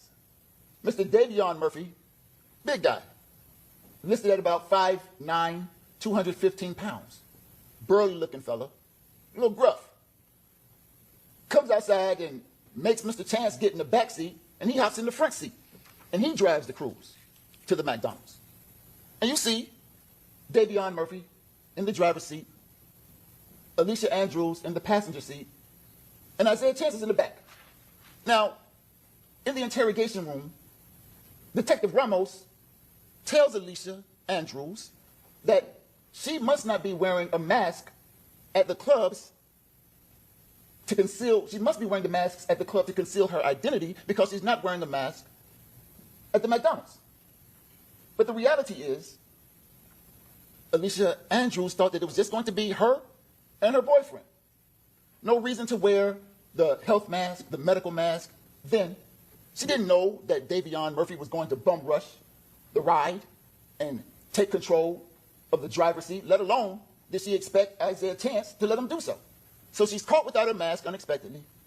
Davion's in the video, you see him smoking and puffing, and Alicia wants to say something, but she can't because she's afraid to say something to this guy who just bogarted the Cruise, made her man get in the back seat, and took over. She won't say anything. Not because she was trying to hide herself. She didn't say anything because she was scared. Not because she wanted the guy to smoke in her face, because she was scared. They get back to the Airbnb, and a few hours later, They head out again. Go to Club Teasers. Now they're in the cruise again. Now, mask is a reason to, okay, if they was smoking, I don't know if they got any of that, but if they got proof of any smoking stuff, and she testifying, so, I mean, she might be testifying, so I don't know, that might be a good argument as for the mask. And Isaiah Chance is driving. Now, the state asserts that because Isaiah Chance is driving and Alicia Andrews is right next to him while Isaiah Chance is on her phone, Alicia must have heard everything. Well, probably for his mask, not for both of them. I don't know. Isaiah said. They got that from Juan Ramos. But that's a bad assumption.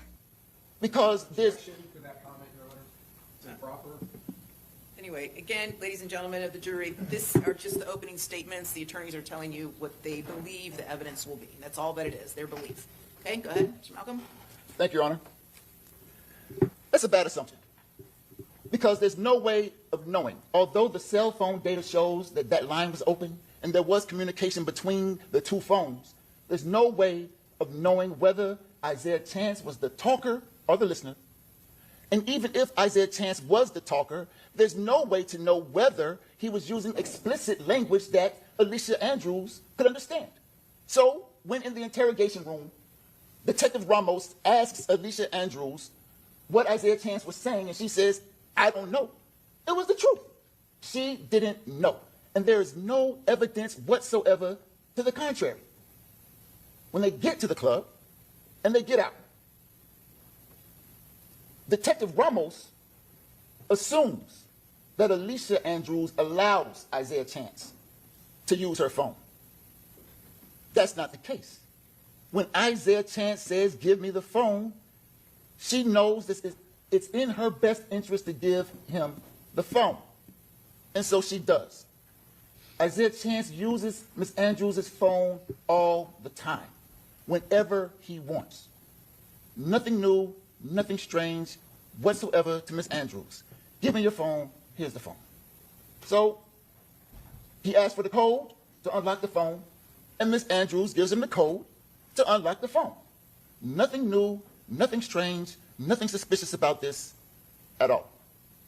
And you see them walking, and conspicuously you'll note that though there's an assertion that all the defendants in this murder conspired together, coordinated together, one stands out.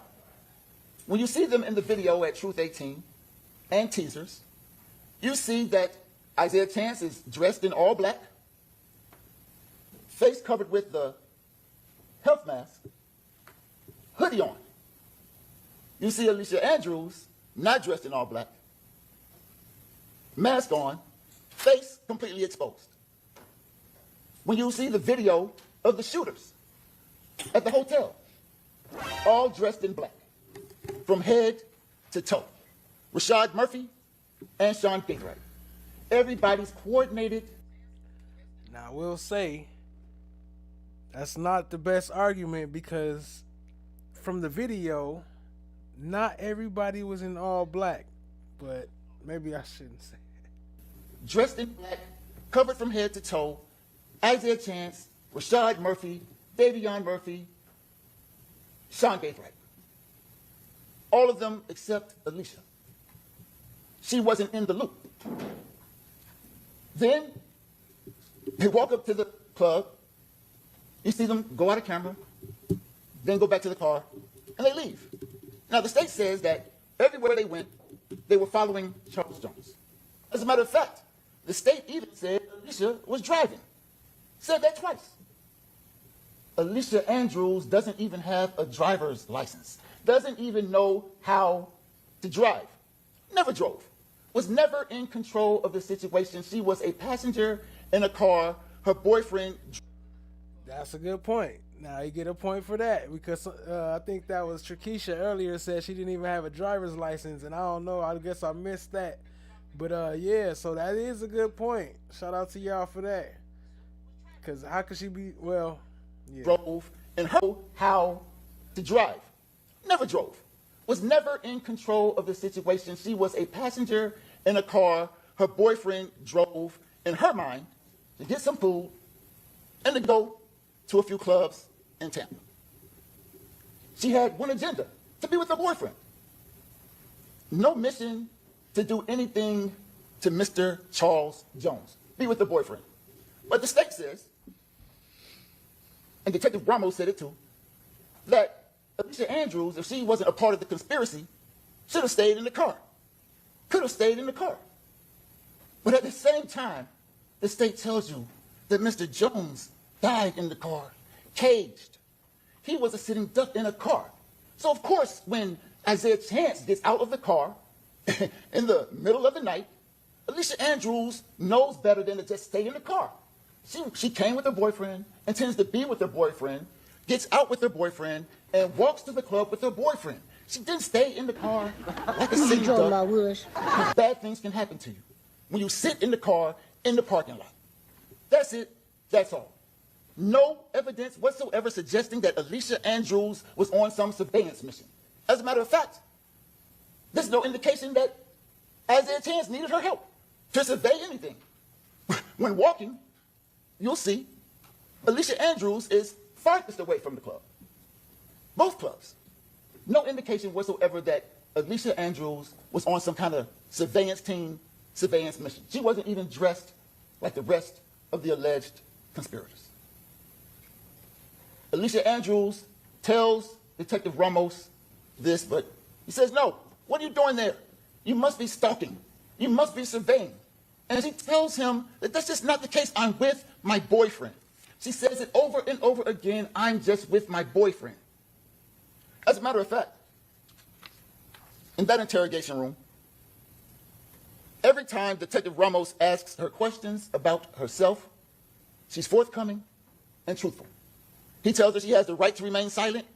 She doesn't exercise that right. She tells him exactly what he wants to know when he asks her questions about her. For example, in the interview, Detective Ramos asks, is that you in the car? Without hesitation. She says, yeah, that's me. Another truthful statement. Do you know the guy who drove you to McDonald's? No, she doesn't know him. Just showed up at the Airbnb that night. You guys went to some clubs? Yeah. Couldn't get in, though. And the reason why they didn't go in is because they didn't like the price. They asked the bouncer how much, didn't like the price, didn't go in. Do you remember the clubs that you went to? Not really. Is that you and Zay as they walk through the parking lot? Isaiah, they call him Zay. Is that you and Zay? Yeah. Is he using your phone? Yeah. Who is he talking to? That was the part I was asking about. Did she say it? So she did tell them that. I need to interview next time. I'm gonna look for the investigations, the interviews. I'm sure they out there. I just haven't checked yet. I probably already recorded something, but my bad. But I was wondering that. On the phone. I don't. Is that you and Zay as they walk through the parking lot? Isaiah, they call him Zay. Is that you and Zay? Yeah. Is he using your phone? Yeah. Who is he talking to on the phone? I don't know. At the McDonald's, was Isaiah in the back seat? Yeah. Every time Detective Ramos asks Ms. Andrews a question, she's honest, forthcoming, not trying to hide anything. It's just the truth. However, Detective Ramos doesn't like the truth. He gets upset, starts yelling at Alicia, starts cussing at Alicia, starts telling Alicia that she's going to die in jail, starts telling Alicia that her parents are going to die and she'll never get to see them, tell Alicia Andrews that she'll never be able to see her baby again, all because his perception doesn't fit her reality, and he won't let her reality change his perception.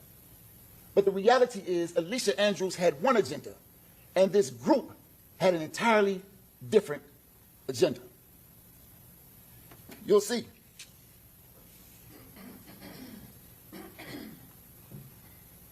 You'll see that there was no instance in time where Alicia Andrews did anything to contribute to this conspiracy. As the state spoke to you, he spoke quite a while. Never once did they say that Alicia Andrews did anything like touch a gun, touch an extended clip, touch a brass catcher? None of that. You won't find any physical evidence, no DNA, no fingerprints. You think that being a part of this big conspiracy, at least one time, ex-boyfriend or somebody in the group said, hey, hold this gun. Hey, give me that magazine. Hey, what about the brass catcher? Not one time. No physical evidence, no DNA supporting any assertion that Alicia Andrews had anything to do with this conspiracy.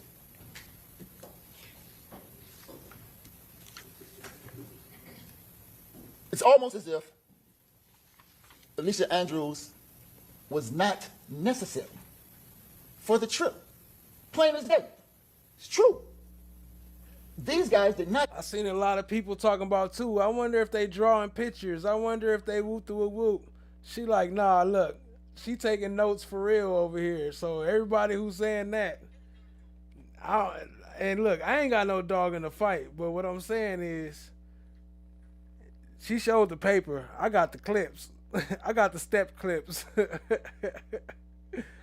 She showed the paper. She like, nah, I ain't just playing with y'all. I'm really taking notes. Need Alicia Andrews to commit murder. No. Alicia Andrews did not know these guys intended to commit murder. No. No evidence whatsoever. Except for Alicia Andrews came to Tampa to be with her boyfriend. The group, all of them in the group, made their phones go ghost. Except Alicia Andrews. All of them wore all black attire. Not Alicia Andrews. If the state's right, all of them went in the back door of the Airbnb. Not Alicia Andrews. All of them brought guns to the party, except Alicia Andrews. It was Alicia Andrews the entire time who had one agenda and one alone, that to be with her boyfriend, never in a group of guys who conspired to kill Charles Jones, if the state is right. Yeah, that's a fact. If she found guilty, it's automatically life. They only have one sentence. They can't choose nothing else. It ain't no 25 and none of that. Just like the same thing that happened with Queso. We played the same case with Queso. If you convicted or guilty of capital murder, that's life automatically. I want you to stay focused throughout this trial. While the state spoke, it talked a lot about Rashad Murphy, Davion Murphy, Isaiah Chance, Seth Gaithright, or Sean Gaithright, whichever one. But the styling of this case is the state of Florida versus Alicia Andrews. Stay focused. And you will see, ladies and gentlemen, that there's not one single shred of evidence that supports the state's claim that Alicia Andrews conspired to kill Charles Jones, let alone did anything to further such conspiracy. I'll tell you this, I would testify. You ain't got nothing else to lose. You fighting life. What the fuck? Why would you not say your side of the story? I would do the same thing. I would write down everything everybody said, and I would come back and I would rebut and debunk everything everybody said and how they was wrong and why they was wrong, with saying what I want to say from my choices. But I would testify, but not against. I mean, I don't know. I ain't talking about the situation, so I don't know what happened. But if I was innocent, I would testify. I'll say that. You'll listen to the evidence in this case, and you'll look for it. You'll look for it. You'll look to see the action that Alicia took to further this conspiracy. You'll hear the evidence in this case, and you'll look for it. You'll look to see evidence that Alicia Andrews knew something about this conspiracy to kill Charles Jones. But you won't see it. What you will learn is that Alicia Andrews had absolutely no knowledge that these four boys conspired to kill Charles Jones. And the reason she had no knowledge is because she was not in that group. She was never in the loop because she was never in the group. Despite all of the evidence, the reason she had no knowledge is because she was not in that group. She was never in the loop because she was never in the group. Despite all of the evidence, all of the technology, cell phone records, license plate readers, DNA catchers, fingerprints, agencies like JSO, Jacksonville Sheriff's Office. All the technology had no knowledge is because she was not in that group. She was never in the loop because she was never in the group.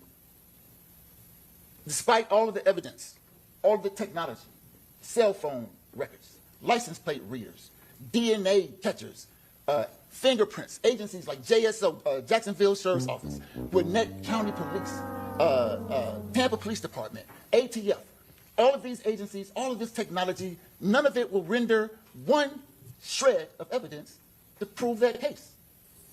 It's kind of like what Isaac Asimov said when he said that the saddest aspect of life right now is that science gathers knowledge faster than society gathers wisdom. Ladies and gentlemen of the jury, listen to the evidence in this case.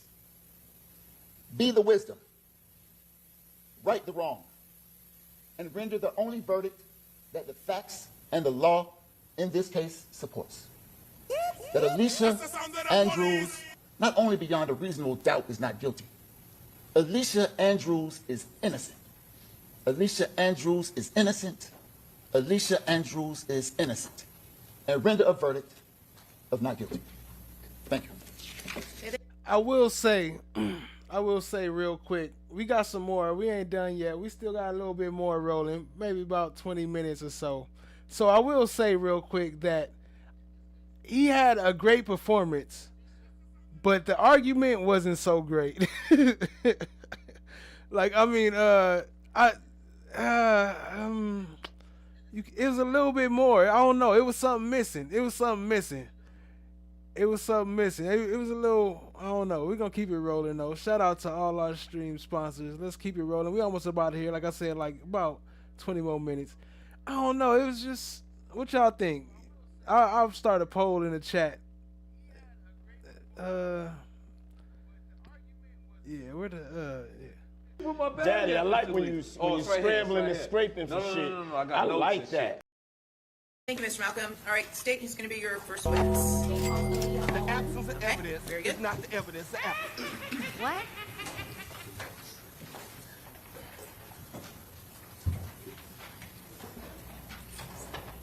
So this is back again to the first witness. She gonna help us close it out. She been the topic of tonight somehow. I did not plan that. I promise. I didn't plan that. I kind of even randomly put these clips together. Jones.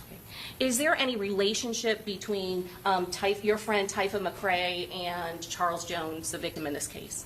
Yeah, they're cousins, if I'm not mistaken. Did any of your plans in Tampa involve Charles Jones, the rapper known as Julio Foolio? Yeah. What was going to happen in Tampa that weekend of June 21st of 2024? I think he had to perform somewhere, or he had like to show up at a club or something like that. And going back again to that day on Friday, who were you traveling to Tampa with? Taifa and Camilla. How were you getting to Tampa? How did you get to Tampa? Taifa's car. Where did he pick you up at? Camilla's house. And did he drive both you and Camilla Bentley to Tampa? Yes. When did you get to Tampa, Florida? Friday night, I think. Friday night, probably like 9, I think. Where did you stay when you got to Tampa? Airbnb. Had you been to Tampa before then? Yeah. Were you familiar with the area at the Airbnb that you were staying at? No. Could you today even say what the address of that Airbnb I have was? no idea. Can you tell us what type of Airbnb it was? A house, and I think it had a pool. I think it had like 2 or 3 bedrooms. Was there anyone else staying at that Airbnb in Tampa with you besides Camilla Bentley and Taifa McCrae? Yes. Who else was staying at the Airbnb? A few of Taifa friends, Julio friends. Okay. What about Charles Jones, Julio Foolio? Was he there as well? Yeah. Were you also staying at that Airbnb the whole weekend? Was that the plan? No, they had booked a different house. And after you guys were done in the clubs? We had to find somewhere to stay. We didn't have nowhere to stay anymore. Well, what happened? Where did you go? A hotel. Do you remember what hotel you went to? Home to be, I think, Holiday. It was too connected to each other. You said home to, could it be home to suites? Does that sound right? I think so. Yeah. And then Holiday Inn, is that correct? Yeah. How many cars went to the hotel? 3. Is it the 3 cars that we've already talked about? Mm-hmm. What happens when you get to the hotels? I had to use the bathroom. I went and used the bathroom, and that's when all that happened outside, I guess. When you said you went to go use the bathroom, had you guys checked in at that point? No, I don't think we were able to get a room there. It was either booked or it was too late to get it or something. And were you still in Typha McCrae's house? I'm sorry, Typha McCrae's vehicle? Yeah. And who else was in the vehicle at that point? Camila. All right, I'm going to show you what's been marked for identification, States Exhibit 22B6. Did I ask you to look at this CD prior to coming to court today? Yeah. And did I also ask you to put initials on there? Shout out to Brooklyn. Welcome back to the Copper family. Appreciate you, fam. So you could recognize it at a later time? Yeah. And does this States Exhibit 22B6, does it fairly and accurately depict the front of that hotel, Home to Suites, where you were at on June 23rd of 2024? Yes. Walk over to the screen and point out something if necessary, okay? Okay.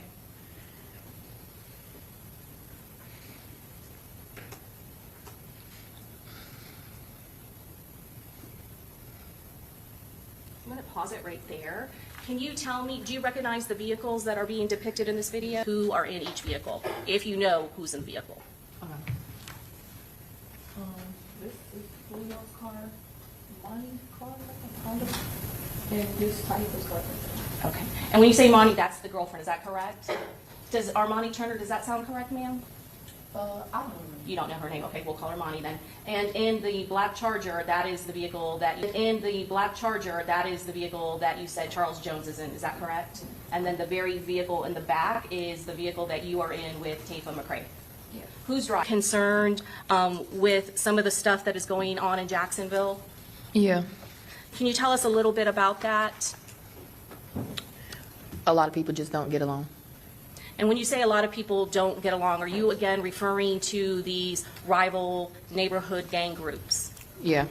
Some point when you were younger, did you date someone who was associated with a rapper by the name of Young and Ace? Yeah. What is Young and Ace's real name? Keontae. Okay. Is that Keontae Bullard? Mm-hmm. And who were you dating that was related to Mr. Bullard? Trayvon. How is Trayvon Bullard related to Keontae Bullard? They're brothers. 2018. Okay. And did something happen to him? Yeah, he passed away. When did he pass away? June 5th, 2018. Yes. Okay.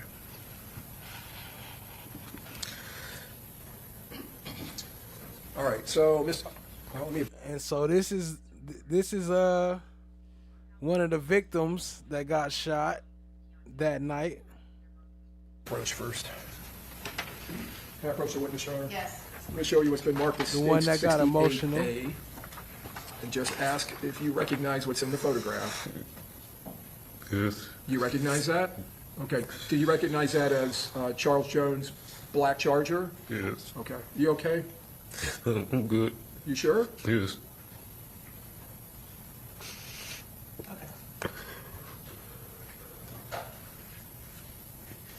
We can take a break. I'm good. Okay. All right. And then I'm going to show you these photographs. This is states 25A, and 25B, and then 25C. Do you recognize the photograph? Yes. Are those photographs of you in the hospital, Mr. Norris? Yes. Okay. All right, I tell you what, I'm just gonna have the jury step up momentarily. All right.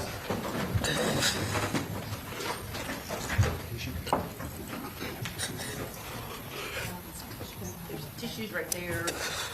I'm trying not to do it. I'm trying not to drop it. Fuck it. All jurors are on Okay, thank you.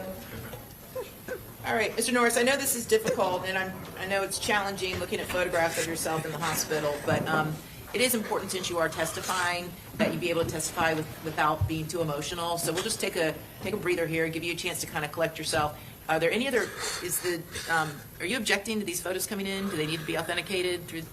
No. Okay, they can come in. There's nothing wrong with getting emotional. If you need a break, we'll just take a break, okay? Like, all right, I understand it's like, you know, post-traumatic stress, and it's a scary situation, so I'm not trying to downplay that, but bruh, you got shot in the arm. People lost their life that night. So I don't know, maybe he crying about that. Maybe, I don't know, I'm confused. Everyone here understands.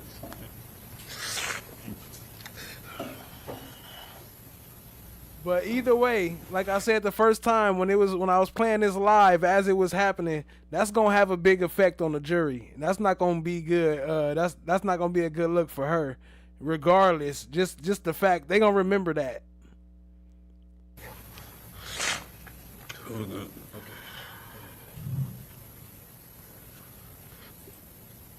United States.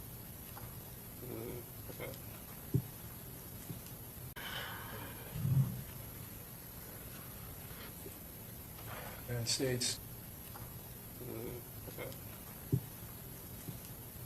Honestly, just a couple hours. They could patch me up. They said I was okay, but I had to wait on my parents to get me. You had to wait for your parents? Did your parents come down from Jacksonville to pick you up? Yes. When you got back home, were you working at that time? No, I was out of work for about So here's the thing, and let me clarify that statement, right?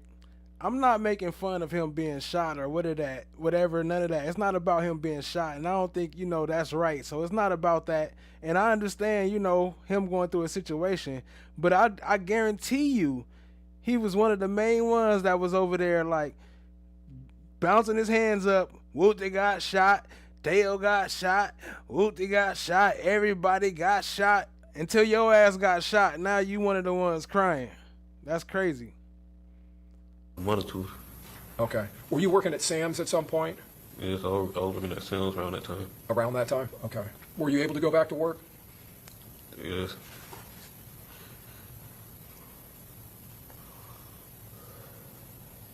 Like, y'all joke about it like it's funny. Mr. Norris, do you know Alicia Andrews, or did you know her before that's my this whole incident? point. Hold on, that's my whole point. Y'all joke about this shit like it's funny, like it's a game, but this shit ain't no game. This shit is real life. That's all I'm saying. So it's not funny that he crying, but it's funny this life y'all portray until, yeah. No, sir. Did you know an individual named Isaiah Chance before this happened? You probably tell him on social media. You knew who he was from social media? Did you know him by the name Gutta or Gutta Zay? Yeah, we followed each other on social media. Followed each other? Okay, sustain the objection. Ask him more. Who was in the car with you? It was Robert Howard and Julio Foolio in the car with you the night of the murder, correct? When the shooting happened? Yeah. No, Robert wasn't in the car. Robert was in a different car? Yeah. Robert rode in a car with you at some point that night, right? Earlier that day. So earlier that day, Robert Howard was in the car with you and Julio Foolio, is that correct? Yes. But at the time when you all were at the hotel, Robert Howard had switched. He got out of the car that you was in with you and Julio Foolio and got into another car, correct? No, not at the hotel. Not at the hotel, but before you got to the hotel, Robert Howard got out of the car, right? Yeah, I didn't get there when we were leaving from the B&B. When you were leaving from the DMV? The B&B. The B&B. So when you left from the Airbnb, you're saying Robert Howard was in the car with you at that time? No, he was in a different car. Okay. But sometime that day, Robert Howard was driving the car, the Charger that Julio Foolio was in? Did he drive that day? I'm not sure. I don't remember if he drove that day. Okay. Do you know if Robert Howard ever spoke to Gutta Zay before? I don't know. All right. No further questions. Hey, Rerec. I want to ask you about that. You said it was a repass video. Yeah, it was there, and they were recording videos, and I just got caught in the background on them. Okay. Hey, yo, peace, family. Grand risings, good afternoon, great evening, and gracious nights. Welcome to FOTG The Source. The first week of Alicia Andrews' trial is now complete, and the prosecution has built a digital cage around the defendant. So the legal system is demanding a jury decide if a phone ping is proof of murder. This is the heart of the Alicia Andrews trial. The prosecution is betting on the logic of the logistics, the cell phone data, the synchronized movement, The calculated planning of an ambush. The defense is betting on the alibi of the heart. The claim that she was a woman unaware. Here for love, not violence. You have to decide which one is the greater betrayal. When you willingly place yourself in the world of betrayal alongside documented gang members, the courts view you as a co-conspirator, regardless if you pulled the trigger or not. The law rarely accepts the defense of unaware love when the digital fingerprint shows premeditated movement. This is the harsh lesson of the streets meeting the cold judgment of the law. The defense is not doing so bad rebutting the evidence. As long as you don't focus on his delivery, the burden is real. The logic of the ping and other things is so far kind of winning, and the stakes are life in prison. Today is a recap of the first week to see if there's any chance left for Alicia Andrews. And by the end of next week, the verdict will speak loud and clear about how the system handles conspiracy. FOTG The Source continues, family. Hit the like button, hit the subscribe, tap in, share with a friend. Let's keep it rolling. And once again, sending much love and thank yous for helping us hit 750,000 views. We got action, family. Let's get it.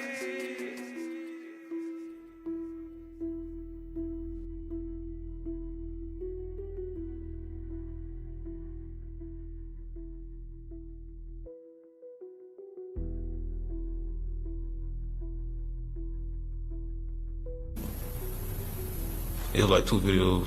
Was that the repass? Hey, yo, for, peace, family. Charles Grand Jones? risings. And a repass, so the jurors who don't know what that is that like a celebration of life? Yes. So, a celebration after he had died? Yes. And there were people there videoing? Yes. And you got caught in the background? Yes. And were there a lot of people at that celebration? Yes. And there were people there videoing? Yes. And you got caught in the background? Yes. And were there a lot of people at that celebration? Yes.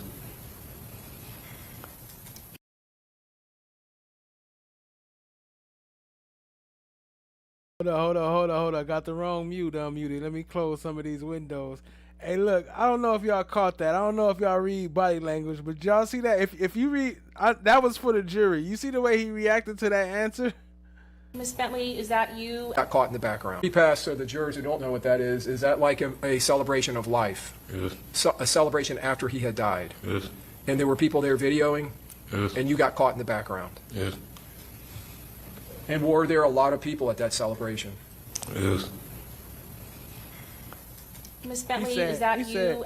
His body language said, "Oh my God, I can't believe this. Oh my freaking cracker snacks." In the emergency room at Advent Hospital in Tampa, Florida? Yes, ma'am. Can you tell us where exactly you were shot? Oh, oops. Is this the girl they said don't show on the stand? Don't show her picture? My right arm, like right here, my upper right arm. And there's gun pieces in the back of my shoulder. Did you require surgery that night? No, ma'am. And again, who were you riding with from that first club, Teasers, to the second nightclub? Taifa and Aaliyah. In the same vehicle, Taifa McRae's vehicle? Yes, ma'am. When you got to the second club, do you know whether or not there were other cars from your group or your party going at the same time at that point? At that point, yes, ma'am. Okay. How many cars do you remember were in your group, or do you know? I'm not aware. I don't know. Were you paying attention to who Not you were really. going with? No. Okay. So now I want to talk about the second club. You said that it was on a second floor, is that correct? Yes, ma'am. Do you remember how long you were at the second club? Maybe the same time we were at the other one, maybe like an hour. And you mentioned all the people that were in your car. Did all of them go into the second club? It was just me and Aaliyah and Taifa in one car, but yes, we did go in there. Was Charles Jones at that club? Yes, ma'am. And did he have other people with him at the club? Yes, ma'am. And how long would you say you were at the second club? Maybe like 45 minutes to an hour, maybe. I don't remember. When you left the club, do you know what the plan was at that point? Where were you going? I initially thought we were going to come back home that night, but I believe that they were just really tired and they wanted to lay down and get some rest instead of hopping on the road because it was late. And I guess no one wanted anything to happen. Anything can happen at night. So I guess. Well, I'm a fast driver, so I typically get into whichever lane is moving the fastest. They just wanted to rest. Was it in the pretty early morning hours at that point? Yes, ma'am. Did you know what exactly time it was at that point? I think Maybe like 2 in the morning, close to 3 maybe. Were you keeping track of the time? No, ma'am. What happened when you all left the club? We all followed each other to a hotel. Were you familiar with that hotel? No, ma'am. When you got to the hotel, tell me what happened. I just remember we were driving around trying to find parking, and we couldn't find parking, and I guess they were trying to see if there was a room available or any rooms available. So we all parked by the front. Hold on, this is her. So this is the one we've been waiting for, right? Remember, we've been saying that, well, I've been telling y'all that old girl said that she told her to come back, right? She told her to come back. But check this out. She didn't tell her to come back. Lobby. According to where were you in the vehicle? I was originally sitting in the back seat, in the passenger seat, behind the passenger seat. Who was driving? Taifa McCray. And where was Aaliyah Albritton? In the passenger seat. Okay. At any point, did Taifa McCray leave the vehicle? Yes, ma'am. Why? Aaliyah said she needed to use the bathroom. Okay. And then what happened? I moved into the driver's seat, the front driver's seat. All right, I want to ask you what happened at that point when you got into the driver's seat of Taifa McCray's vehicle? I just remember looking down at my phone and I got shot. Did you hear any gunshots before you got shot? Okay. How many gunshots did you hear? A lot. After you got shot, what did you do? I prayed and I asked God to cut the car on because there was no keys in the car. And I finally got the car to cut on and I drove off. Hold on now. I gotta pause it right there. I gotta stop it right there. This is a big factor to ask on cross-examination. Like, wait, what? You said you got in the car. It was no keys in the car. You prayed and asked God to start the car, and then the car started, and then you drove off? Wait, I'm confused. Wait, hold on. I'm confused. Where did you do? I prayed and I asked God to cut the car on because there was no keys in the car. And I finally got the car to cut on. And after you got shot, what did you do? I prayed and I asked God to cut the car on because there was no keys in the car. And I finally got the car to cut on and I drove off. Where did you get shot? In my arm and in the back of my shoulders. Do you know where you were going at that point? I just wanted to get away. See, look, so I don't know. I see them talking about it. I see the attorneys, the defense attorneys talking about it right there. So maybe they decided not to ask her that. Maybe they wanted to. I mean, they thought about it, but they didn't. Jam said one of them girls was in on it, probably communicating with the suspects. That's what I'm thinking. This girl that's talking right here, this the same one that's been there the whole time. I wouldn't doubt if she was communicating with them directly. Anything happened in the park? What did you do? Oh wait, not this one. Not this prayed one. And Not I this asked God one. to cut the car on. The one that said she called her and told her to come back, and one of the reasons why is because she about to say she didn't tell her to come back. Watch. Because there was no keys in the car, and I finally got the car to cut on and I drove off. Where did you get shot? In my arm and in the back of my shoulders. Do you know where you were going at that point? I just wanted to get away. Did anything happen in the parking lot as you were trying to get away? I just remember everybody was just trying to back out of the cars and just try to save themselves. And where did you go? I remember pulling out of the hotel and I made a left down the street and I seen a police car and I stopped at the light and I instantly thought about everybody that I left behind at the hotel and I wanted to make sure they were okay, so I turned around. Okay. Did you make any phone calls or did you get a phone call? I remember making a phone call to Aaliyah and just telling her what happened.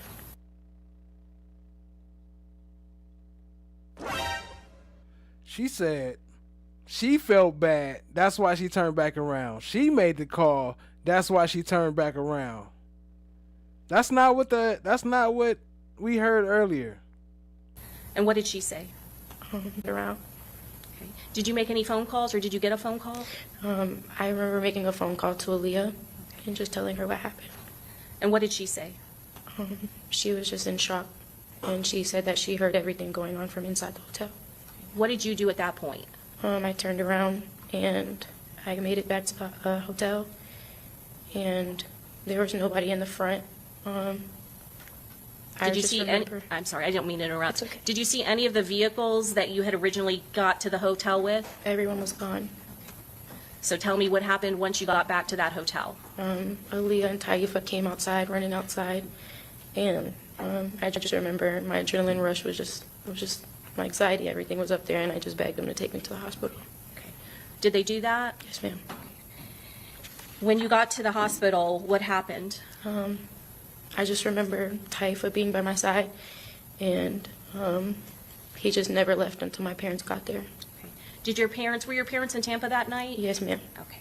Did you call them and let them know what happened? Yes, ma'am. Do you know how long it took for them to get there? They wouldn't let my parents come back and see me till maybe.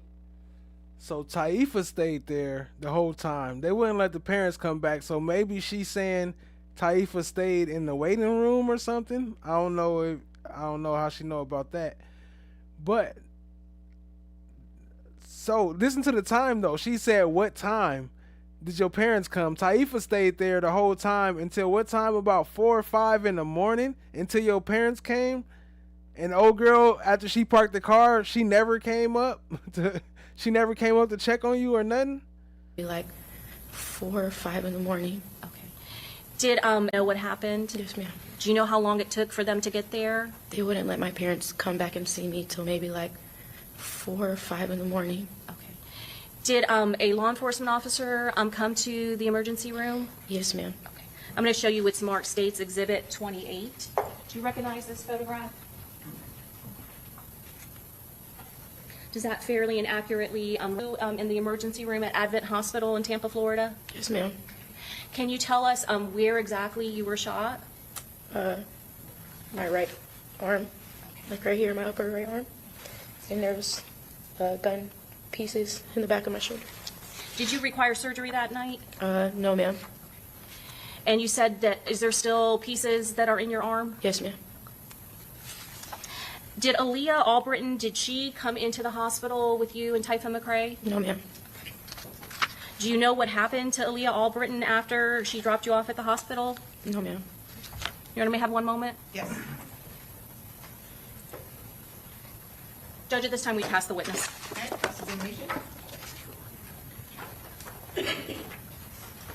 I'm all right. All right. I want to just ask you some basic questions. Do you know anything called 6 block? I don't know if y'all understand, but that's saying a lot. Now the jury might not get it, and that's the reason why I say she might still, most likely, I'm sorry to say, but most likely she will be convicted, because they need to show the jury, like I said, at least show a wrist or an ankle or something. You know, you ain't got to show their faces, just show their ankles or just show their wrists or their elbows or something. But I'm pretty sure that, yeah, anyway, yeah. Do you know what that is? Yes. All right, what is that to you? But I'm not saying she guilty or not. What I'm saying is that they got enough evidence for the jury to find her guilty if they don't really care about looking deeply into everything, or if they don't understand everything that's being said. I'll say that. What is that to me? Yeah. A group of boys. All right. Do you know what ATK is? Yes, sir. Is that another group of boys? Yes, sir. Would you call either of these groups of boys gangs? No, sir. All right. Are you a part of any of these two groups? No, sir. All right. Are these boy-only groups? I believe so. All right. I'm not aware. I don't know. You mentioned earlier that you've met Youngin Ace before. Is that correct? Yes, sir. He is a part of the ATK group. Yes, sir. Sort of like would you say a rival to 6 Block and Charles Jones, Julio Foolio? Yes, sir. And under what circumstances did you meet Youngin Ace? He's friends with my cousin. So Youngin Ace is friends with one of your cousins? Yes. And when did you... Back in it again. I'm telling you, if you hear this, Youngin Ace, leave the country now, my nigga. Leave the country now, my nigga. Meet him? Just around family. You got enough money, Around man. family? Get up out of here, man. I know you got kids and stuff. Send for them later, but get your ass up out of here. You can stream from all over the world. Yes, sir. You've seen him, I guess, multiple times around family? No, sir. How many times have you seen him before? Maybe like once or twice in my lifetime. Okay. Do you know who Alicia Andrews is? No, sir. And do you know whether Alicia Andrews is a part of any gang? No, sir. Do you know if Alicia Andrews was at the Airbnb with you? I have no idea who that is. Okay. Let me ask you this question. You were inside one of the Airbnbs, inside of a room by yourself? Yes, sir. Why were you by yourself? Sometimes I just like to be alone. All right. And you're by yourself while there's a bunch of commotion going on in another portion of the Airbnb. Is that correct? Yes, sir. I'll ask you like a sort of a strange question. The Airbnb, you didn't book that, right? No, sir. The Airbnb itself, did you go to the Airbnb to avoid being detected by any hotel lobby cameras? No. All right. Do you know anyone named Fat Boy? No. Now, do you listen to drill rap music? You said you do earlier, right? Yes. All right. Because you listen to drill rap music, does that make you a violent person? No. All right. Does that mean that you want to do the things that the drill rappers rap about? No. All right. The drill rap music, was that something that Charles Jones, Julio Foolio made? Yes. All right. And he made fun of people who were dead in his drill raps? I guess so. I guess he mocked individuals who had died or been shot? Yes. All right. And did people hate him for that? I don't know. Did people dislike him for that? I'm not sure. All right. The people that Charles Jones, Julio Foolio, that he would rap about, these were actual real-life people in Jacksonville. Is that correct? Yes, sir. And did you know any of the people that he rapped about? No, sir.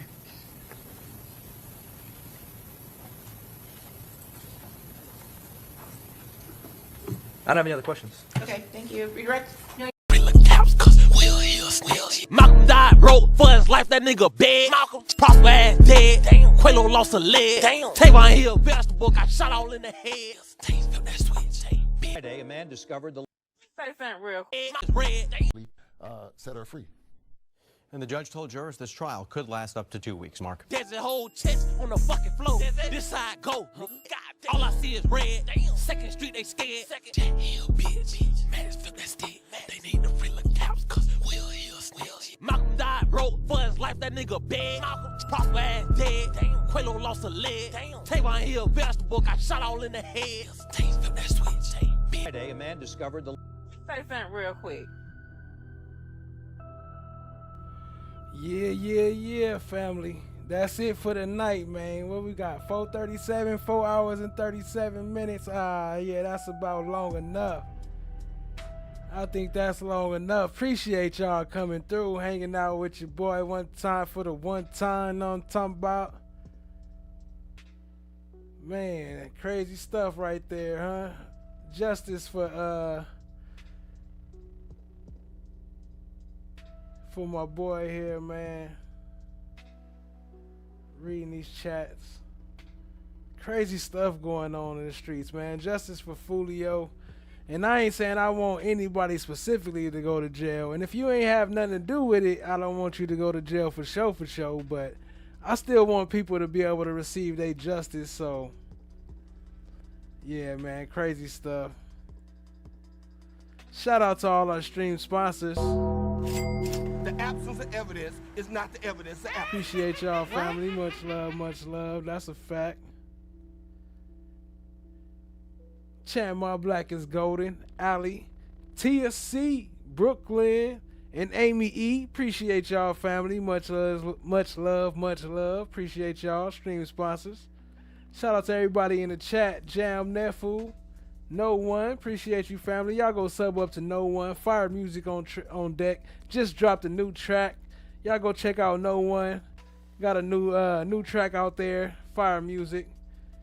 Shout out to Ali, stream sponsor. Appreciate you, family. Shout out to Brooklyn in the chat. I see you. Welcome back to the Copper fam. Shout out to Miss D56. Shout out to Chandmar Black is Golden, stream sponsor. Shout out to TSC, stream sponsor. Appreciate you. Y'all show TSC some love. Shout out to Rock Solid TV. Y'all go sub up to Rock Solid TV. Know what I'm talking about? Shout out to Trakisha. Y'all show Trakisha some love. Stream sponsor. Well, series sponsor. Appreciate y'all. Chandmar Black is Golden. Purple Paradox hanging out with us. Shout out to Purple Paradox. I can't see no more names. That's all I see now. I'm seeing doubles. Appreciate all y'all hanging out. That's love. Until next time, family. We'll be back Monday. We might be on Rock Solid TV on Kick tomorrow. So y'all check that out. Look for us on Kick tomorrow. Set your notifications. We might just go live on Kick tomorrow on the Rock Solid TV. Y'all check that out.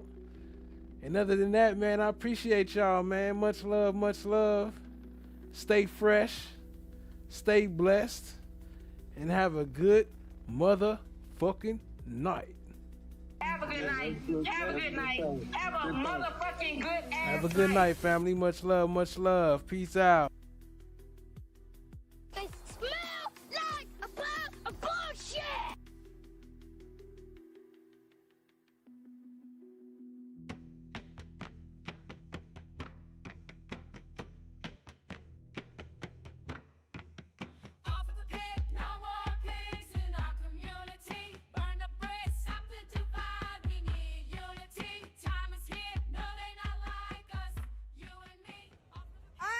We'll be fine. Our kids will not be. Ain't your money.